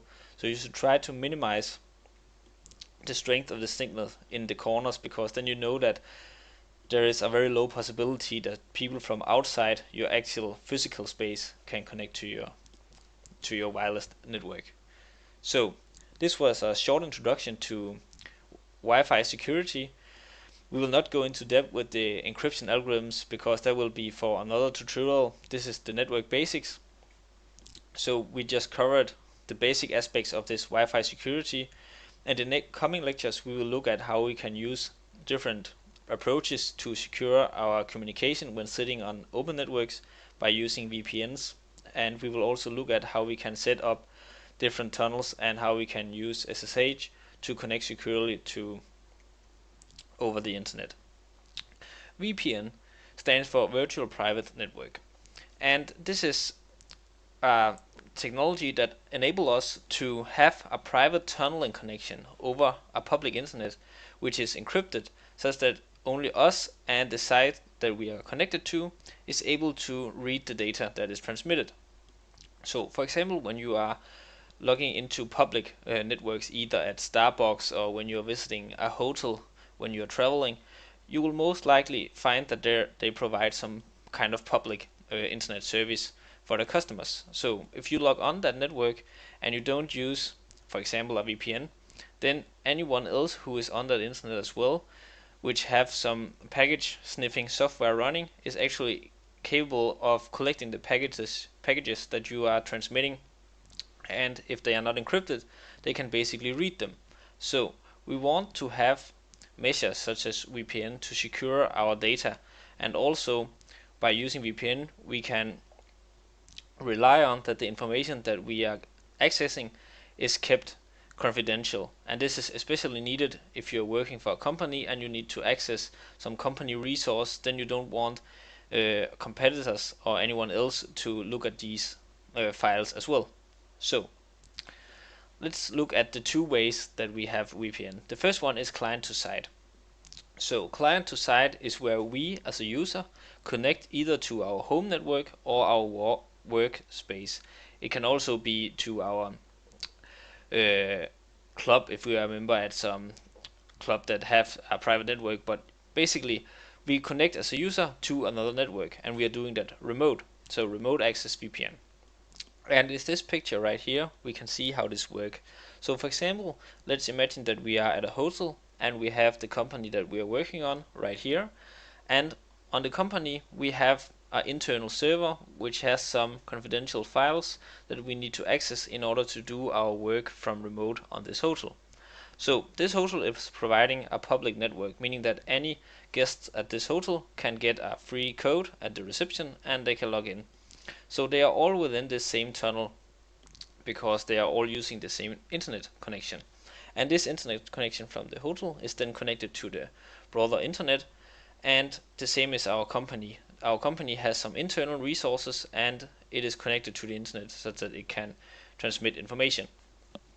So what we want to do with a client to site VPN is to create our own dedicated tunnel using the already existing tunnel. So when we connect to a VPN client, either by a VPN service that we have brought or by using some official company connection that has been set up by our IT department, we will actually be creating a closed tunnel between us as a user and our company. So this is illustrated with this blue line right here. So this blue line will be a virtual private network within this broader tunnel that is the entire hotel network and its connection to the internet. So we will have our own little closed connection from our computer to the public router of the hotel, from their router to the internet, and then over the internet and down to the company. So this means that all information that is going through this closed tunnel is encrypted. So if anyone tries to sniff up the packages or look at what data is transmitted, all they will see is some garbage because it's encrypted and they will not be able to read it. So in that way we can securely access the server in the company and we can say I want to download this file, and then this file will get transferred from the internal company server up to the router and then through the internet and down to the hotel where we are sitting using this secured line. A lot of companies also have policies for using VPNs because they are aware of that if they don't have the VPN connection set up right, then the information that you are accessing from the company internal resource will be exposed or might be exposed and used by competitors. So this was client-to-site VPN. Then we have site-to-site VPN. Site-to-site VPN is compared to client-to-site, where we connect two networks together. And this is especially used in business-related matters where we have multiple offices that needs to act as they are connected using the same network. You can also do this by have a leased line, meaning that you have a dedicated internet line only for your company use, but that is in most cases very expensive, and VPN is a cheaper alternative to that. And then when you have such VPN site to site, it can either be persistence, meaning that it is available at all times whether or not you're using it, or it can be dial on demand, meaning that it will only be activated once you need the VPN. But compared to site to client, where we had it from our single computer and then connecting to our company, we are now sitting at this Office 2, and we want to have the employees of this office feel that as they were sitting at the main office, because at the main office we have all our servers, and the employees of Office 2 should also be able to use these resources. So the entire office internet connection will be connected to the Office 1 internet connection, meaning that there will be a tunnel from Office 1 to Office 2, so any device that is logging on to the Office 2 internet and using the secured password and so on, but as soon as they get logged into this internet, they will actually have an active VPN tunnel to Office 1, meaning that no matter if you're sitting in Office 2 or Office 1, your computer will actually act as it was sitting in the Office 1, because you will have the same access rights. So by using this, you can get past the normal firewalls which should be set up at any company where they don't allow access from outside. But by using this VPN, the firewalls will see that, okay, this is actually a resource that is on the right network, and I will let it through. So this is two different kind of VPNs, and in the next lecture we will look at what protocols are used in VPNs, because VPN is not a protocol on its own. It relies on a lot of different protocols, so we need to take a closer look at how this entire encryption technique is actually utilized by the VPN service. So VPN, which stands for Virtual Private Network. There are several ways that a VPN can be established, and most of us are actually having a VPN running whenever we are visiting a banking site or a grocery site, or for example like Amazon. When you're visiting Amazon, you should see that it has HTTPS, meaning that your connection is secured, because when you're buying something on Amazon and logging into Amazon, you don't want anyone to see your login credentials or your card information. So it's important that the data is encrypted and hidden such that it is only you and the Amazon server which can read this information. So this is what is called VPN web, and it uses web protocols to establish this virtual private network. And we have several protocols in place to do that. We have some older ones and some newer ones. The oldest one is the SSL, which is Secure Socket Layer, and that is the web-based VPN HTTPS, as we see right here, whereas this is unencrypted and does not use any of these encryption protocols. SSL is based on certificates in order to make this mutual authentication of a client and a server. We will be discussing certificates in much more detail in upcoming lectures. But SSL is kind of old school now, and it is replaced in most cases by what is called TLS and more updated versions of TLS like TLS 1.2. So TLS is the transport layer security, and that has more or less replaced SSL entirely. And it is also based on certificates. But as the demand for security increases, we need newer versions, and we need to update the old versions in order to secure that our information is truly encrypted. So now we have moved more and more to TLS 1.2, which enhanced the security that we used in the older protocols, and we are, for example, now having hash checks in place, and hash checking is something that we will also discuss in further lectures like certificates.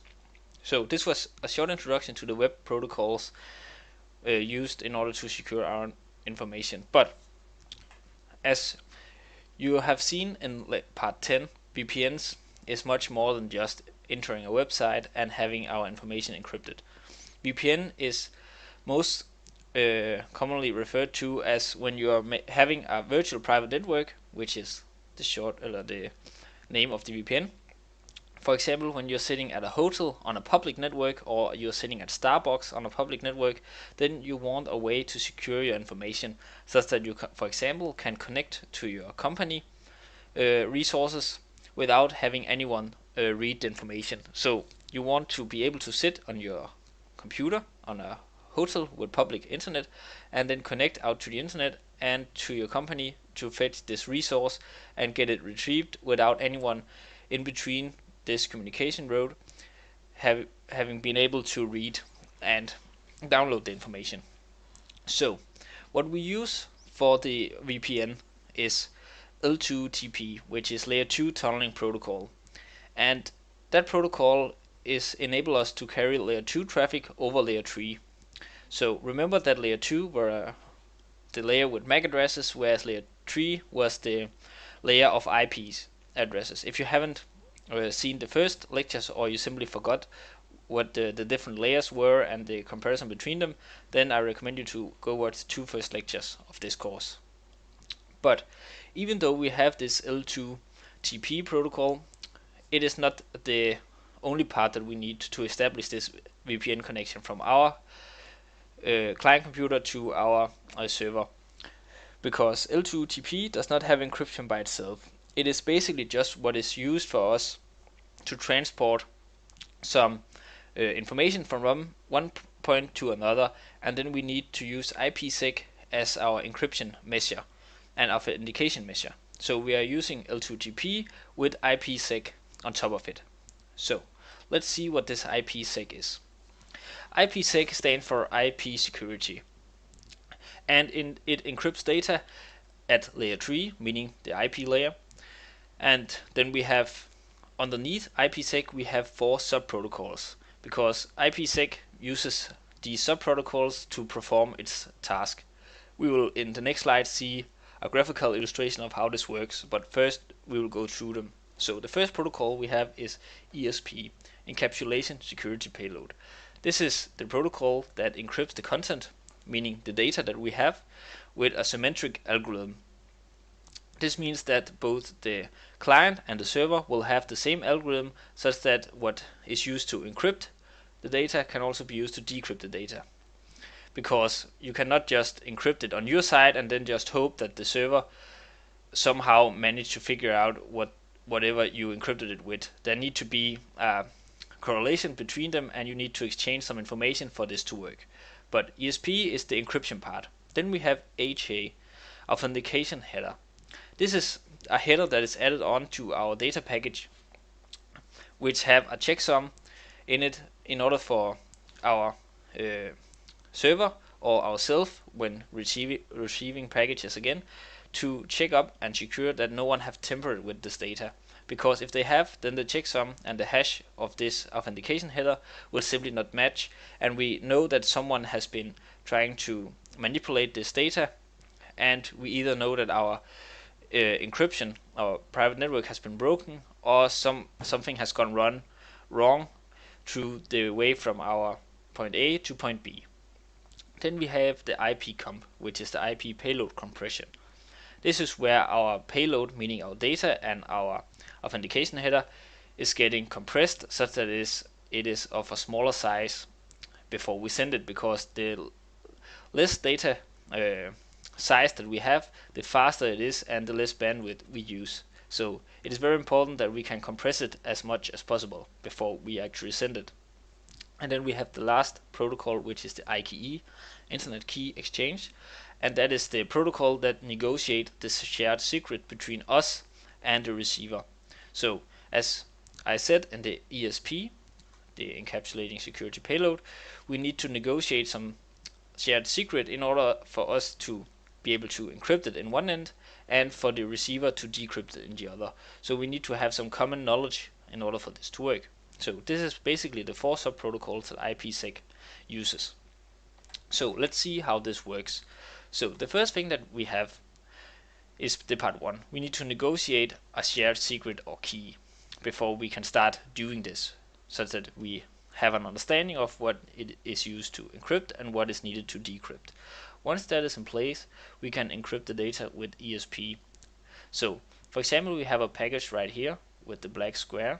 We have data, then we will encrypt it with this green layer right here. So now this entire data block is encrypted. In the next part we will add this authentication header, so we will add it to the data package, which is encrypted. And at step 4 we will add a new encrypted layer around this entire package, so around the header and around the data, because then the header is encrypted as well, and then there will be a minor header to this encrypted package with the receiver's information, because we need to detail where this is to be sent to. So this is when we are encrypting our data in one end, and then the receiver is getting the package. The first thing that he is going to do is remove the outer encryption layer, so he will remove this blue box right here. Then he will check the header, see if everything is in order, has the data been tampered with, and then it will be removed, so we will take out the header. And then at last he will decrypt the data, so he will encrypt this green box right here and remove it, and then he is capable of reading the exact same data that we started off by sending right here. So this is basically how VPN protocols and the different sub-protocols is used to do this entire virtual private network over a public network. But we need one more protocol, and that is the ISAKMP protocol, so the Internet Security Association and Key Management Protocol. It's a very long name, and if you're really into this VPN stuff and you need to go beyond the basic, which this is all about, then I highly recommend you to do some reading of the details of these different protocols, because there's a lot of more into them than just what I have listed right here. But this is the basics. So this protocol is actually used to establish the tunnel, and that is what do the start exchange of keys and provide the tools needed for us to have this tunnel before we can start to use the L2GP protocol and the IPsec on top of that. So this is basically how VPN from client to server over a public network works, and how it is getting encrypted using several sub-protocols. What is authentication? Authentication, when it comes to networking, is a very important aspect, because when we are using authentication, we are actually proving who we are. So we are using authentication whenever we are logging into something, or whenever we are encrypting some data, because we need in the end to prove that we are who we say we are, and we can't just tell a computer that, well, I'm the administrator, and then the computer will ask, are you really the administrator? And then we'll just say, yeah, I am, and then we'll just say, okay, fine, I believe you. We need some solid methods that allow us to authenticate, and these need to be bulletproof such that the wrong users can't exploit them and exploit the fact that they are not administrators and get access to something that they're not supposed to. So when talking about authentication, there is a word that is especially important, and that is the non-repudiation. And we will getting closer into that in the coming lectures, where we are starting to dive into encryption and certificates and the more technical stuff of how authentication is actually used in networking. We have touched a little upon it in the previous lectures, where we briefly have mentioned it from time to time, where authentication is used and how it plays along in this entire networking map. But when talking about authentication, it's important to understand the different authentication methods that we have. And we actually have 3 factors of authentication known at the present time. So we have something that you have, something you are, and something you know. These are the three basic ways that you can authenticate to anything. This does not only apply to networking, but in general, there are these three areas, and whatever else you can try to imagine, you can somehow also fit them into these three main boxes. So something you have, that is for example an ID card or a physical token that you need to present to get access to something, and something you are is for example fingerprints and eye scanner or something that is uniquely to you as a person. And then we have something you know, which is our usernames and our passwords. The one authentication factor that is most known to all of us is the something you know, because password and username has been around for many years, and that has been the main way that we authenticated to something. But we are now starting to see a shift where a lot of services is implementing what is called multi-factor authentication. And when we are talking about multi-factor authentication, it basically comes down to us using two of these authentication factors instead of one. So whenever you're using two of these, you are having multi-factor authentication. For example, you can have something you know, your username and password, that is one, and then you need something else in the multi-factor, for example, something you have, and that is for example your mobile phone.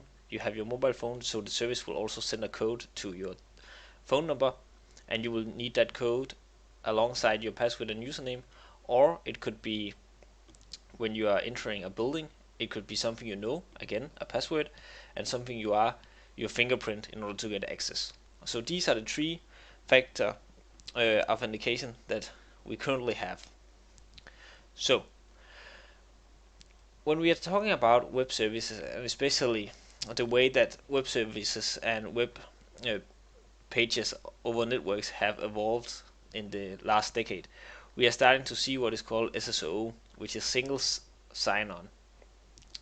That is especially used if you have played around with Google apps. Once you have a Google account and you are logged into the Google account, you basically have access to the Google Office suite, Google Drive, you have YouTube access, you have access to Google Analytics, and all the different applications that Google use. And what is basically happening when you are authenticating to this is that you log in once, and then the service is handling the information transfer, meaning that they will be sure to prove that you have the right to enter a particular site based on what you have entered once. And that's actually a pretty smart way of doing authentication, because then you are not exposing your password several times, and you are not having the risk of someone getting access to that password each time you are logging in, because you only do that once. The only downside of this is that you have to trust the server that you are doing this with, because then the security entirely is up to them. And if they can't keep your password safe when doing this transfer between apps, then yeah, you are basically out of luck again, and your password can be exposed. But these are the basics of authentication, and it is very important that you get familiar with these three authentication factors, because these are the ones that we are going to talk about in the coming lectures, where we are going into certificates, where we are going to talk about PKI, which is the public key interface, where we have a key alongside a password when authentication over a network. So first of all, what is encryption? Encryption is when we start off with something in clear text, meaning that something that we as humans can read, for example a text in a document, or something that we have entered on a forum on the web page, and then we want to encrypt it such that it is only us and the receiver that is capable of reading this message. Because if we didn't encrypt it, then anybody else could basically read this, and we don't want that, especially for sensitive and private information such as password or bank details or personal information like insurance numbers and stuff like that. So encryption is basically all around around taking something from clear text and making it into cipher text. So encryption and decryption all comes down to mathematical algorithms, where mathematicians has been spending years on developing these algorithms, because we need to know that these are secure. So we need to have a lot of mathematicians trying to break the code of this algorithm in order for us to know that, well, this is basically very secure. So what is changing in encryption is normally the key or the passphrase, meaning the secret, which we talked about in lecture 11, whereas the algorithm stays the same. So the algorithm that you are using to encrypt and decrypt are probably also used by a lot of other people in the world, especially when it comes to networking, because the algorithm on its own is secure, but it is the key and the passphrase that make us encrypt and decrypt and ensures that it is only us who can do this decrypting. So a little example of how encryption works. Take for example this clear text we have right here. We have Winslow. Then we take this clear text, which is our data. Then we take our algorithm. This is a very basic algorithm, so we simply just say plus k, meaning that we will take each letter and plus it with k, meaning a number. So our number in this case is 1. So this algorithm plus k is known to the entire world. So everybody knows this algorithm plus k. It is a very basic one, so you should never use it, but everyone knows this algorithm. The secret that nobody should know is what the number is, because if they have the same number, they can actually decrypt the message again, because then they know how we encrypted it. So we'll be encrypting this using the plus k algorithm, and then we'll say our secret number is 1. So we take each letter and increment it by 1, meaning that we get this ciphertext right here. So this is encrypted text. You can read the letters, but they mean nothing to you, and you can't get the original message out of this garbage. So we have now encrypted this clear text right here using our little algorithm and a secret phrase, which is our number 1. In real algorithms, as we will see in later lectures, is much more complex and is much more secure, meaning that you just can't break them by just trying, okay, has he incremented with 1? No. 2? No. It is much more advanced than that, but this stands as a good example to understand how this works. So what you need to keep in mind when encrypting is that we have some data, we have a given encryption algorithm, and then we have a secret key or passphrase that we use. So when talking about encryption, and especially in networking, we have symmetric and asymmetric encryption. So these are the two types that we will be focusing on for the rest of this course. So the symmetric algorithm approach is where we have the same encryption key, meaning the same secret between the sender and the receiver, and then both of us of course know the algorithm. So for example, if we have this AES algorithm right here, then we are using this algorithm to encrypt and decrypt, but we are using the same key, so the key used to encrypt is also the same key used to decrypt. This means that the sender and the receiver needs to know the same key. So by using this, you will lose what we talked about in the last lecture, non-repudiation, meaning that we can't really track down if something goes wrong or someone get access to some of our clear text, because every party involved use the same key. Whereas in symmetric or asymmetric, we can hand out different keys to different people, and then we know if something gets broken or something gets compromised, we can track it down to which key was compromised. But here we are sharing the same key, meaning that we need to find a way to transfer this key. So this is one of the downsides of symmetric key encryption, because we need to transfer the key securely, because if someone gets hold of the key on the way to the receiver, then he can decrypt the message in the same way as our intended receiver can. So we can't really tell the difference between people when we are using this. Then we have asymmetric encryption, where we have different keys and for different parties, meaning that we will have a public key and a private key. So take for example this one right here. Our private key is a key that we need to keep for ourselves, meaning that this is a hidden key. Then we use this private key to encrypt this message right here. So our private key is used to encrypt it, and then we have a public key associated with this private key. So the public key allows us to decrypt the message. So if we send a message by encrypting it using the private, it will get into ciphertext. Our receiver can use the public key to decrypt it. Then he also knows that we are the one sending it, because our public key will only work with our private key, so these is a pair of keys. And then when he needs to send something to us, he can use our public key, which is available to the people we choose to share it with. Remember, private key should never be shared. You should keep this secret at all costs, but the public key can be shared to anyone you need to communicate with. So when your partner will send you a message, he will use the public key to encrypt it, and then he will send the ciphertext, and the only thing that can decrypt this message is your private key. So you are not using the same key for the encryption and decryption.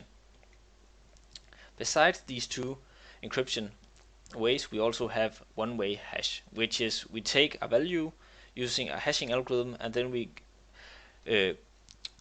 hash it into a ciphertext, and we can't track it back, meaning that we cannot take this text and get it into its original value. It's a one-way term. We will be looking at hashing as we saw in part 11 of this course, where we had hashing in our header of the encrypted packages, but we will also look into these hashes in much more detail in future lectures.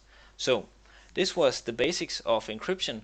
We will now move over to PKI, which is the public key interface, which we spoke shortly about here. We'll get into more details about how this works and how we are using it, especially in networking, to getting access to different resources and so on. So, data hashing 101. When we are hashing data, we are using a one-way mathematical algorithm, like we see on the picture right here. So we have some text or file, it could be anything. Then we run it through our hashing algorithm, and then we get some hashed text out of it. So the idea behind this hashed value is that it is unique based on the content of this file or text that we have right here. So if we change a single letter or byte in this file, the hash value will be completely different. And that is the unique thing about this hashing. And when we get into what we're using it to, you'll understand why this is such an unique way. But the important fact is that these algorithms are one-way mathematical algorithms, meaning that you cannot take a hashed value and run it through the algorithm again and then get your original text or file out of it. That is not possible. So it is one way, and that is important to remember, because by having this one-way algorithm that generate a unique value based on the content that you are giving it, you really have like a fingerprint of that particular file. So for example, your fingerprints on your own hands uniquely identifies you as a person, and it is the same for hashing. The hashed value identifies this file or text uniquely.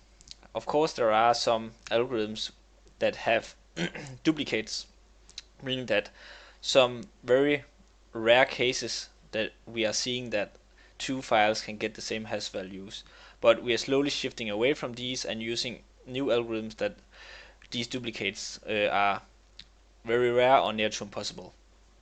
And we're using this when we are verifying files and in our public key infrastructure, because for file verification it is important for us that we can verify that a given file is what it is expected to be. So for example, when you download a file from a website, you sometimes will see that it has a MD5 hash underneath or somewhere in the browser, and that is because you can use that hash value to, after you have downloaded the file on your machine, you can run it to a MD5 algorithm as well, and if you get the same hash value, you know that no one have tampered with this file on the way, meaning that the file has gotten completely from the server that have this website and to your computer, and there is not a man in the middle who has switched the file around so that you get some malicious files on your computer.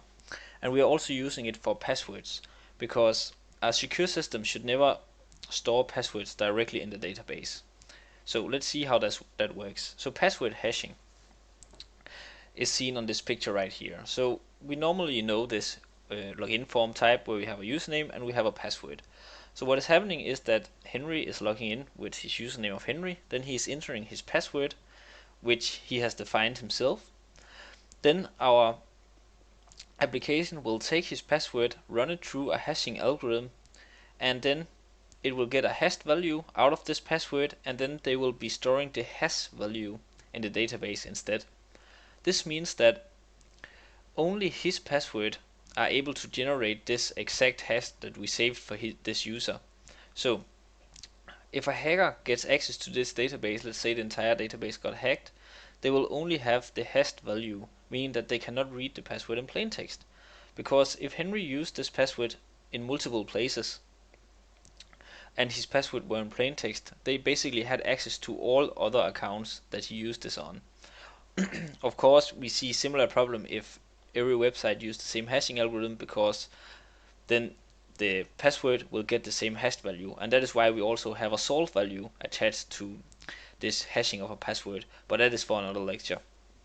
The important part here is that you understand that we can use it for password storing these hash values, and the fact that we can't generate them the other way around, we have no way of getting his original password. This also means that the developers and owners of this system don't know his passwords as well, because if they look up in their database, all they see is this hashed value, and they can't take this hashed value and try to use it as password, because then the hashed value will get through the hashing algorithm and again get another hash, and then it won't match this one.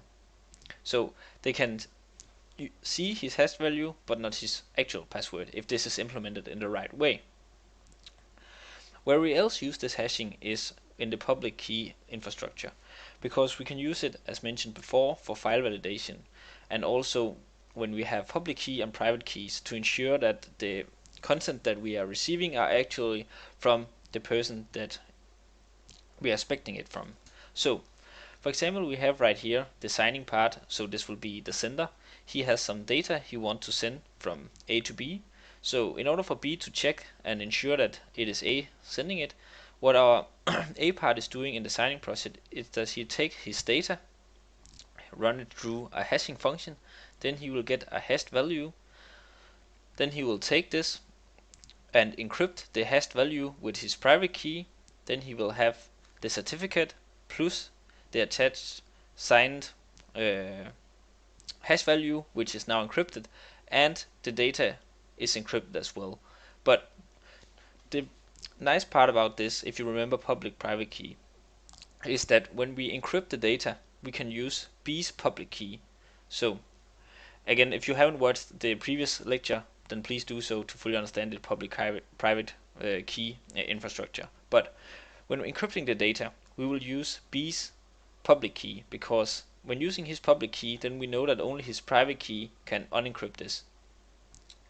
But since it is his public key that we use for encrypting the data, everyone else who has this public key can also use this, and then he can't really tell if it was us or someone else who used his public key to encrypt it. But we can then use our own private key to encrypt this hashed value of the data, because our private key has a corresponding public key, and B can then use our public key to unencrypt our hash value, so he can check the hash value is coming from us, and when he uses his own private key to encrypt the data that we encrypted using his public key, he can then run it through a hashing algorithm, and he can see whether these two values matches. So this is what we see on this picture. So first we take a hash of the data, then we use the public key of B to encrypt it, then we use our own private key to encrypt our hashed signature value, we add that to the entire data package. What B is doing to verify that it is us who has sent the package is he divided, meaning that he will split the data and the hash value, then he will use our public key to decrypt our hash value, then he will use his own private key to decrypt the data, then he will take the hash of the data he received and compare it with the hash that we sent him. And if these two match, then he knows that this file were actually from us and not from somebody else. So now let's see where you can generate hashes on your own on the web. So there are actually multiple places you can do this. This is just a simple one where you have different algorithms to play with. So as we see right here, we can choose an algorithm. So let's take SHA-1, and then we can write a message. Remember to like and subscribe to our channel. Then we can hash this. And as you see here, we have a hash value using the SHA-1 algorithm. And if I change a single bit in this, for example, just to A, and we do the hash again, this will be completely different. And as you see, it is a total different hash value we have. And this is really how you can try to play along with this and test it on your own. So what is PKI, the public key infrastructure? As mentioned, we discussed it a bit in the encryption sections where we looked at symmetric and asymmetric keys. And PKI is based on asymmetric keys where we have public and private keys. So remember that we have the private keys that we use to encrypt a given data with, and then we are sharing our public key, which is related to our private key, such that the users can decrypt our content. And this is really what this PKI approach is based on, the public private key relation and how we can trust that a sender is who they say they are. So let's take a look at it. So in the PKI we have something called CA, the certificate authority. And as you see on this picture right here, this authority is on the top here at this building. And then we have a company 1 and a company 2. So company 1 needs to talk to company 2. And since they are going to do this in an encrypted manner and company 2 wants to ensure that what they are receiving is from company 1, they are using this certificate authority as their main trust source. This means that both company 1 and company 2 are trusting this third party. So this could be a third party company or a government organization or someone that both of them are able to trust. Meaning that company 2 don't have to trust company 1 alone, because what is company 1 wanted to cheat company 2. So they are trusting this one. This means that the certificate authority are the key manager in this PKI setup right here. So the CA is going to manage and create the public and private keys for the companies involved right here. So what this is doing is that when company 1 wants a certificate, they are asking the CA for a private key. So the CA will generate a private and public key for company 1. Then they will hand out the private key to company 1, and then they will sign this private key with their own public key. So see, the CA is signing the private key with their own public key. So now company 1 has a private key which has been signed by this CA. So when the company 1 wants to send the data to company 2, they are going to use the private key they received to encrypt the data. So they use the private key, then they encrypt the data and send it over to company 2. Now that company 2 has received this data, they of course want to decrypt it, because else they can't look at what it is based on. So since that the data that they encrypted is based on a private key that has been signed by the CA, the company 2 can ask the CA for the public key of their private key, because the private key they used signed this certificate, so only their public key is capable of decrypting the signed certificate part of this data, because company 1 got the private key with the signed value.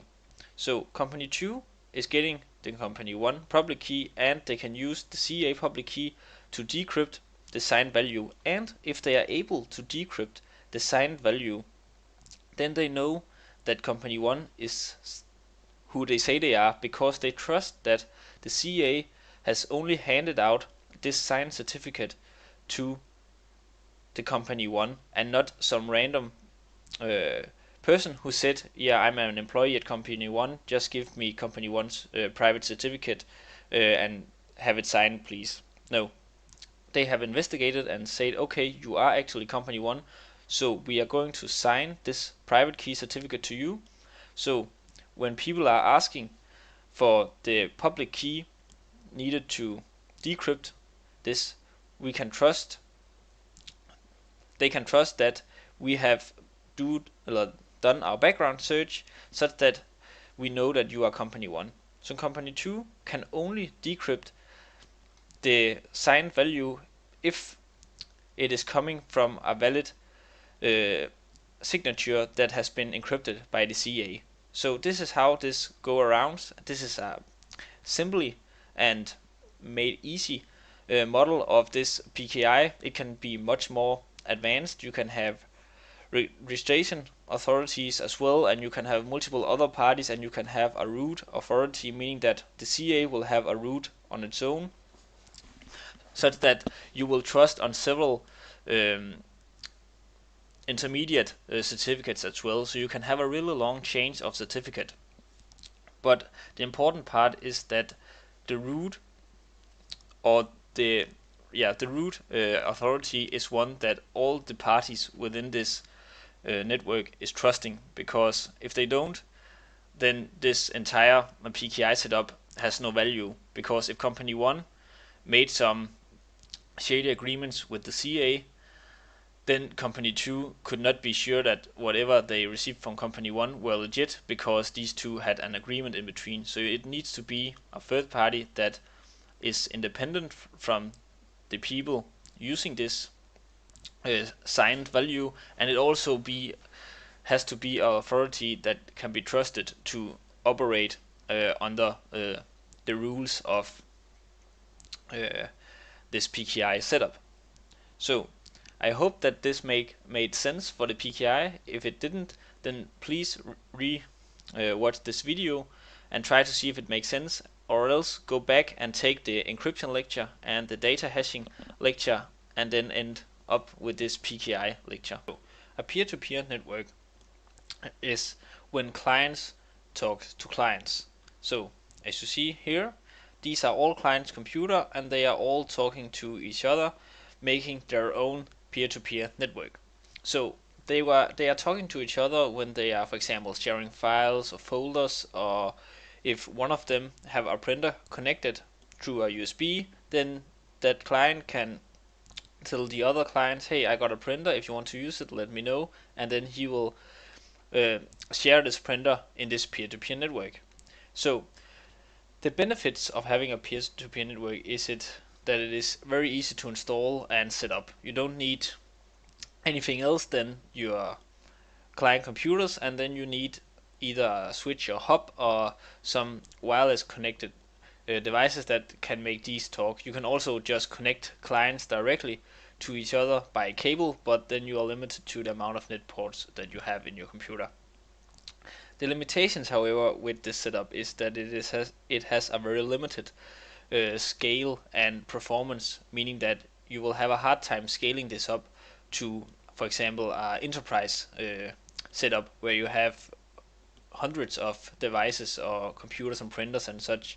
And also the performance of this network is very low, because the clients are talking to each other instead of having the traffic centralized through a server when, for example, sharing files.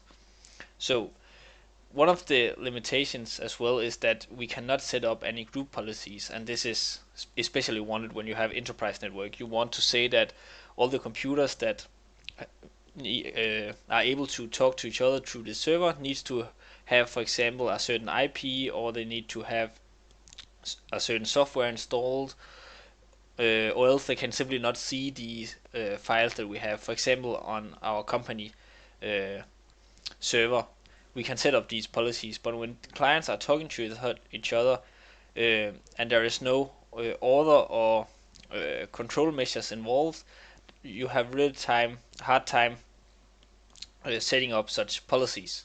But this is where client to server network comes in place. And here we see that all the clients are talking to each other through the server, meaning that whenever a given client needs a resource, he will get it through a server that is connected to the other client. So for example, if client over here wants to share some files or work on some files, he will contact the server will let him see the file, he will work on it and he will save it, and then if this client wants to see the file, he will contact the server and the server will decide if he can see it as well.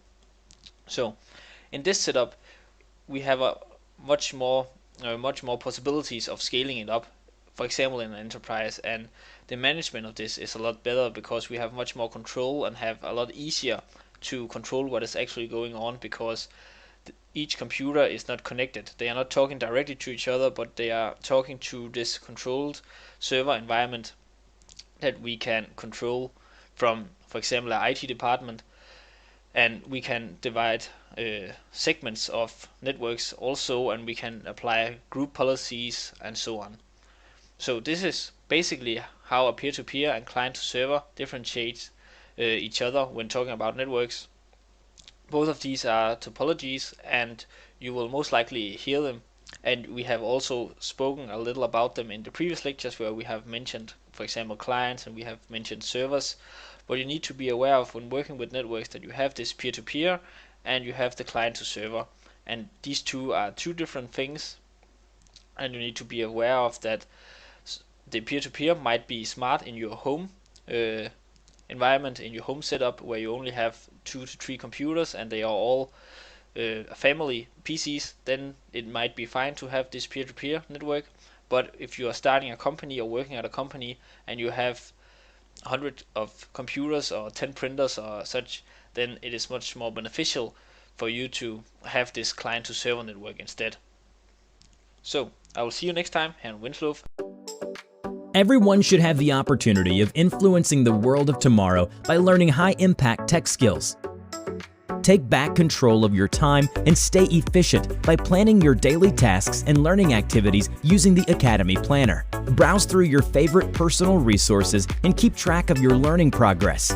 Our belief is that people learn differently, and we do therefore support resources from around the web to ensure the best possible experience. The Social Hub enables you to connect with like-minded users. You can either dive into already established topics or be a first mover and create new topics that can inspire other learners.